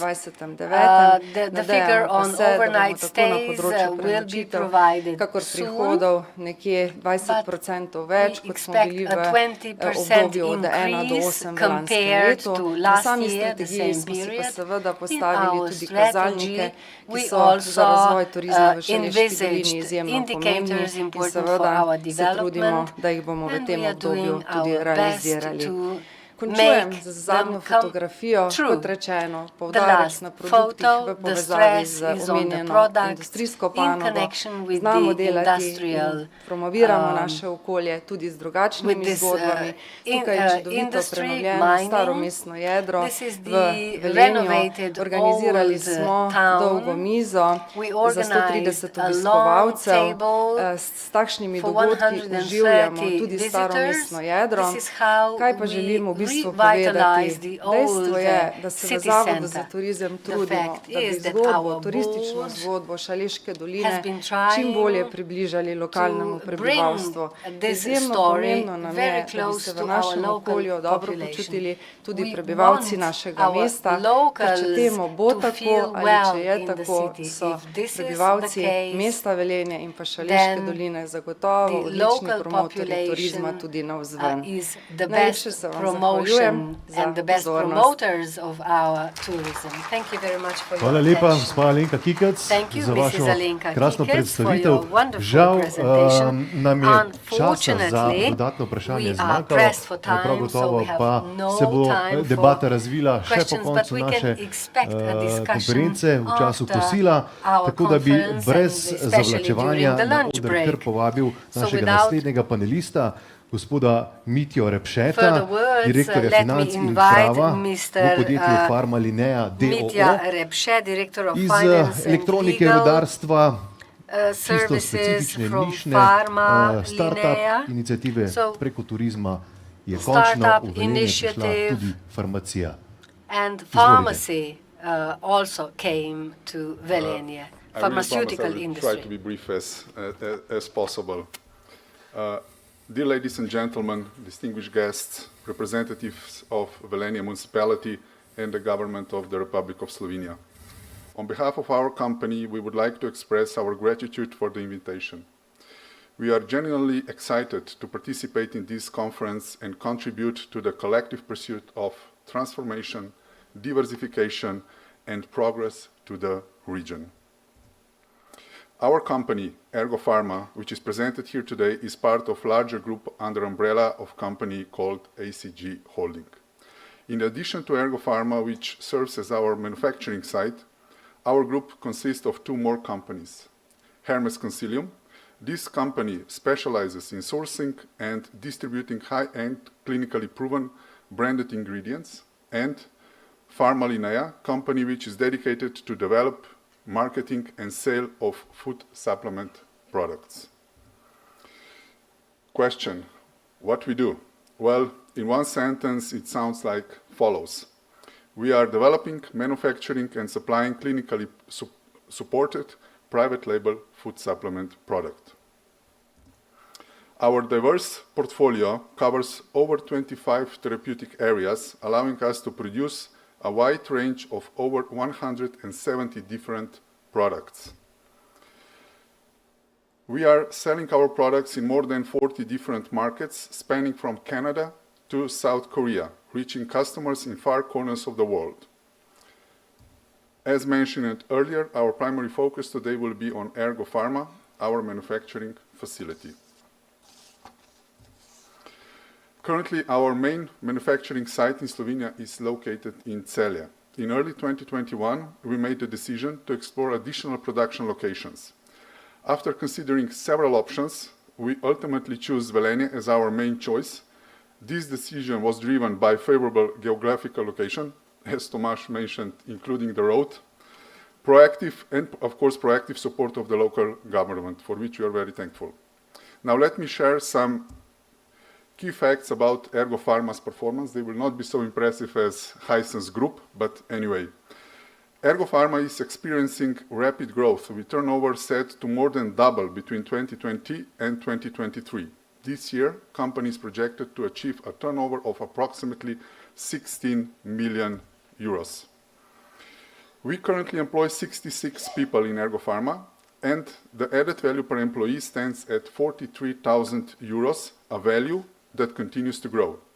In 2022, our turnover surpassed 12 million euros, marking a significant record high 42% increase compared to the previous year. In autumn 2021, we purchased approximately 13,000 square meters of land in the industrial area in Stara Vas, Velenje. In the following year, we took the opportunity to apply for EU subsidies that were made available through the Slovenian government agency called Spirit. We submitted our project proposal, which had a total value of 6.7 million euros. By the end of 2022, we successfully secured subsidies amounting to 2.3 million euros. This support will greatly contribute to our current investment, which is scheduled to be completed by 2024. Now let me provide you with some information about our project in Velenje. The project is divided into two phases. Phase number 1 is currently ongoing and has received aforementioned EU subsidies. In phase 1, we are constructing a site for 2 production lines and a smaller logistics center. Upon completion, which is scheduled to be in the second half of 2024, this site will employ approximately 22 of our employees. After completion of phase 1, we have plans for phase 2. It is important to note that these plans have not yet been confirmed, as we are still awaiting the publication of the Just Transition tender. If approved, phase 2 is forecasted to be completed by 2028. At the time, our Velenje manufacturing site would employ 70 people and have the capacity for 8 production lines, laboratory premises, and large logistics center. It is also worth mentioning that we also have expansion plans beyond phase 2. However, these plans are still in the preparation stage. Their implementation will be dependent on further business development and market conditions. Let us now explore some facts and graphical material related to phase 1 of our project. In phase 1, we are currently constructing a building site that spans an area of 2,100 square meters. On this slide, you are able to see visual presentation of the final look and the design of the structure. Moving to the next slide, we have a current photo, this I think was taken yesterday, of the construction site. The initial work commenced in August, and we are progressing according to the schedule. Now let us briefly touch on phase 2, which is not included in the current EU subsidies program, and the decision regarding its execution has not yet been approved by our executive board. In phase 2, we have plans for a site with a total area spanning 3,500 square meters. Moving to the next slide, you can see a visual representation of the proposed structure. The transparent cube illustrates where the site of phase 2 is planned to be built. On the next slide, we have another render picture providing view from the entrance perspective. The combined area of phase 1 and phase 2 will span over 5,600 meters in total. I would like to emphasize that our company is constantly seeking talented individuals who will shape the future of our company. We firmly believe our success lies in the capabilities and skills of our employees. We are actively searching for individuals from various fields of professions, with a particular emphasis on technical professions such as mechanics, chemists, pharmacists, biotechnologists, and others. In the conclusion, as newcomers to the region, we acknowledge that our business may not be well known within the larger local community. We understand the importance of building trust and relationships takes time. We firmly believe that open communication, transparency, and delivering on our promises are the key foundations of building that trust. By consistently demonstrating our commitment to these principles, we are confident that over time, our actions and the positive impact we create will speak louder than any other form of publicity. We are honored to be part of Velenje industry transformation process. We have great confidence in our ability to bring added value to the region, not only in terms of financial growth, but also in terms of environmental and social responsibility.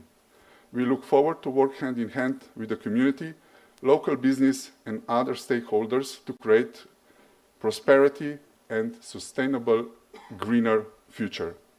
Thank you for your attention and the opportunity to share our vision.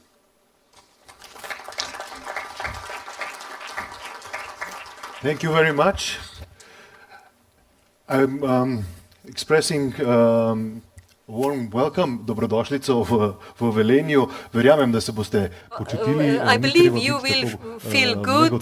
You should not feel uncertain. We are very open people. We accept a lot of diversity, and you are not that different, that diverse. I believe you will feel really good here, create a lot of added value, and we are looking forward to the phase 3, 4, 5, and 6. Thank you. Tako. Žal moramo malce dirkati, čas nas preganja, tako je na projektih, kot tudi na konferencah.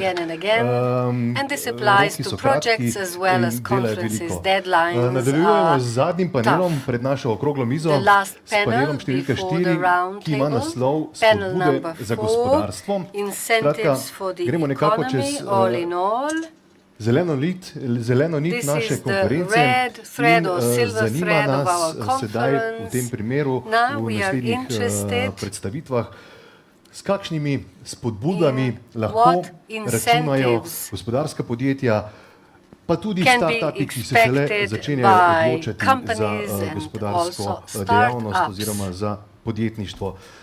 Gospod Mr. Piotr Sikora, glavni specialist za posebno ekonomsko cono Katovice, zanimiva predstavitev posebnih ekonomskih con, ki jih pri nas v takšni obliki ne priznamo, priznam pa, da bi bile dobrodošle sploh za razvoj projektov. Mr. Sikora, several sites, several locations, the floor is yours. Thank you very much for inviting me for this conference. There was lots of words about the problems, about the needs that will born with the process of restructurization of the industry of the mining. My story will be a quite of example how in Poland we tried to meet this point, which has been started in 80s. So we have some instruments, some proposals, and some effects also, and it will be my pleasure to show you how it looks. I'm Chief Business Development Specialist. I'm working in Katowice Special Economic Zone since 20 years, so I observed that whole. Okay, so the first thing will what is Polish investment zone or special economic zones? Sorry. Okay. So this is an instrument that was created in the 90s in Poland, also to support the process of the restructurization of the of the mining activities, but not always, not only for that. This instrument is instrument government. It is instrument of the supporting mainly industrial activities, creating new jobs and creating new companies in Poland. There are 14 special economic zones in Poland, regionally divided. Katowice Special Economic Zone responds for the south of Poland. We are located at the south of Poland, and we are operating geographically in the Silesia region, Upper Silesia region, and the part of neighboring Opole region. This instrument is a possibility of giving tax reliefs. It is incentive for investor, tax reliefs for that they will create new investments. They can not pay tax for that. I will say it about more in next taxes. Okay, so Special Economic Zone, our company is a joint stock company, half owned by government and half owned by self-government institutions, municipalities, which created this company in 1996. So we are quite a company that operates quite virtually. We are engaged and equipped with this instrument of Polish investment zone, so we can give investor a possibility of not paying taxes in effect of his investments. As I mentioned, we operate at the south of Poland. What are we do? We are looking for new investors. We have a lot of investment offers. I mean, we have grounds, we have brownfields, we have greenfields. We are not always owners of that plots. Sometimes the plots are owned by municipality, sometimes by, for example, mining agencies. Sometimes it is owned by agricultural real estate agency in Poland. We have, which have lot of areas, and sometimes we are also owned. I own our own plots. Our role is to develop that plots, to sell the plots to the investors, and to make that there will be new factories and new jobs. That's what we do. It is always a municipality that plays the role in the process of finding new investors. Investors may be local, maybe also foreign, of course. We have various sites because we have thousands of hectares of areas in our offer, and there is no matter what the size of the investor is. It can be small, medium, or big enterprise. There are some criteria that they can meet. As I mentioned, our partners always is municipality, because investments wherever is created, in what place, it is always some municipality. So we operate with municipalities very intensive. We need from municipality also to cooperate with us to prepare the areas for the investments. That means some legal preparations, I mean zoning in the master plan, building, of course, the bloody roads, internal roads, but also the bloody pipes inside, I mean water, sewage, rain canalization, not mention about the cables, electricity cables and gas. So we need all to this to prepare areas for the investment for the investors, and then we can have a agreement with the owner, and we can propose the plot to the investor and to sell him and cooperate with him to start the investment. We have various plots, because we have very small plots, but with few thousand meters.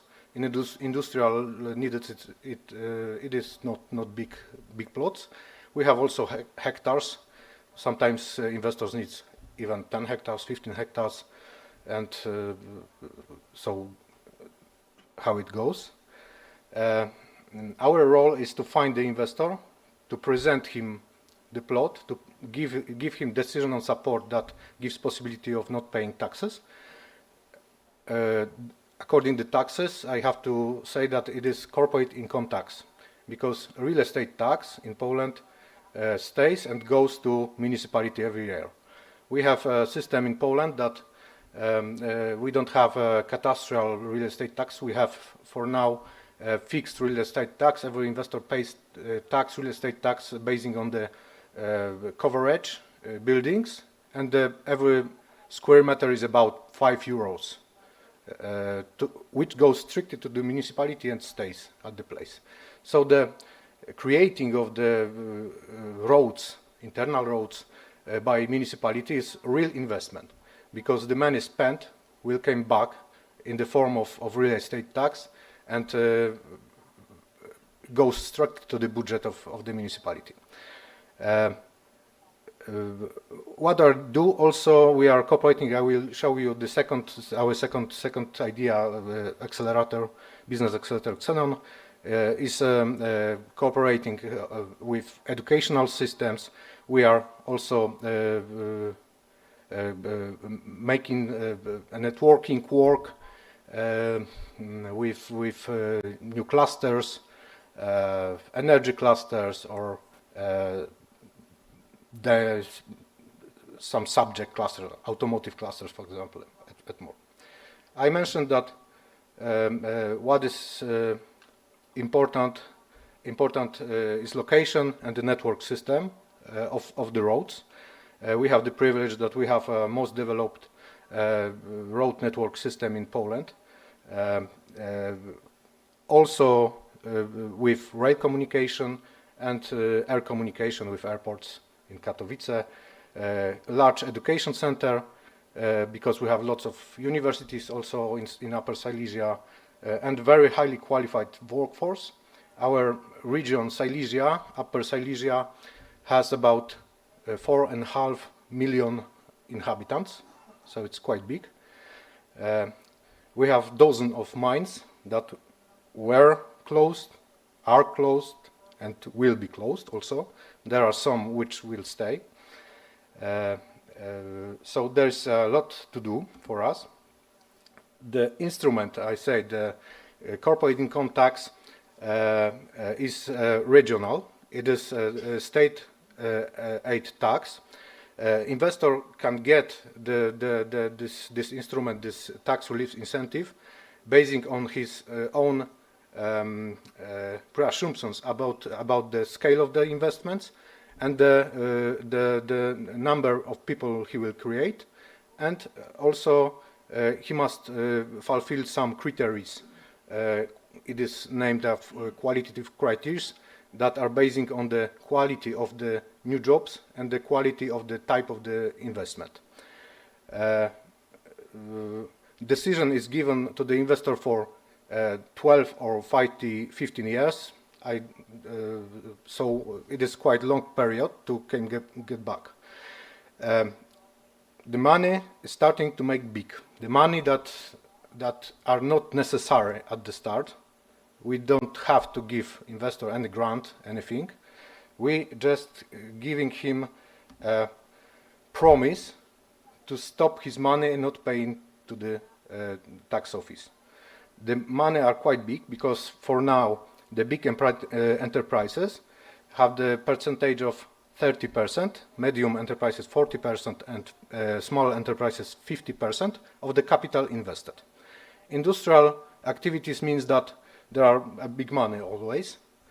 Even if there is a small enterprise, it will invest, I don't know, if he will or she will invest about 100,000 euro, then half of this amount can be stopped. So the state aid is counted as 50%, in this case 50,000 euros. An investor will invest 10 million euros, he will get 3 million of euros instead not paying taxes.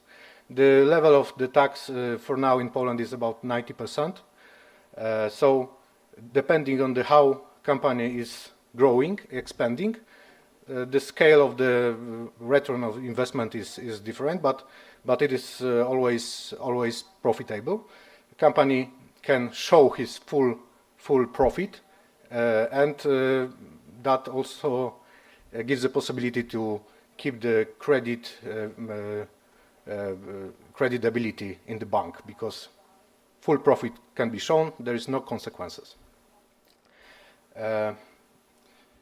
According to that, we are operating since 1996. As I mentioned, we have a lot of companies, known brand and also unknown brand because local brand.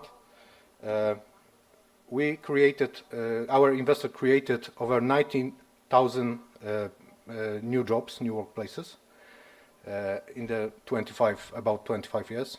We have over 540 companies. I mean, only in our region, in Upper Silesia, and over 800 entitled investment projects, because some companies can, with the growing, they can apply for another decision on support that is related to the next project. So company may not pay the tax if it's growing, the new jobs are creating, new infrastructure, new tax, real estate taxes coming to to the municipality, and that is snowball effect, and making the gravity, because there are companies, the new companies want to be neighbor of these companies, and that is growth. This is some examples of the areas that we create. This is post-mining area, where now is working about 3,000 people in commune of Żory.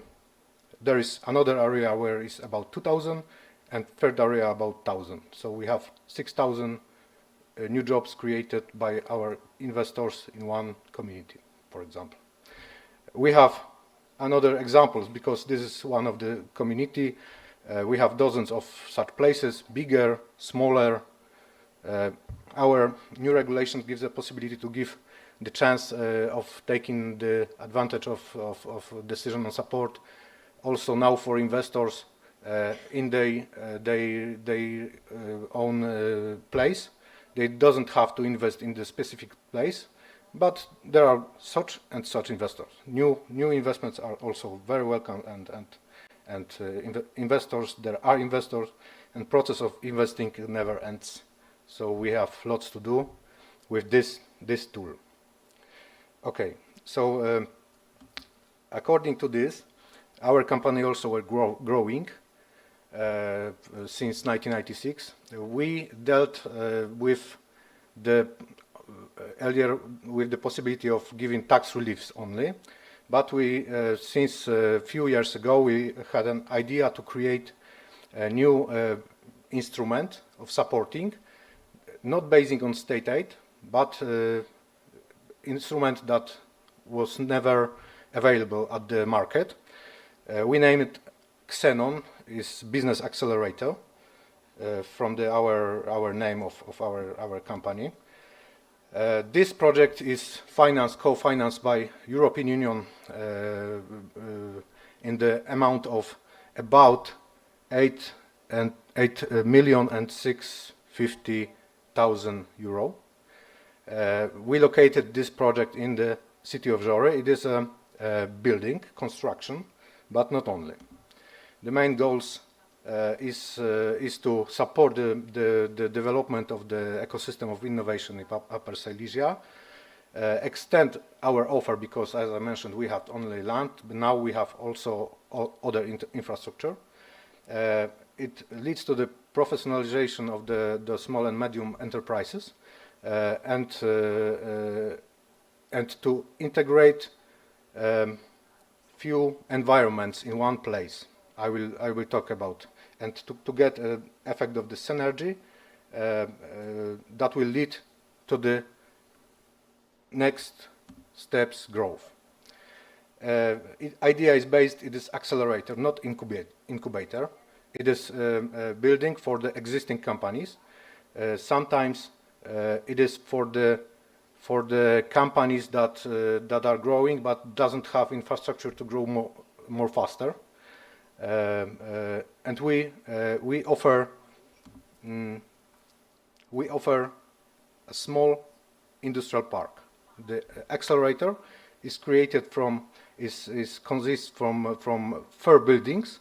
In each buildings there are industrial part and non-industrial part. Industrial part means we have 32 small industrial halls. Small, I mean about 300 meters, 350, which can be divided or connected into larger hall. And also there is a non-industrial part, which consists offices, services, locals, and place for NGOs, and cooperation with municipality. I will say it in the next slide about this. We created this to lease these offices, these halls, not to sell them, but to lease. We plan that companies will come here, will start to grow, and they will go out to construct its own hall, for example, and give a place for the next company that is on another level. We extended. I said about the non-industrial space in this place. We have a part of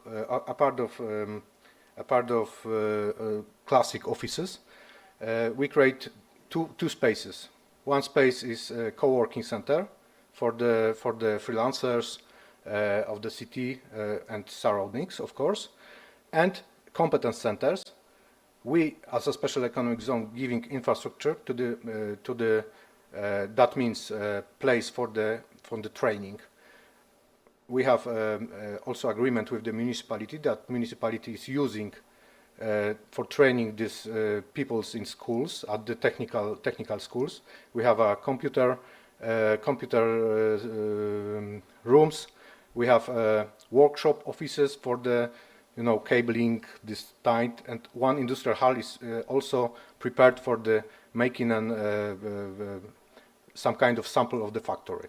I will in a moment. A part of that, we want to create a virtual factory to learn the people and to give it also to the private companies that train other peoples. It is not also with municipality.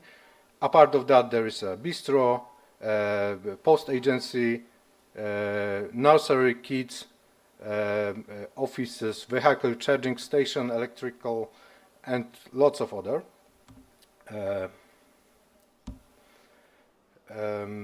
I said about the qualification center and about competence centers which cooperate with municipality. And we started to think about that historically in 1915, and then it took a few years, including COVID and Ukraine situation, and now we are at the finishing of the investment. 1 week ago, this real photo, we opening this accelerator. We have all offices rented. We have 25% of the industrial halls rented, but we just opened it 3 weeks ago. So it goes. It is a future for us. It is a place where we can make new projects, new soft projects or infrastructural projects. So we are happy that this project had good start and can be implemented in other places. We think about other places also. Thank you very much. Thank you, Mr. Piotr Sikora. Congratulations on excellent results you're achieving. I'm definitely and positively sure that also legal framework also supports that kind of initiatives, and this is something we would like to discuss at the table. Thank you very much. Gremo naprej z naslednjo prezentacijo.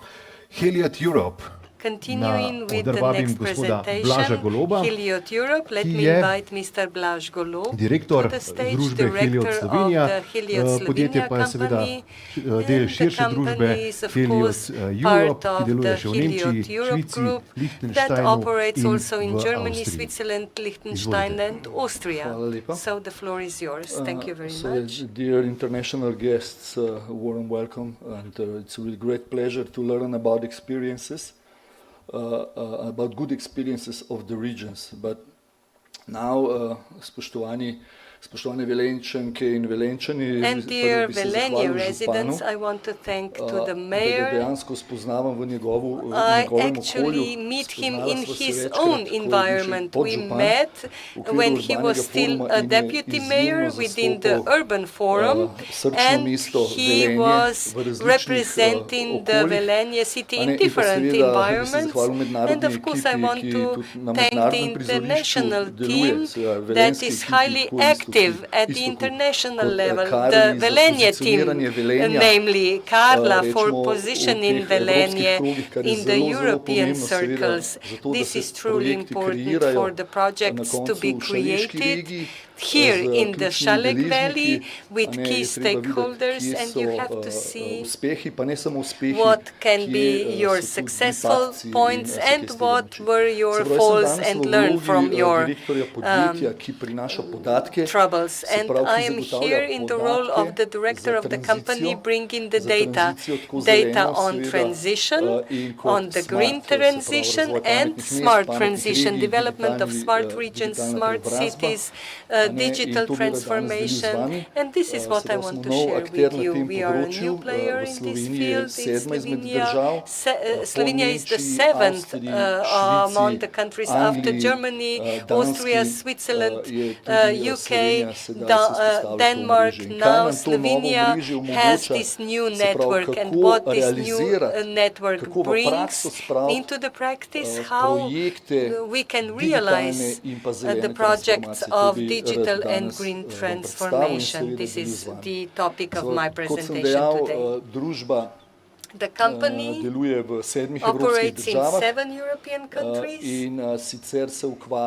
We work through the network that we established with the transmission of IoT data. These are highly sensitive and important data. We have to know when we talk about green transition and digitalization, what is the quantity of data that we need and what is the price of this data, and what is the energy footprint.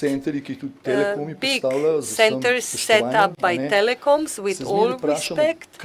I always wonder what part of this data do we need in logistics for smart measurements, for water meters, to monitor of the waste bins, to optimize logistic routes. Always there is a question: how much of this data do we already use? What part of this data do we need? And later on, the companies that set up the network for the transmission of these data operate, and we operate on 3 key areas. We provide the data for the operation of smart cities and for the logistics and all the measurements that are connected to that. And in between, we work with different stakeholders in development, in innovation, stakeholders that would need and use these data for the development of new products. And these are 2 key areas where our data is already in use.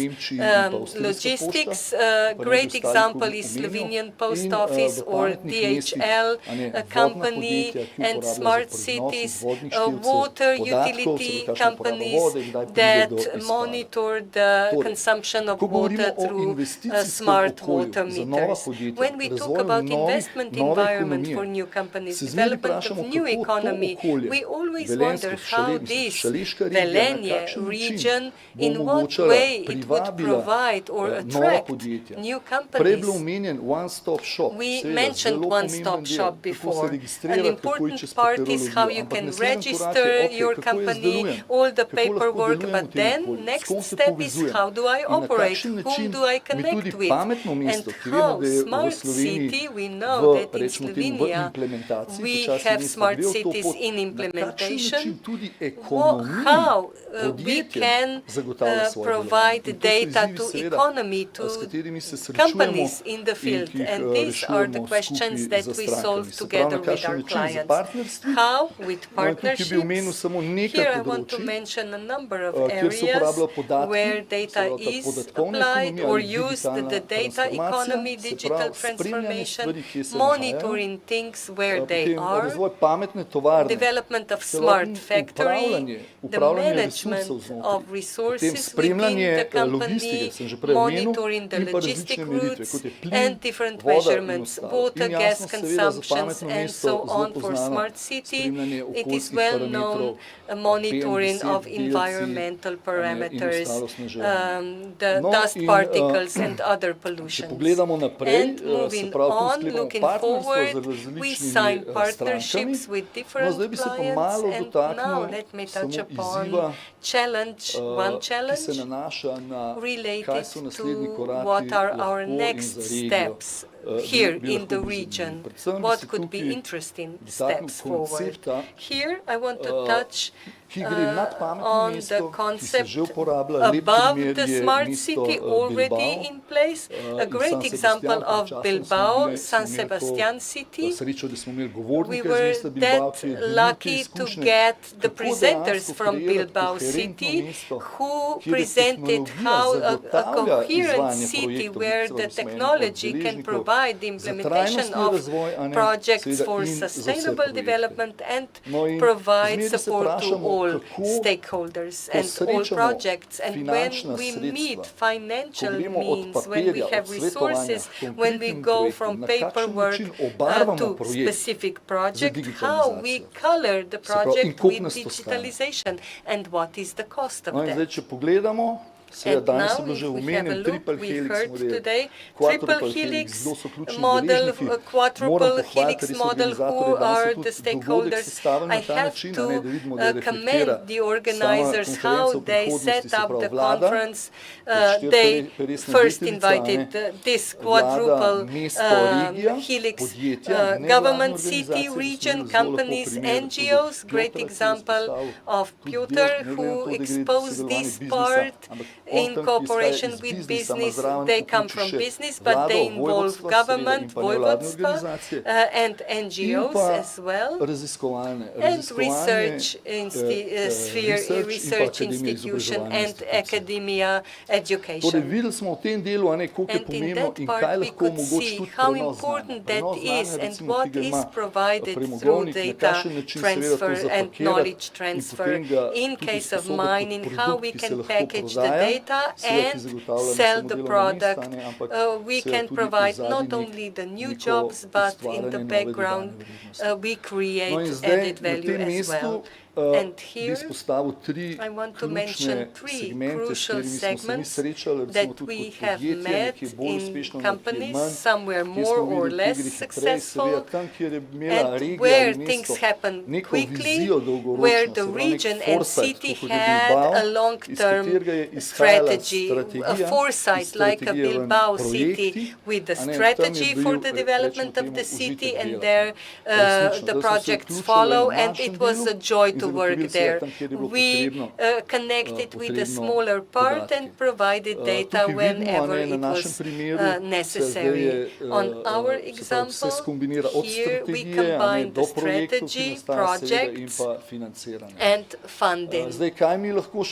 What can we provide as our company with data supplier for different stakeholders, for cities like Velenje or individual companies? We absolutely always first see what the need of our client is, then we set up a pilot, and then the project that would be in line with the strategy and long-term vision of the city. For the encouragement, we have not mentioned that we are a heartfelt city, not only the heart of Slovenia, but also heart of Europe. In a planet Earth, is a kind of heart of planet. So it's the same with Katowice. So it was nice to hear. Usually in Slovenia, we also say we are the heart of Europe. So that's nice to see a people with a heart that would like to move things forward and to connect with each other. And that's at the end of the day why we are here. And finally, to get things done. And I think that's important, to realize on the ground projects in da se imamo na koncu seveda tudi dobro. Hvala lepa. And of course that we have a good time together. Thank you very much. Hvala lepa. Tudi meni ste pomagali srčno, da se ne borim s časom, tako da bi kar nadaljeval in da vzdržujemo ta moment z našo naslednjo govornico, sogovornico, ki jo med nami toplo pozdravljam, gospa Sibil Klančar, generalna direktorica Direktorata za razvojna sredstva na Ministrstvu za gospodarstvo, turizem in šport, s katero bomo potem z veseljem nadaljevali pogovor tudi na okrogli mizi. Izvolite. Dober dan, pozdravljeni tudi z moje strani. Hello and welcome. Tudi jaz se zahvaljujem organizatorjem za današnji dogodek. Moj vtis je, zdaj pa ne vem, ali ker nisem prišla na začetku, oziroma sem prišla nekje na sredi, vlovila sem I joined you when Mr. Kuroshets was speaking from Gorenje, but since then I can sense a very positive atmosphere in this hall, and this Velenje vision and the vision of other municipalities is very diverse and promising as well. A lot of topics have been exposed as well as projects, and this will be also achieved through restructuring. Today I would like to present the development incentives of our ministry, financial and non-financial, are always prepared together with our partners, Slovenian Entrepreneurial Fund, Eco Fund, and our ministry, as well as other stakeholders. First of all, what is the main topic today? 52.5 million euro will be used for the Sasha region. We'll also obtain EU funds from the Just Transition Fund. And these funds will be divided into two main activities: productive investments into assets within companies. So this is what you need for the production of your products and services. And then the other pillar is the support to research and development activities as well as innovation. In the months to come, we intend to publish 2 or even 3 calls for proposals, pilot demonstration projects, investments into research and development and innovation. We mainly support the activities of employed researchers and development technical staff in companies. We also set up consortia. We strengthen investments into new services and products or the improvement of production processes. Pilot demonstration projects are also focused on the implementation of prototypes into the real world, real environment, so that we use what has been developed. I'm talking about different construction and demo projects in practice. The support to productive investments. So our main objective is to improve added value in companies, to create new high-quality jobs, and we wish to introduce technological advancements in production lines of our companies.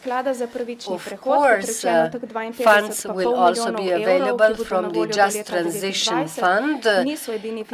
This is not the only financial source. Another envelope is also an EU envelope, Regional Development Fund is important for our projects. Research, development and innovation, we will invest 195 million euro into entrepreneurship and internationalization, 186. million. I have rounded these figures, and for economic restructuring of both regions, in addition to Saša region, we also have the Zasavje region. Altogether, 83 million available, and for circular economy, almost 63 million. Tourism is another important field. Not that many investments. This was supported last year and the year before. REACT EU, and also within the plan for recovery and resilience. Mrs. Kikec touched upon this, the development of tourism projects in relation to the cultural identity of Slovenia. This is a huge opportunity also for the Saša region. Digitization of SMEs, not enough funds available, so we hope to identify another source. We will support digital transformation in SMEs in combination with the new blending mechanism. This means favorable loans and potential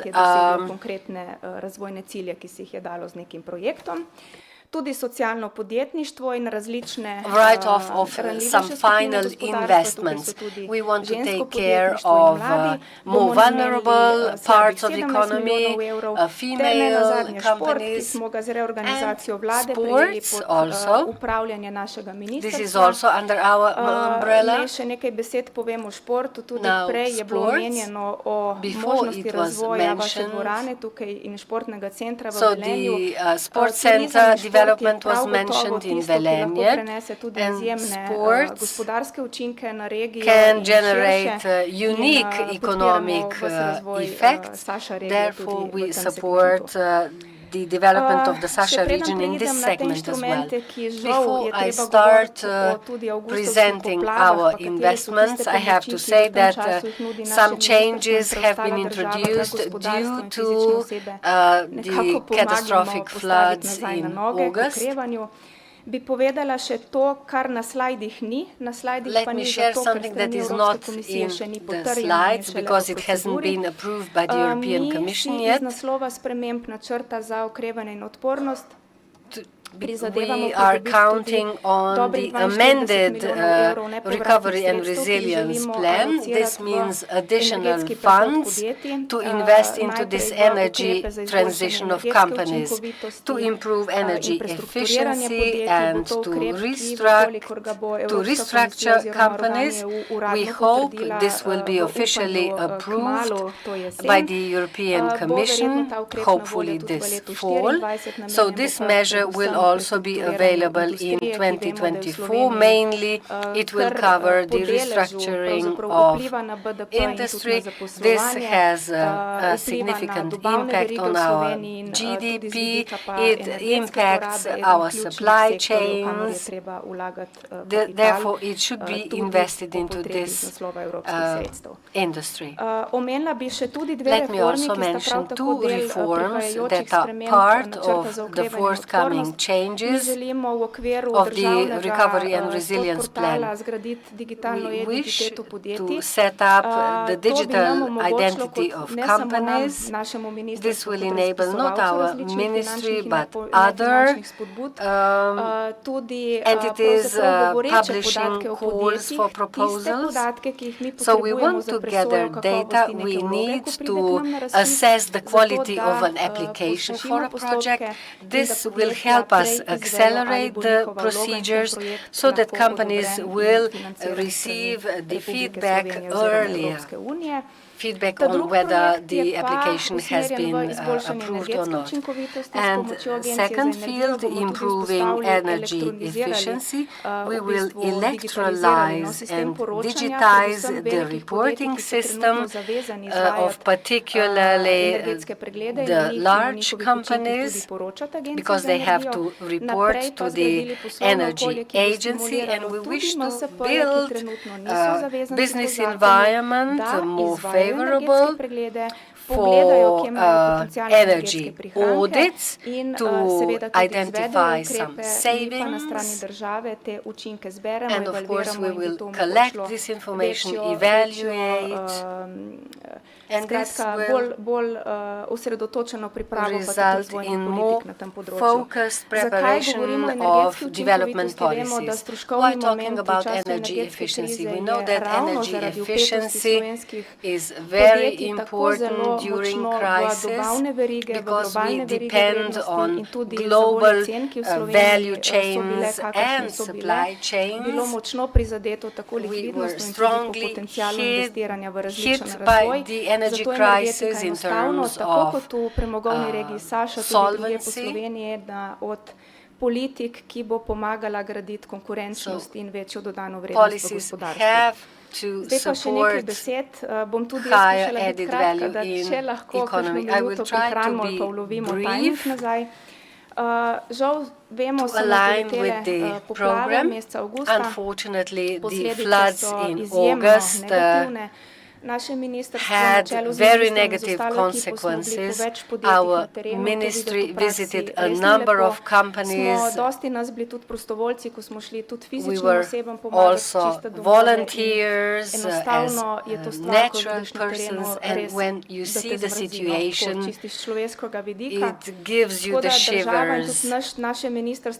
Our ministry tried to prepare measures to help companies overcome the liquidity crisis so that everything is cleaned up and the production starts again. In this respect, I would like to present some key measures. Probably you are familiar with this because we organized webinars. The 1st of November was the deadline for submitting applications for advance payments. Yesterday it was the deadline for companies to submit applications for reimbursement of costs. The advance payment is based on your estimation of damage. What damage it was is also important to know. We cover damage in 3 segments: machinery and equipment, stocks, and loss of operations. This is where we help you cover the damage, so it goes up to 10% of the damage you estimated and reported by the 1st of September. My colleagues were extremely flexible. The first program has already been approved by the government. More than 700 decisions were signed yesterday. Decisions will be given to you soon. Another measure, reimbursement of damage up to 60% as irreversible funds for the 3 categories of damage I mentioned before.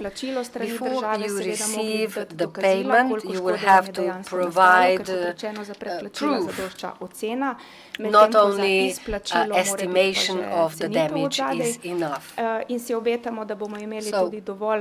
believe we will have enough budgetary funds to make all these payments. What is good is that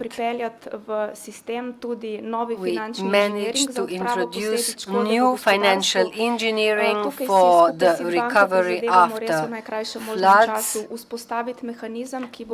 have been trying to set up a mechanism that will support the financing of recovery after floods through favorable loans. So companies will first receive advance payments, and then through the seed bank you can also apply for favorable loans with more favorable interest rates, higher collaterals, and so on. So this is very favorable for companies with not so good credit ratings. So this is immediate liquidity assistance to restart production. Let me say that this is the end of my presentation. I believe that in the continuation we will discuss further developments. Gospa Sibyl Klančar, za vašo izčrpno in učinkovito predstavitev. Prav takšna pa bo tudi naše zadnje panelistke, sem prepričan. Gospe Kalesitar, mislim, da praktično nobenemu, nikomor v dvorani ni potrebno posebej predstavljati, pa vendar že dolga leta celo kariero dela v tako imenovani projektni skupini. Tam je začela, sedaj je vodja urada za gospodarski razvoj in prestrukturiranje. In osebno, ker sem bil nekoč pod tabo, si bila moja šefica, me zelo zanima, ker malce smo izgubili v zadnjih letih stika, me zelo zanima, kakšni projekti se obetajo v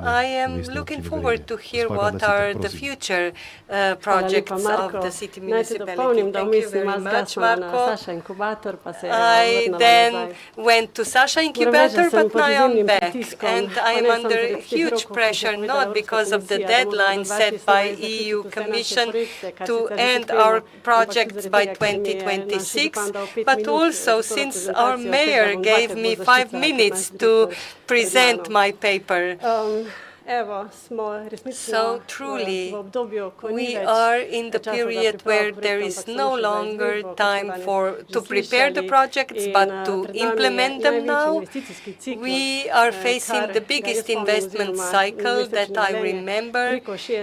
Over 60 or 70 million euros worth projects within our budget in the next few years. A lot of pressure on our municipal administration. I won't lose much words here. June 2023 is our problem date for our 2 regions and also for our European regions. We will see what can be done. And of course, here we have the distribution of funding through ministries. We've heard the amount of funding from the Ministry of Environment and Restructuring. The biggest budget is at the Ministry of Environment, Climate and Energy. We have reserved some funds there. And then the Ministry of Cohesion and Regional Development as well. We did not wait for GDF tenders only. I believe that they will be opened this year still, but we were successful also at drawing the funds from the Resilience and Recovery Fund.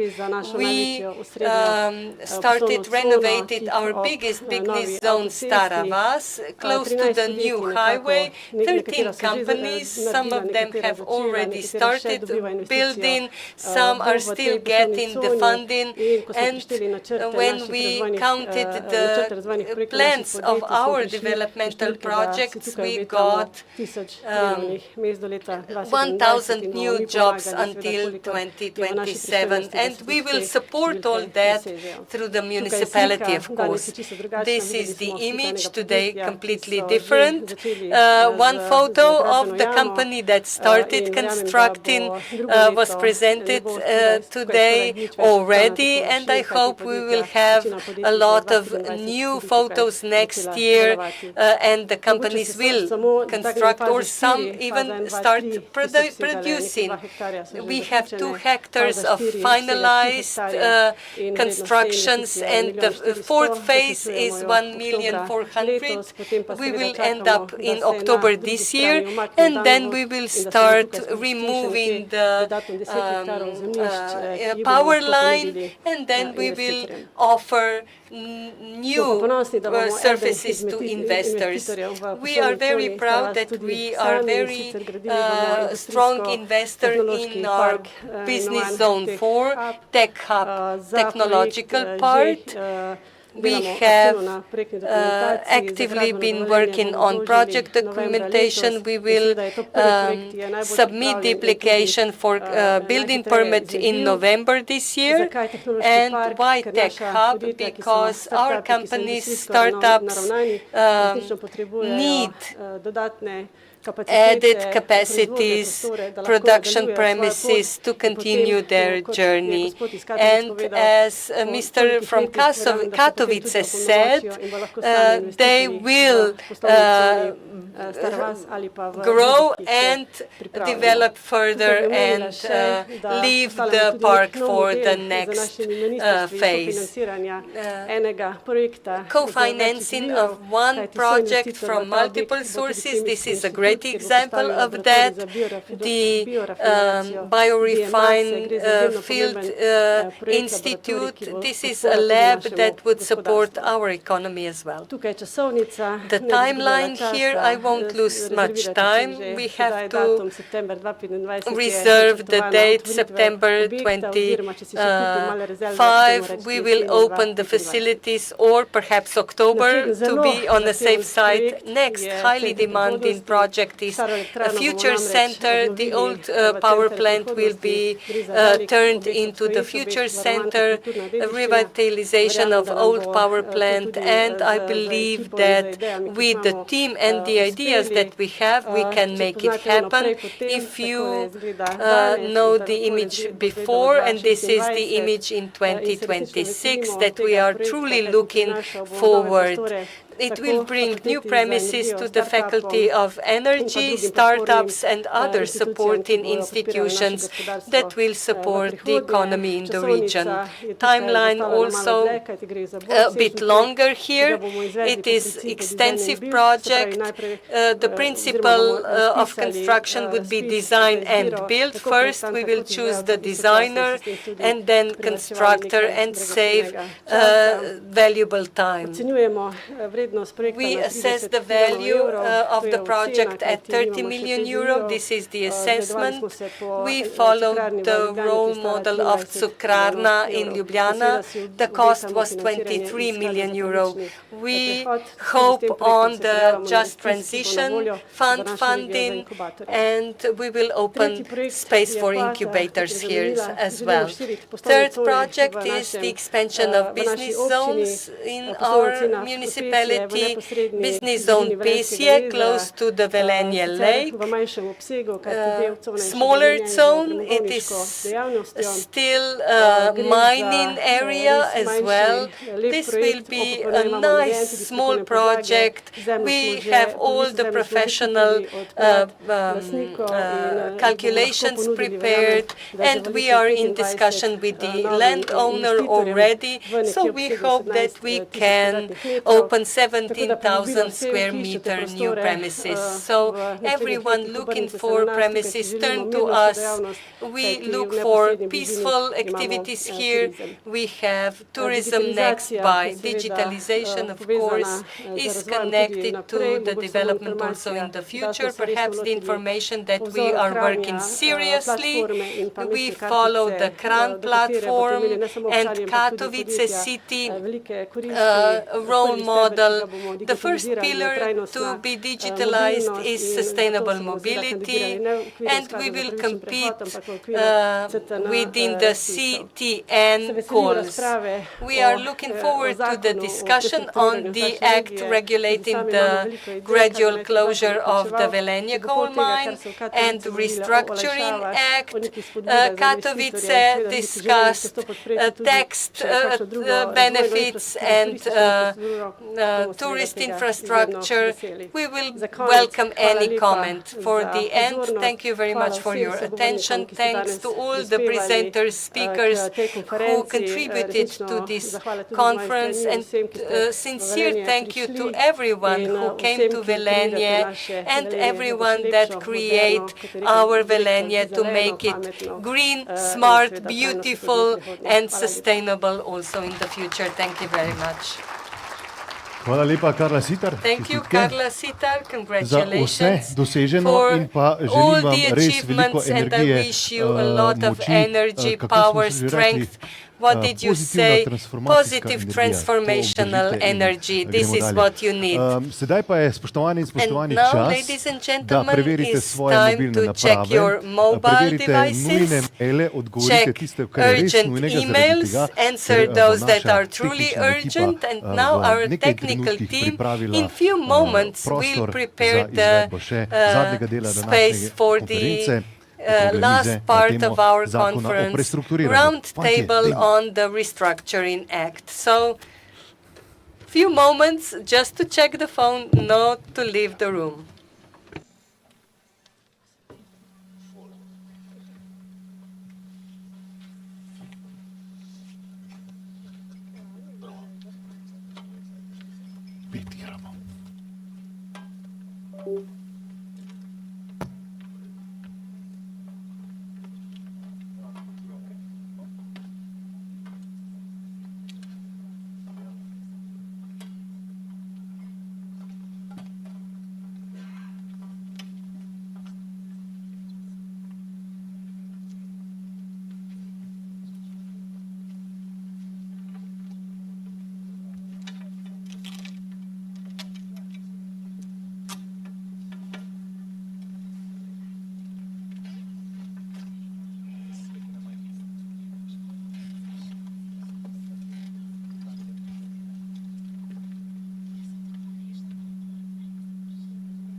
Ja, to je bilo res hitro in učinkovito. Najlepša hvala tehnični ekipi za pripravo odra za izvedbo zadnjega dela današnje konference. Skratka, okrogle mize na temo zakona o prestrukturiranju regije Saša in pa seveda tudi Zasavja. In prosim, da se mi na odru pridružijo najprej župan mestne občine Velenje, gospod Peter Dermol. Pride kmalu, mislim, da ni pozabil, da je gost na današnji okrogli mizi. Vabim gospod Andrejo Katič, državno sekretarko na Ministrstvu za kohezijo in regionalni razvoj, pa gospod Sibil Klančar, še enkrat.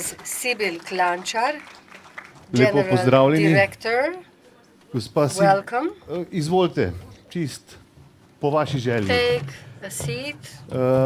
Žal moram opravičiti odsotnost župana občine Zagorje ob Savi, gospoda Matjaža Švagana, ki je zaradi nepredvidenih in nujnih opravkov moral ostati doma in se nam ne more pridružiti.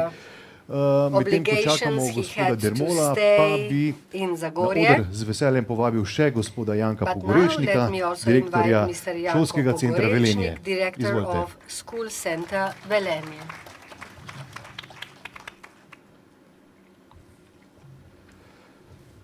Ja, začeli bomo kar brez župana. Ne bomo začeli.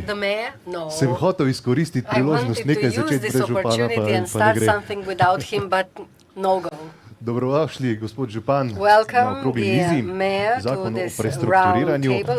Torej, zakon o prestrukturiranju premogovnih regij je eden izmed ključnih zakonov, ki ga nestrpno pričakujemo vsi deležniki, ki bomo vpleteni v transformacijo oziroma v procese tranzicije.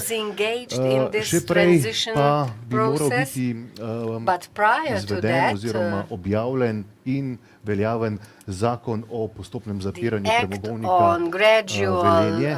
Gospod Andreja Katič, kakšna je časovnica trenutno oziroma trenutno stanje pri pripravi teh dveh zakonskih Hello everybody on my personal behalf and on behalf of the Ministry of Cohesion and Regional Development. What is the timeline? We are lagging behind the national strategy mentioned 6 months, but undoubtedly both acts will take more time, will be adopted next year. Postopki torej tečejo. The procedures are pending. What about your cooperation with stakeholders? How are they engaged? I am a member of the task force working on the act on coal phasing out. There are representatives from other ministries as well as from Velenje. There are representatives of trade unions and representatives of municipalities. The same applies to the second act. The task force has not been nominated, but some basic documents, papers have already been drafted. The Regional Development Agency was also part of these efforts. It's not only me asking questions. Everybody can raise a question. So if you have a question for technical services, just ask for a mic. Mogoče še vprašanje za gospod Katič. Kateri bodo tisti ključni deli zakona o prestrukturiranju in kako je v njega zajeta nacionalna strategija za izstop iz premoga in prestrukturiranja regij v skladu z načeli pravičnega prehoda, kot rečemo.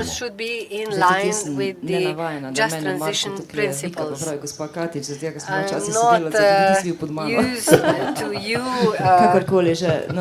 using these more polite titles because we used to be colleagues. Also in this case, we can see that what is planned in the act has already bore some fruits in other environments. Our ministry is the first one to publish a call, a tender. We hope for best practices ampak žal z razpisi posameznih ministrstev, ampak vseeno mislim, da bomo učinkovito premagali tudi to ledino. Smo se soočili na začetku kar za nekaj izzivi. Se pravi, ko govorimo tako o prestrukturiranju, kot tudi o skladu za pravičen prehod, je potrebno povedati, da govorimo o tistem, kar bo zagotavljalo novo delovna mesta in ne o tistem, kar bi moral povzročitelj, pa zdaj ne mislim slabo kot povzročitelj, ampak industrijske družbe ali pa tudi država, ker je upravljala neko dejavnost sama iz nekih drugih virov, ne pa iz teh virov, ki bodo namenjeni skladu za pravičen prehod, pa tudi računamo na integralna sredstva proračuna v prihodnjih letih, zagotoviti za nastajanje novih delovnih mest, so to lepa prihodnost, za katero sem prepričana, da jo bomo tudi skupaj sooblikovali.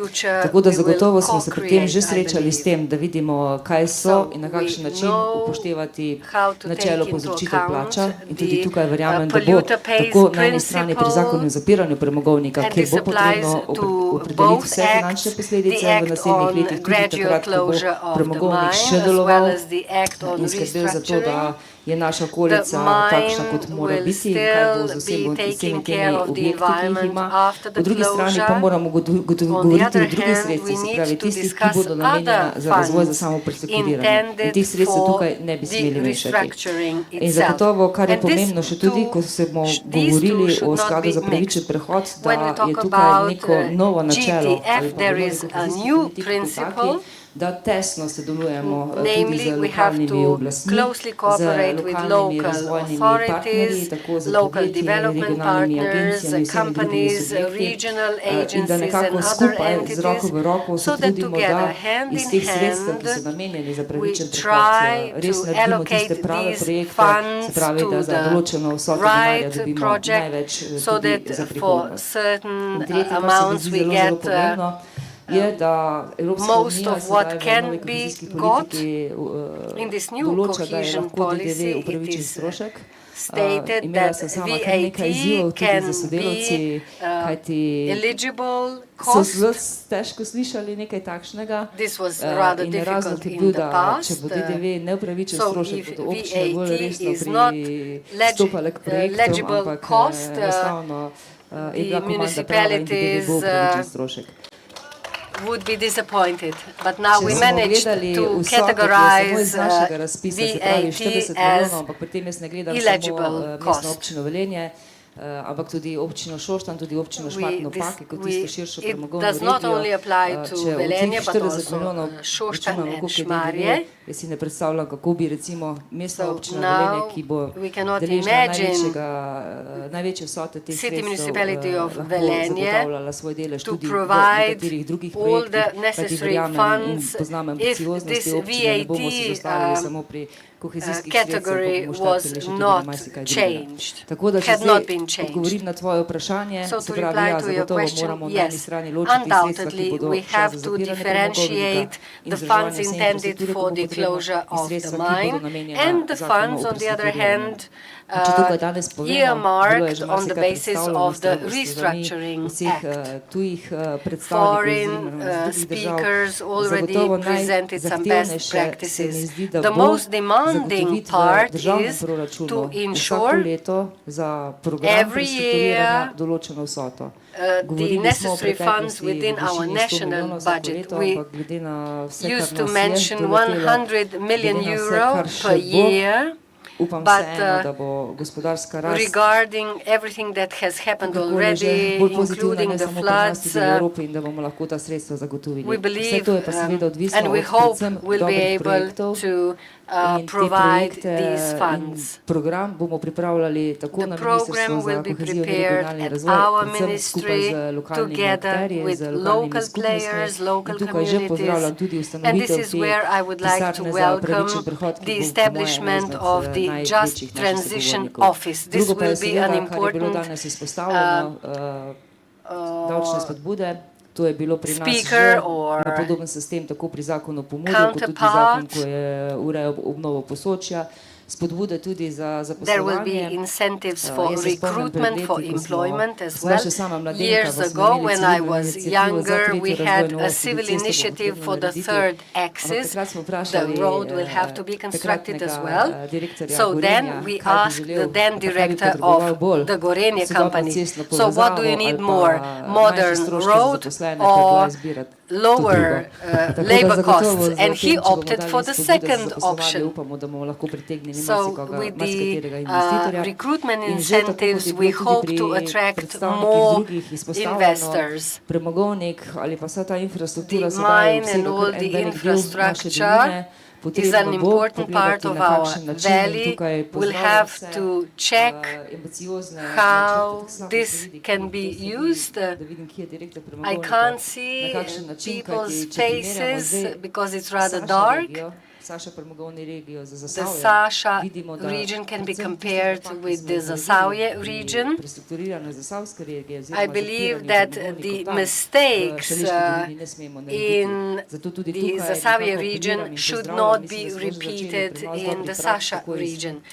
Best practices have to be transposed, transferred to avoid making the same mistakes. I was shown the property of mines in the past in the Zagorje region, and they were in a bad condition, and I don't want this to repeat in our valley. And we should see the potential of this infrastructure for alternative purposes. Thank you very much. Now, a similar question for you, Mrs. Sibyl Klančar. How is the economy and tourism involved in the preparation of the legal framework for the transition? It will be involved, the ministry will be involved, definitely. Our ministry, like other ministries, we are part of the government. We will have interministerial discussions on the act, but we also believe that one of key elements of this element, to the difference of the coal phasing out act, is this act is developmental act, and development is done prudently with the awareness of the problems in society, in economy, in other segments of the society, and we work based on analytics, wise and long-term view, and our state, probably like any other member states, always turn around financial resources. Where can we get the funding from? But perhaps also here we should be more ambitious in our thinking. The Sasha region, also according to our today's discussion, is a wide diversity of heritage, history, ambitions for the future as well. And I always think that developmental momentum is the one where the state should closely cooperate with local environment, and I believe that the purpose of this act is quite the same. So we welcome good cooperation with local communities where jobs, economy, added value is created. And it all happens with cooperation with companies. We should differentiate the development of Sasha region, strongly connected to decarbonization, to divide it from general efforts for the general development of Slovenia. Coal mining is narrowly segmented, but this act should introduce some different features like general development in Slovenia. We also say there is not enough money for every project. But someone said, I think Mr. Piotr before, that they have a number of instruments to bring effects. Money unit is not always the one that can be used to promote projects, and we always repeat, we don't waste money, we invest money. We look for multiplications of the investments. So here I wish for specialization, close cooperation with local environment that is truly connected with economic sphere, with research and development, with science. Look for Sasha coal mining region potentials and provide funding and mechanisms that can detect high added value projects. So I wish for specialization of coal mining region. And in this part, we saw a lot of innovative projects, pharmacy, food additives, tourism, supplements, food supplements. And here we have huge potential. And we should use it all.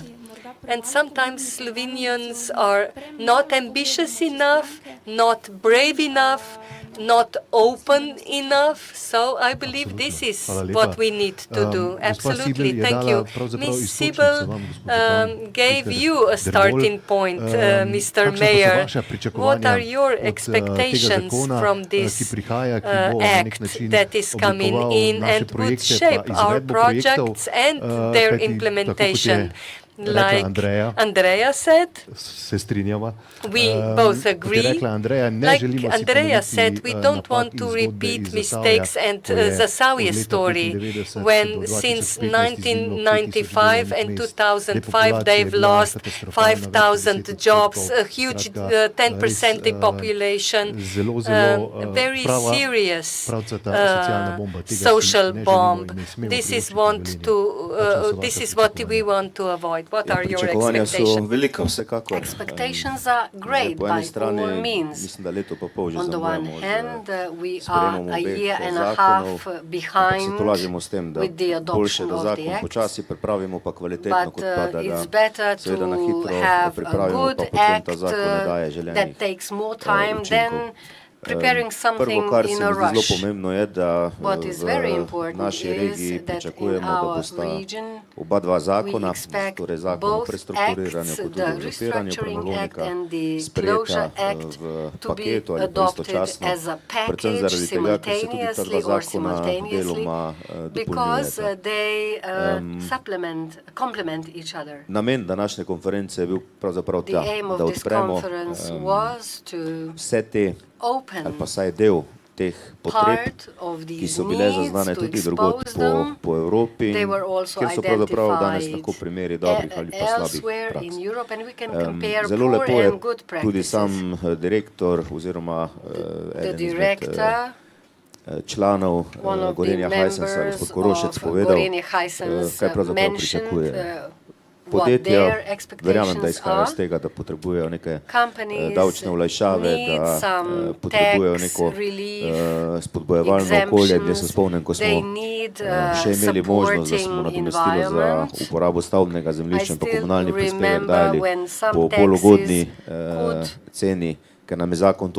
be more favorable because of the act that supported that, and there was an important way of investment that followed this period.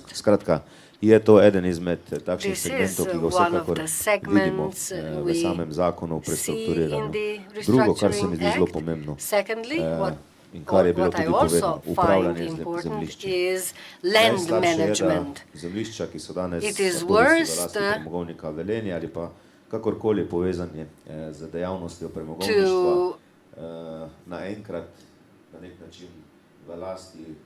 to shift this land that is now owned by the mine to some dealers. The local community will not enjoy the fruits, and that will be it. So we have to be very prudent. I would like to thank the director of the Velenje coal mine, because pieces of land can be exchanged with the local community. What is strategic for the local community is taken over by the municipality, and what is important for the economic activities is what they kept. Let me refer to Mr. Korošec from Gorenje. With the restructuring, we are not only opening new jobs, because this is the driving force. If we only create jobs without preparing the support environment, because these jobs have to provide quality training and education. We need to ensure accommodation for young people. We want to build a hostel and students' dormitories. This is also how we need to respond and how we need to prepare our solutions. All other areas are involved. Housing, flat construction. If we don't construct new ones, it will be difficult to attract quality labor force, and so on and so forth. There is a range of jobs available today. If you want to work, you can get it.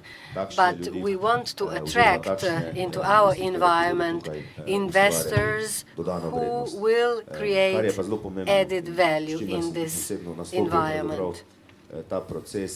This restructuring process is important for the economy.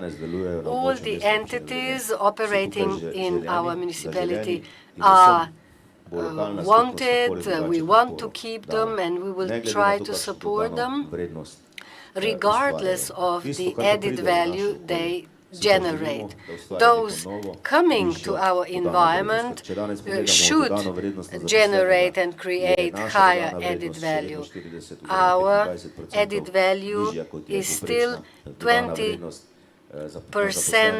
lower than the average in Slovenia, and this is a clear signal. We need quality jobs, but we need a quality and friendly environment for investors, and this can result in a story of success, so that we really utilize all the opportunities and young people will want to live here and work. Hvala lepa. Andreja? Andrea, thank you. I would like to mention something else that I forgot to do before. We also work on the amendments to the Energy and Climate Plan of the Republic of Slovenia. So our ministries, it's not only an act on economic restructuring, but it is an act on the restructuring of the entire coal mine region. So we need to promote economic activities. And the act on restructuring will have an important element. Municipalities and other entities applying for funds through calls should be positively discriminated because they come from this area and because they will invest into the same area. This is similar to the Triglav National Park or the Prekmurje region. This is what both coal mine regions support and look forward to. Absolutely. We presented a number of such initiatives with the previous government. I had a personal discussion with one of the ministers with tax relief, and he said it cannot be done in Slovenia. But if we are all in European Union and the same rules should apply throughout, I believe we could do it in our region as well. Within a certain period of time, to create good conditions for development of economy, and people who now depend on coal mining, they can no longer fear of for their social security, and we can show them that here in the Sasha region they can decide where, how, what they want to do in the future, what is their job of choice. And therefore I emphasize that we should no longer discuss about the year of closing down the mine. people are bothered by this date. They don't want to get a loan, people who depend on coal mining. Let's leave the deadline aside. We all want to live in healthy, clean environment, and if this is our journey into the future, let's start working for ourselves and for our state as well. Mrs. Sibyl Klančar, I heard that you are pressed for time, so I will use these last moments that we have with you for another question. Will it have any impact, the change of the operational program for the implementation of the European cohesion policy, the old program 2014-2020? Will it impact the preparation and the implementation of these current projects that are in the pipeline now? Talking, of course, about the old cohesion policy with storm repair is concerned. I don't know what to say, yes or no. If I say yes, it would mean that we have a huge financial source to be distributed into floods or somewhere else, but I have to say no. Our ministry was very successful in placing funds from the cohesion policy 2014-2020. Together with the management body, we entered into overcommitment. We assumed over commitments through our contracts within the cohesion envelopes. During the duration of the program, some things happen. Some municipality draw less funds, have lower costs. So this implementation period drawed all the funds, so we don't have any fears that the funds would not be used. So there is no remaining funds. We have all funds allocated to projects, to contracts, to companies, and everything has to be finished up by the end of this year. So unfortunately or luckily, we have no available funds. From my times as a project leaders, we truly loved such partners that would overspend. Andrea, yes? Since this is the competence of our ministry, definitely, if I may say, Slovenia successfully ends the previous cohesion period. We have drawn all the funds allocated by Europe, and daily data is changing, but we are sixth most successful country in drawing in the funds, in utilizing funding, and we are all going into this Slovenian overcommitment. So all the projects within the Slovenian share that will no longer be allocated to the projects. The reason is that all these remaining funds would be allocated to the flood repair funds. Secondly, our ministry is the one preparing the application for the Solidarity Fund. Sibyl mentioned that fund, and I hope that here relatively a short period of time will be necessary to obtain all the proposals from the ministries for measures that we have to implement. And with this natural disaster, we are no longer discussing just direct damage faced by municipalities and is registered within the system of rescue and safety. But if we take an example of the 30-year-old house, the value would be 20,000-30,000 euros in amortization value, but our estimate is that we consider all the costs of removing the debris, cleaning up the land and build a new house, and that is 200, 300 euro. So we assess the whole service to get the pre-flood situation. And we are discussing about new financial perspective, all the funds that should be moved from other sources to the recovery after the floods. In few days, relatively short period of times, within hours, we got the contact with DG Regio, with the Commissioner Ferreiro and the President of the European Commission. When visiting Slovenia, she said and promised they would be maximum flexible, and some projects were gone with the wind or gone with the water, and we will try to improve the situation and prove that all the indicators have been fulfilled. What changes would be needed in the new financial perspective that we have already entered?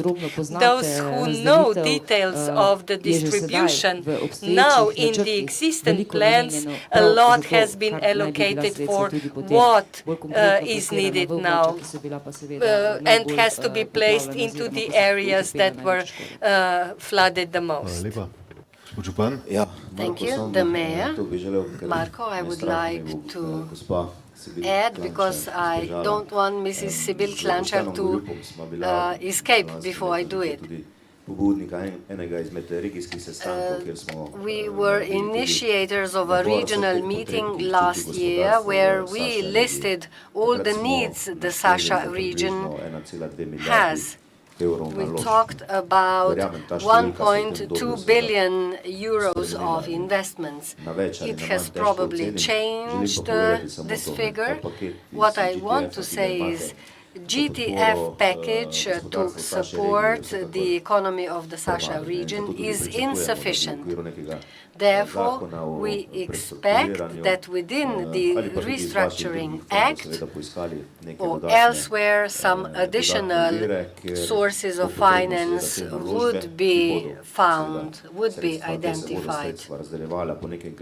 And there should be also criteria to distribute these funds. Probably it's the productivity one of the criteria, as well as others. We wish to help not only the local economy in Velenje, but in the region, so that we'll be able to respond to the needs of these people, not living only in Velenje, but also in the vicinity. If I may, 1.2 billion of investments, but with the assumption of state aid, we end up with 400 million euros. I cannot discuss the figures because it is a question of feasibility. Every euro should generate some added value. In this case, if together with local stakeholders in this region, we define an effective mechanism for measuring the effects, this is undoubtedly the investment that will be very favorable, very beneficial.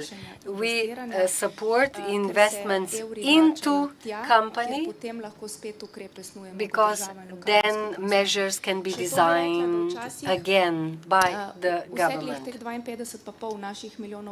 52 million from JTF represent morda celo za odtenek irrevocable funds, but we should also offer favorable guarantees and loans in commercial banks. Ownership financing as well is lagging behind in Slovenia. So this should be added to the 400 million euro. Mechanisms have to be combined, and we have to identify companies that need irreversible funds and those more suitable for the combination of a loan and irreversible funds. Not long ago, technology was shifted to another ministry. We used to cover tax relief when it comes to investments, and we know that this is less important than the amount available for investments. All in all, I'm coming back to the previous thought. It is about the cash flow that we can generate through tax relief. Sometimes it's difficult to identify the potential additional sources of finance. So we have to be smart in combining different mechanisms to grant this multiplying effect. It is also true that the more you combine, the more there are administrative barriers and the more difficult it is to come up with quality projects. So there's always something present. On the one hand, you get, on the other hand, you lose. Thank you, Mrs. Sibyl. Maybe something to add. We talked about young people. I like the idea that the development is considered in broad terms, not only taking into account individual segments. Our younger generations read a lot, maybe not books, which is a pity, but they have more e-sources of knowledge. They know a lot. My oldest son said, "Okay, Mom, I will cross the border, go there. But everybody is here. No, I will go abroad where good salaries are offered." What I'm trying to say is our young people are willing to go abroad. Why shouldn't they move to another city or town a bit distant from their original place? You have strong hinterland here, a lot of startups and brilliant ideas. So young people should recognize this, and then they will come. Plus, poudarek na izjemni kvaliteti življenja exceptional quality of life in this environment. Mr. Pogorečnik, we have not forgotten you, but this discussion is so intensive and has led to your contribution. Today we heard quite openly how important the education sector is. Thank you, Ms. Sibyl. Good luck. Thank you for this food for thought. Education is truly important supporting environment for the local community and for economy as well, and for our restructuring also. In the beginning, let me say that we have young people between 15 and 20 that will start working with you and living here. We do it for them. And it is okay that they are well informed about all the options and possibilities. We, as a school center, we have 1,700 students in high school student programs, 250 students in high school, university programs, and all these young people, over 2,000 of them, they are all taken to the holiday work for practice in local communities. And we have young generations coming to the market, to the technologies. Things are changing, but we don't have enough people. Our young people have a lot of opportunities. It is quite rare time that there is so much open possibilities. We heard that we should keep them here. We should make sure that they don't fly away. And Erasmus projects are the best example how they can compare work abroad with the work and situation at home. And if at home is not as good or better, then there is something wrong here at home. We host a lot of high school students from abroad, from other places, and it's quite similar. They come, they see and compare. And today you can check a lot of things and compare a lot of things. So that means you have to do your best, work hard. We have good high schools, 4 of them, and high professional education center and entrepreneurial center that has a very good cooperation with economy in some functional educations. And we have hundreds of participants, around 700. And in that area, in the field of restructuring, this would only multiply. And there are some areas that we manage on our own quite well, but you need partners from real sector, from local community, from companies. They bring added value, added things to the table. Today we discussed coal mining. Mining programs have very low numbers of students.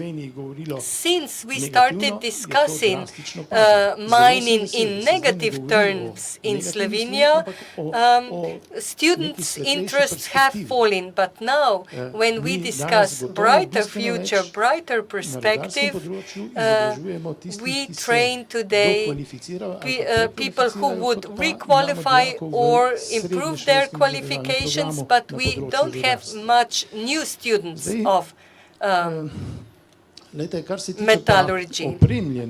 As far as equipment that we need, or let me first discuss staff, digitalization.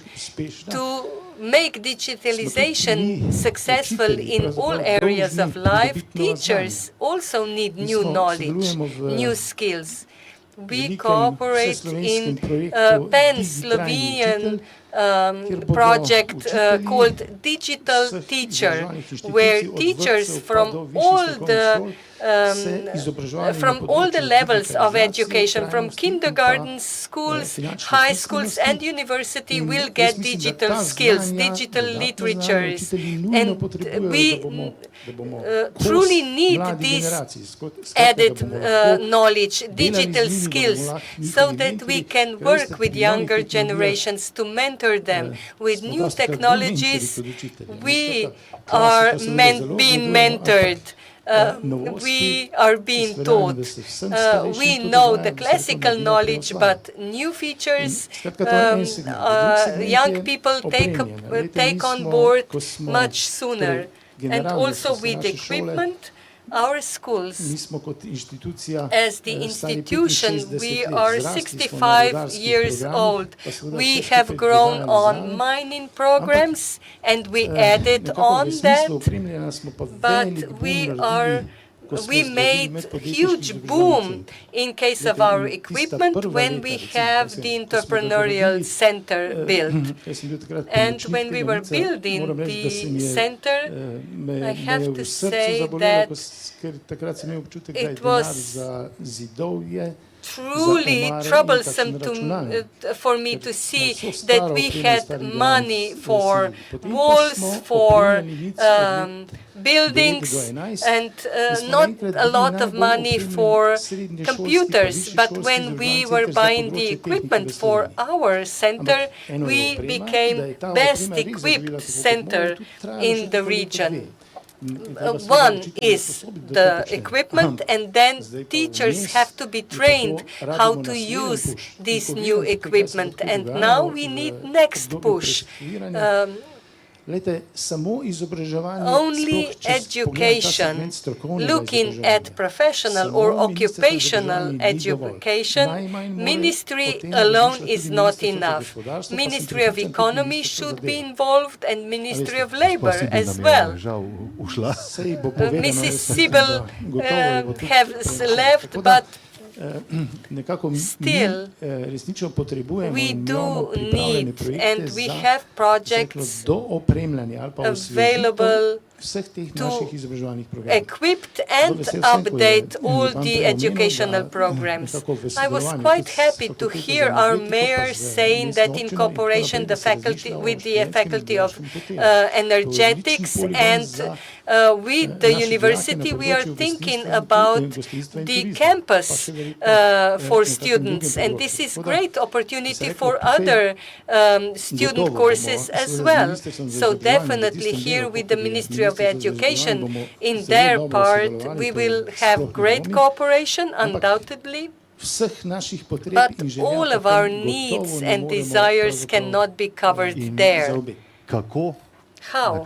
In what way? Cooperation with economy, with local community, with joint projects, interdisciplinary cooperation. How can we approach the needs of economy that we now see? The lack of chemical engineers, different specialists from different fields in the next.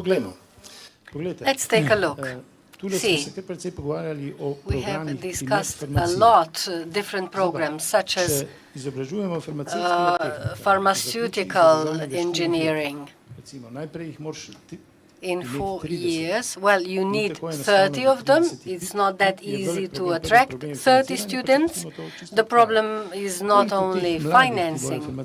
How many young people who will become pharmaceutical technicians will get a job at the age of 19, maybe 3 of them, being optimistic. The others will study further on. Some won't finish and will come back. The educational program will not resolve this issue. The school center, well, we educate our young people at the secondary school and higher professional level. Some stay and study in the local environment, but some leave. The school center is ready for restructuring. Absolutely, yes. This is what we are happy to learn. Andrea, I wanted to add something else. GTF fund, part of it is also part of it is the Ministry of Family and Labor being in charge of. So some will also be intended for retraining of people in the energy sector. All these projects of local communities should be presented to this ministry as well, so that young people would get the proper education, either within the school center or elsewhere. And we hope that young people will remain in the valley to respond to the challenges. Zaključujemo počasi. Vi ste imeli prve besede, dam pa zadnjo, gospod župan. Last word is yours, dear Mayor. Lahko naredimo en wrap-up potegnemo nekaj zaključkov. Skratka, dialog med ključnimi deležniki pri nastajanju zakonodajnega okvira poteka. Imamo približno časovnico, kdaj je lahko zakon o prestrukturiranju in o zapiranju premogovnika pričakujemo. Dobrih praks imamo ogromno. Phasing out. We have a lot of best practices, but also some poor practices. To wrap up, I can say that the engagement of all stakeholders is needed. Maybe in some fields, opinions or views differ. We need to confront different opinions and then take some decisions that are in favor of the development of our local community. The mayor is not the smartest guy in the city, we know that. Strong support from all sides is needed, and I hope that this heterogeneous character can be preserved and thus will be able to address these issues also in the future. In recent years, we have repeated some statements, and this will be necessary also in the future because our memory is not that effective, so we have to be repeating. I hope that the current government will remain in power till the end of the term of office. Cooperation is great, and therefore I am optimistic. But it is also true that every stakeholder and every citizen should do their job in this restructuring period. We have some political functions, some are leaders in economy, and we all need to take the right direction. I look forward to this challenge, and I'm sure that if we are able to work together, we will be the winners of this process, because our environment will be friendly to all age groups, because what we've been doing now is not for ourselves, but mainly for future generations. Thank you, Marko, for moderating this round table with a few mistakes, of course. Mistakes always happen. I would like to thank the team organizing this conference. It has been proven again that when Velenje celebrates, we talk about the past, look forward to the future. To je bil pravzaprav moj zaključek. Hvala lepa. Skratka, optimizem, ki stoji na trdnih temeljih, je tukaj in se ga veselimo. In zato tudi lahko rečemo, da se veselimo prihodnosti, welcome future. In veselimo se tudi mogoče naslednje leto že 4. konference. Leto je hitro okoli in prinese hitro tudi nove izzive, tako da verjamem, da bomo se videli tudi na 4. konferenci Welcome Future v Velenju. Hvala vsem spoštovani in spoštovani, da ste zdržali v naši družbi. Malce zamujamo, ampak tudi zakonodaja zamuje, tako da nimamo pretirano slabe vesti. Želim vam lep preostanek dneva, popoldneva, dober tek in pa uživajte v Velenju. Hvala lepa in srečno. Enjoy your stay in Velenje.